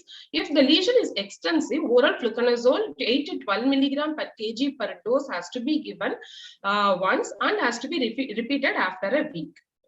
So in this child, you see a hypopigmented patch with the scaling, but the borders are ill-defined. So this is a case of pityriasis alba. Pityriasis alba is an endogenous eczema. So it has to be treated with emollients and steroids. The emollient should be applied twice daily for a month, and hydrocortisone cream of strength 1%, which has to be applied twice daily over the patch for 2 to 4 weeks. Again, you have a child with hypopigmented lesion. Asymptomatic hypopigmented lesion. If you closely observe, you can see seborrhea here. So when you have a child with hypopigmented lesion along with seborrhea, it is seborrheic dermatitis. Skin lesion has to be treated with emollients and hydrocortisone cream, whereas scalp lesion, ketoconazole lotion application, which has to be applied for 10 minutes followed by rinsing. It has to be applied twice a week for a total of 3 months. So what do you see in this photo? You see multiple vesicles and papules over the palms, soles, and the lips. So it is nothing but hand, foot, mouth disease. But when you have such a lesion, the common differential will be scabies also, because as I told already, in infants you can have scabies in palms and soles. So the hand, foot, mouth disease is caused by commonly Coxsackie virus A16, but also to some extent by enterovirus 71. It starts as a low-grade fever. You can have blisters in the oral cavity also. So the child can have swallowing difficulty, drooling of saliva, and also present with the swallowing difficulty and salivation. The complications, you can have loss of toenails or fingernails even after a month. Rarely, due to enterovirus 71, you can have dreadful complications like aseptic meningitis, encephalitis, myocarditis, polio-like paralysis. How do you treat hand, foot, mouth disease? The treatment is symptomatic with analgesic and antibiotics. So what do you see in this photo? You are seeing a pearly white triangular foamy lesion in the temporal part of the conjunctiva. So this is nothing but white hot spot, which is due to vitamin A deficiency. This is secondary to metaplasia of the conjunctival epithelium tangled with keratin. So when vital spot is kept, anything from vitamin A will be asked. So vitamin A is a fat-soluble vitamin, which has an important role for vision, immunity, integrity of skin and mucous membrane. The recommended dietary allowance for infant is 300 to 400 microgram. For children, it is 400 to 600. And adolescent age group, it is 700 microgram. So how do you classify xerophthalmia secondary to vitamin A deficiency? That this is the WHO classification. You have primary signs and secondary signs. The primary signs are X1A, which is conjunctival cirrhosis. X1B is bite or spot. X2 is corneal cirrhosis. X3A is corneal ulceration, which involves less than 1/3 of the cornea, and X3B is corneal ulceration if it is more than 1/3 of the cornea. The secondary signs are night blindness, fundal changes, and corneal scarring. So what are the dietary sources? The dietary sources are green, yellow, orange colored vegetables and fruits like tomato, papaya, carrot, green leafy vegetables. The animal sources are liver, shark or cod liver oil, egg yolk, whole milk or butter. So how do you treat vitamin A deficiency? Vitamin A solution is readily available in government setup. It is age appropriate doses should be given for children less than 6 months, 50,000 unit, and 6 months to 1 year it is 1 lakh unit, and above 1 year it is 2 lakh unit. So usually the deficiency is treated with 3 doses, 0, 1, and the another dose between 2 to 4 weeks. How do you treat keratomalacia? Keratomalacia needs higher doses, 5,000 international unit per kg per day for 5 days. Followed by 25,000 units daily till recovery. In children with SAM and measles, you have to give a single dose of age-appropriate vitamin A, even though there is no deficiency. What are all the complications of overdose of vitamin A? Pseudotumor cerebral, in which child can present with irritability, increased ICT signs like vomiting, anorexia, dry skin, alopecia, and painful joints due to chronic hypervitaminosis. High doses in early pregnancy, that is more than 3,000 microgram per day, is teratogenic. So what is this spotter? You are seeing follicular papules in the elbows, extensor aspect of the elbows with keratin plugs. This is nothing but phrenoderma. It is commonly seen in elbows, knees, and gluteal region. It is predominantly due to essential fatty acid deficiency, but vitamin A deficiency and B12 vitamin deficiency may also lead to this phrenoderma. So what is the management? Just nutritional supplementation with essential fatty acid with gingerly oil or mustard oil is sufficient.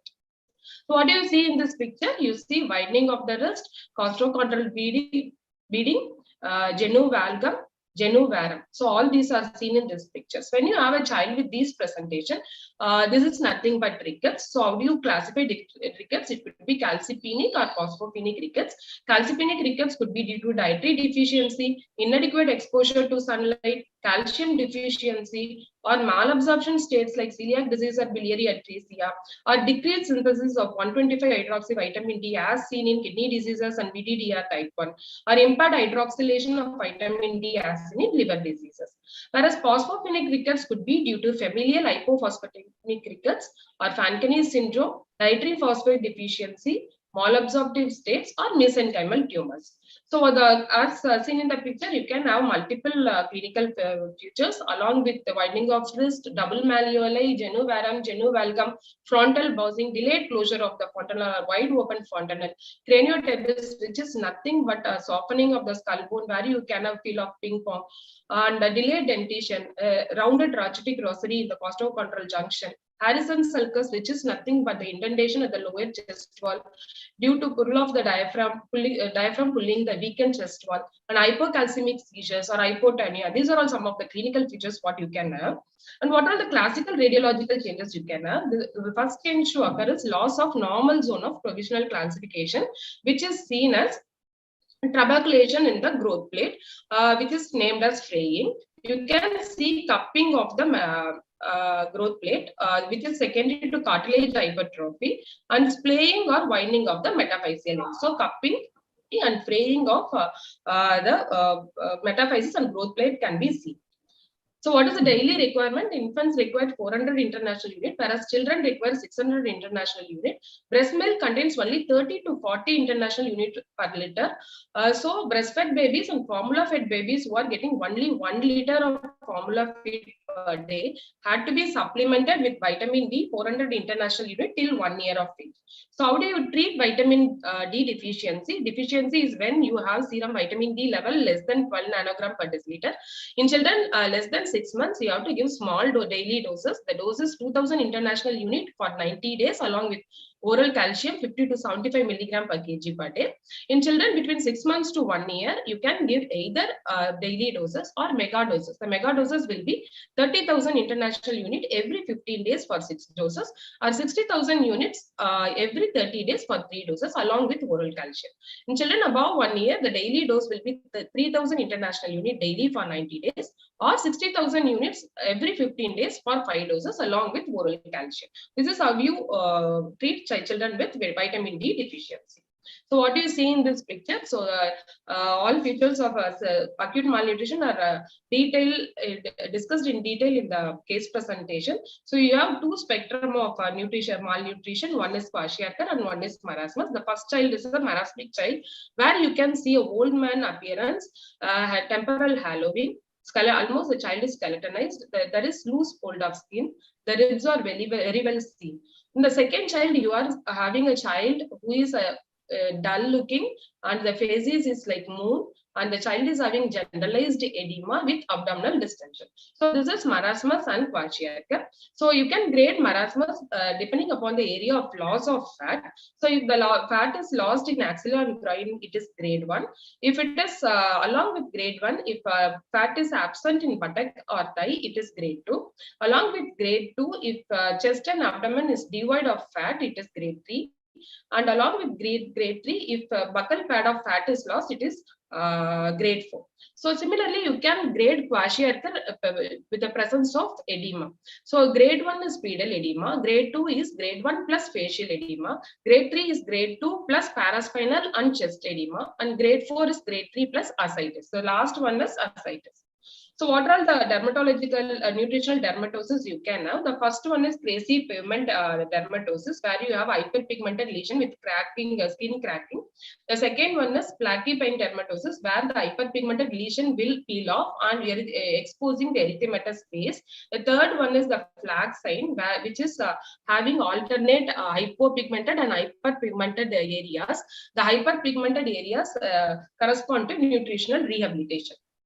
So you should know the difference between marasmus and kwashiorkor. Marasmus is due to deficiency of protein and calorie, whereas kwashiorkor is predominantly due to protein deficiency. Marasmus is seen in children below 1 year, whereas kwashiorkor is common in children between 1 to 4 years. Marasmic children have good appetite, whereas anorexia is present in case of kwashiorkor. The sensorium alert, marasmic children will be alert, whereas in kwashiorkor you will have mental apathy. Edema, air changes, skin changes are very much seen in kwashiorkor. Muscle wasting is very much evident in marasmus. A fatty liver is seen in kwashiorkor. Serum protein is markedly reduced in kwashiorkor, and complications are more common and severe in case of kwashiorkor. So this is how you classify malnutrition, acute malnutrition as per IMNCI. You will have this question also in ASCII stations. So when the weight for height is less than -2 z scores, between -2 z scores or more, there is no acute malnutrition, and MUAC is 125 millimeter or more, there is no acute malnutrition. If it is between -3 to -2 z score and mid-arm circumference is between 115 to 125 millimeter, it is moderate acute malnutrition. When weight for height is less than -3 z score, or mid-arm circumference is less than 115 millimeter, and if the child is able to take ready-to-use therapeutic food and there are no medical complications or there are no danger signs and there is no severe edema, it is classified as uncomplicated severe acute malnutrition, in which the child can be treated at home under monitoring. If the child is between weight for height is less than -3 z scores with mid-arm circumference less than 115 millimeter with severe bipedal edema with medical complication and it fails appetite test or with any general danger sign, it is complicated severe acute malnutrition where the child has to be hospitalized.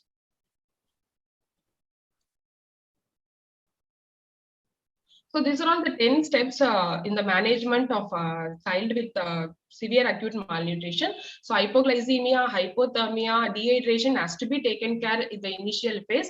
Electrolytes, infection, micronutrients, all these things should be taken care from the initial phase to stabilization, rehabilitation phase. The feeding should be initiated with catch-up formula, startup formula, and it has to be gradually increased to catch-up formula. The sensory stimulation should start from the stabilization phase itself and the follow-up in the rehabilitation phase. So what do you see here in this photo? You see a erythematous base which is capped with a scab. It is seen in axillary fold, the chest wall, and the inguinal region. So when you have such a lesion, the answer is H-CAR. So H-CAR is secondary to the rickettsial pathogen, Oriental sugar mushy, which is commonly seen in Strep typhus. It is transmitted by trombiculid mite. It is commonly seen in genitalia, inguinal region, buttock and all, and also in axilla, where the hidden areas with increased moisture. So it is a painless non-pruritic condition. So you have to search for H-CAR. So what do you see here? It is a very easy spotter. You see pallor in the palpebral conjunctiva, and also compare the palms with that of the child's palm. So this is how you grade severity based on IMNCA. When there is no palmar pallor, it is no anemia. When you have some palmar pallor, it is some anemia. When you have severe palmar pallor, that is even the creases are papery white, you will say it is severe anemia. So anemia is defined as hemoglobin level less than 2 standard deviation below the mean for that age and sex, and physiologically it is tissue hypoxia due to inadequate oxygen carrying capacity of blood. So this is the WHO recommended hemoglobin cutoff to define a child as anemic, age appropriate cutoff of hemoglobin. In a child between 6 months to 5 years, if hemoglobin is less than 11 grams, the child is anemic. 5 to 11 years, if it is less than 11.5, it is anemic. If it is between 12 to 13 years, any value, hemoglobin value less than 12 gram per deciliter, child is anemic. So how do you classify anemia? It could be due to impaired red cell production or excessive red cell destruction or blood loss. Impaired red cell production could be due to iron deficiency anemia or megaloblastic anemia, anemia of chronic diseases, cytoblastic anemia, or marrow failure disorders. And hemolytic anemia, red cell destruction could be due to membranopathies, hemoglobinopathies, or enzymopathies, or due to immune-mediated hemolytic anemias. And morphologically, we classify anemias into microcytic, normocytic, and macrocytic based on the MCV values and peripheral smears finding. So when the MCV is low for the age-appropriate cutoff, we call it as microcytic anemia. So the common differentials being iron deficiency and thalassemia. Normocytic anemia, when the MCV is in normal range, common examples will be anemia of chronic disease or early iron deficiency anemia in early stages. Macrocytic anemia, when the MCV is more than that of the age appropriate cutoff. The common examples are megaloblastic anemia due to B12 or folic acid deficiency. So these are the figure 1 shows microcytic hyperchromic anemia. When will you say it is microcytic? When the RBC is less than the size of the nucleus of small lymphocyte, it is microcytic. When will you say it is hyperchromic? When the central pallor is more than 1/3 of the RBC, it is hyperchromic.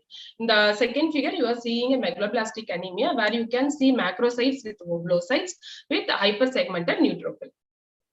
So again, this is a very easy spotter. You can have either neonatal jaundice as a spotter or an elder child with jaundice as a spotter. So in the elder child, where you have to look for jaundice, in the sclera, you have to look for jaundice in a very good natural light. And neonatal jaundice, you should know everything from bilirubin metabolism, what is physiological jaundice, what is pathological jaundice. The pathological jaundice is defined as any jaundice before 24 hours or any jaundice that is persisting beyond for 2 weeks. If bilirubin value is more than 15 milligram per deciliter, if the rate of increase is more than 5 milligram per deciliter in a day, or direct fraction is more than 20% of the total, it is pathological. So in the elder child, how do you approach jaundice? If the urine is high color, it is conjugated. If the urine is of normal color, it is unconjugated. So what are the causes for conjugated jaundice? Common causes are viral infection, which could be apoptotic or non-apoptotic viruses, metabolic liver diseases like Wilson disease, alpha-1 antitrypsin deficiency, cystic fibrosis, biliary tract disorders like cholelithiasis, cholecystitis, choledocalcis, autoimmune liver diseases, hepatotoxic drugs, vascular causes like Budd-Chiari syndrome, and veno-occlusive diseases. Unconjugated jaundice could be due to hemoglobinopathies or autoimmune hemolytic anemia, or due to syndromes like Gilbert or Crigler-Najjar syndrome. So what do you see here? You see a child with small head. So whenever you have a child with small head or large head, you will be asked to explain the steps of measuring head circumference and what are all the various shapes of skull and about the anterior fontanelle sutures and all.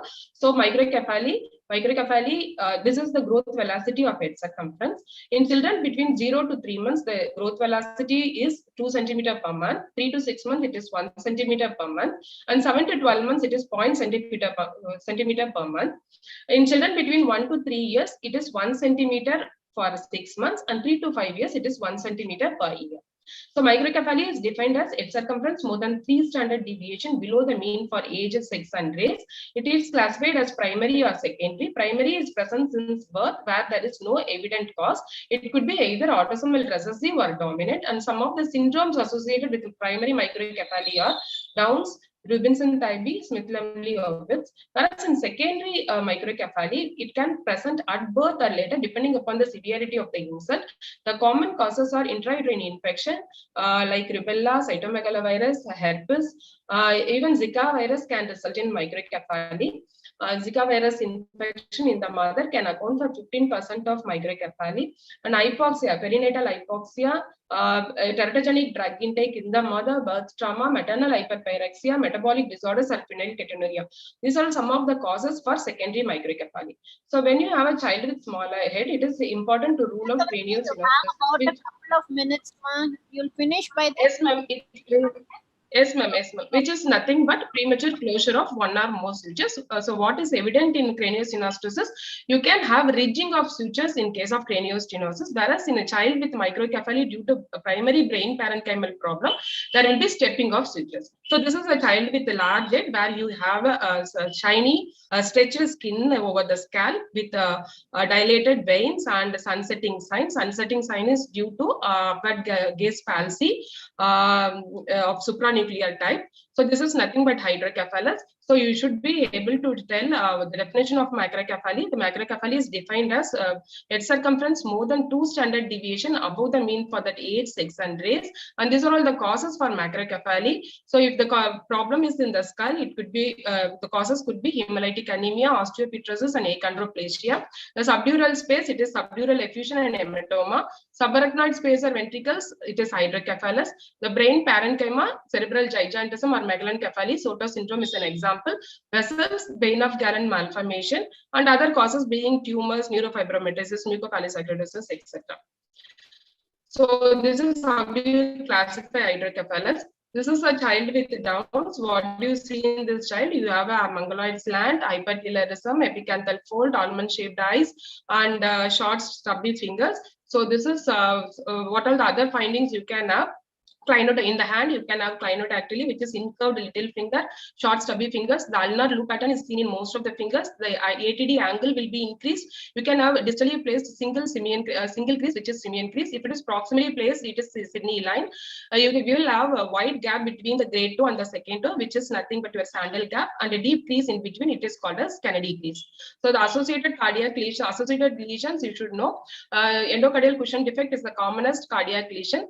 CNS problems, low IQ will be there, learning disabilities, musculoskeletal system, atlantoaxial dislocation, which is a common cause for sudden death in children with Down syndrome, and endocrine causes, endocrine problems, hypothyroidism, and diabetes mellitus. So the genetics, the meiotic non-disjunction of chromosome is the commonest one. Translocation accounts for 4% of causes, and mosaicism seen in 1%. So the antenatal screening, you should be able to say, so first trimester, you have a combined test with nuchal translucency and a serum test of kappa A and beta HCG. Second trimester, triple screen and quadruple screen are available. The integrated test, either serums, first trimester and second trimester serum screens are combined, or along with nuchal translucency, you can combine the serum test. So what do you see here? You see a child, you see pan-digital clubbing. So you should know the grades of clubbing. What are all the pathogenesis begin clubbing? So the most common pathogenesis accepted is PDGF mediated, in which large megakaryocytes escape the pulmonary circulation, adhere to the vascular endothelium, and secretes this PDGF, resulting in proliferation of the subcutaneous tissue. What are all the causes? Respiratory causes are bronchiectasis, lung abscess, cardiac, cyanotic congenital heart disease, infective endocarditis, and Eisenmenger syndrome.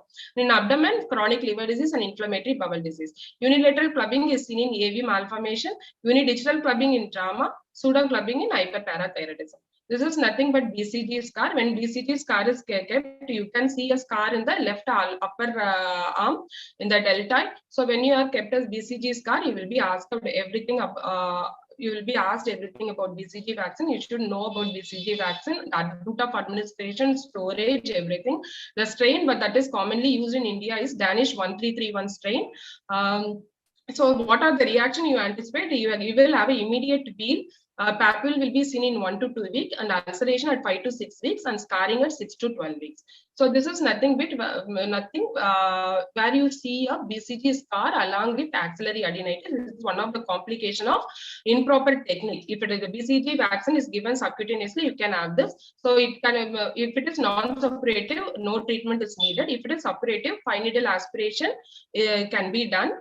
Failed aspiration may need surgical excision. So what you see here, this is nothing but a erythematous papule. What you see in the volar aspect of the forearm, that is tuberculin test. So it is a test to detect latent TB infection. The commonly used strength is 2 tuberculin unit of PPD RT23 with Twin 80, where Twin 80 is a detergent to prevent absorption of the protein. 0.1 ml is injected there. It is a type of delayed hypersensitivity reaction. So induration has to be read. It is induration, not the erythema. It has to be read 48 to 72 hours after administration. It has to be measured transversely. So common causes of false negative, due to infection like viral infection like measles, live vaccines, steroid intake or immunosuppressive agent intake, improper technique. False positive seen in atypical mycobacterial infection and BCG vaccination. So more than 10 mm is positive in an immunocompetent child, 5 to 10 mm is positive in immunocompromised. So what do you see here? A child with conjunctival suffusion with maculopapular rashes and coryza. So the classical picture of measles. So when you have a child with such picture, you have to consider other differential diagnoses like Kawasaki disease, toxic shock syndrome, and this post-COVID era.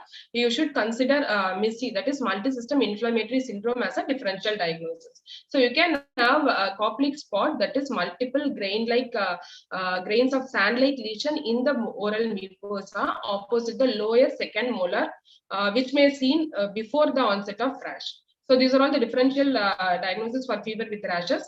So what you see here, you see membrane in the throat. When you have a membrane in the throat, you should give a differential diagnosis. The differential diagnosis will be diphtheria, membranous tonsillitis, Vincent's angina, infectious mononucleosis, and agranulocytosis. Diphtheria, it is a pseudomembrane which will which will bleed on peeling. It will spread across the tonsils. Even it may invade the palate and uvula. Whereas membranous tonsillitis, secondary to streptococcal infection, will confine to tonsils. So what you see here, you see a child with a short webbed neck, the increased carrying angle, broad shield-like chest, widely placed nipple with a short fourth metatarsal bone. So this is nothing but Turner syndrome. The commonly associated cardiac lesion here is coarctation of aorta. The gonads will have streak ovaries with hypoplastic uterus, and the chromosomal constitution is 45X. So what is this? This is nothing but erythema toxicum. You see erythematous rashes over the anterior abdominal wall in a neonate. It is a benign condition. It doesn't need any treatment. You can have papules and pustules also. The histology reveals eosinophils. You see multiple white arms over the nose and the eyelids. This is nothing but milia. It is also a common finding in a newborn. So what do you see here? You see a unilateral boggy swelling in the first picture and a uniform swelling in the second picture. The first one is cephalometoma. The second one is caput succedaneum. So cephalometoma is a subperiosteal swelling, so it will not cross the suture line. It appears few days after birth and resolves by 6 to 8 weeks. It may be associated with skull fracture, and it is one of the common cause for prolonged jaundice. Whereas caput is a soft tissue swelling. It will cross the suture line. It will present at birth and resolve spontaneously. So this is nothing but congenital talipes equinovarus, which could be positional or maybe associated with arthrogryposis or syndromes like trisomy 18 or due to a constriction band sequence. You should search for any spinal dystrophism when you have CTEV. So the treatment will be multiple manipulation by the mother during feeding or Ponseti method where casting is multiple cast is applied or followed by tenotomy of the tendo-Achilles. So what you see here, this is cleft lip with palate. So it could be due to maternal drug exposure, drugs like phenytoin, barbiturates, thalidomide, androgen in the mother during antenatal period may result in cleft lip and palate, or it could be a component of a syndrome like Van der Wood-Appert syndrome, Perry-Robin syndrome, Morophasia digital syndrome. So cleft lip is usually operated by 3 months and palate by 1 year of age. So this is nothing but bluish green color spots which is seen in the sacral region, Mongolian spot. Again, this is a benign condition, but when you have extensive lesions in the extrasacral site or persistent lesion, you have to search for associations like inborn errors of metabolism. This is nothing but polydactyly where you have an extra finger in the ulnar side. So how do you classify polydactyly? It is postaxial, preaxial or central. Postaxial when you have the extra finger in the ulnar side, preaxial when it is in the radial border, central in between the fingers. The common syndrome associated are Bardet-Biddle syndrome, Turner's, Ellis-Van Creveld, and Robinson-Tybee and Carpenter syndrome. So with that, I finish my presentation on all. Wish you all very best for your exams. Thank you, ma'am. Thank you, Thank you, Tilakavati. It's a lot of information you had given in a short time. Lot of, I'm sure they would have all benefited. We went through all the spotters. I also learned a few points in the bargain. Thank you very much for putting it all together for us. Thank you so much. So we are done, Rajendran, with today's session. Yeah, really, actually excellent presentation, Dr. Tilakavati, and all teachers actually, they done extremely very well. And really appreciate their pain-taking effort, and prepared nicely also. Really wonderful presentation, I can say that it is available in IAP, TNC, YouTube, and students definitely will be benefited. And I think in the YouTube channel also, their children, students, almost 500 children they are watching. I think definitely students also will be benefited from this presentation. And really hats up to all the எல்லோருக்கும் ஓப்படுங்க எல்லாருக்கும் definitely sir நல்லா present பண்ணாங்க எல்லாம் என்னன்னா directly they can go for exam. This is the way they given presentation, and if you are watching this video they can go for examination, need not go for extra study. That's a very excellent presentation. Yeah, very encouraging and very important message. I really appreciate hats up to Dr. Rama Chandramohan madam, and his actually dream of to make this kind of ICT for the undergraduates. Dr. Srinivasan is doing, Srinivasan, Dr. Balashankar, they are doing for a postgraduate. I think the ICT for undergraduate is the first time we are doing. I think that definitely will next time we will do it with a bigger way also we will plan. Thank you. And so from any comments from anybody, I think that seniors, that Srinivasan is there. I think he's Srinivasan sir, there are two Srinivasans. You want your NRHM Srinivasan? I enjoyed. I learned so much, and it was really a treat to listen to each and every one of the speakers. They have done real full justice and the excellent selection of faculty for talking about this thing. Congratulations to you and Rama madam and others, Dashayani, Pichiputtinga. Very good. Dr. PRC sir, Dr. Ramachandran sir. Sir is there. Sir, I don't have anything to add. So I enjoyed all the sessions.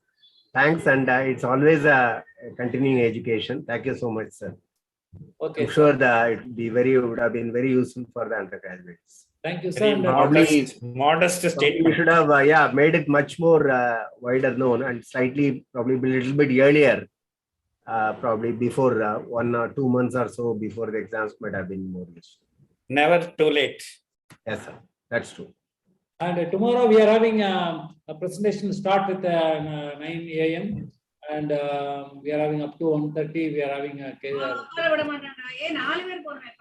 and please, I request all the students they can join same link 9 a.m. They can join, and we will meet tomorrow morning. Yeah. Thank you very much. Thank you, madam. Thank you, madam. Madam. Yeah, thank you.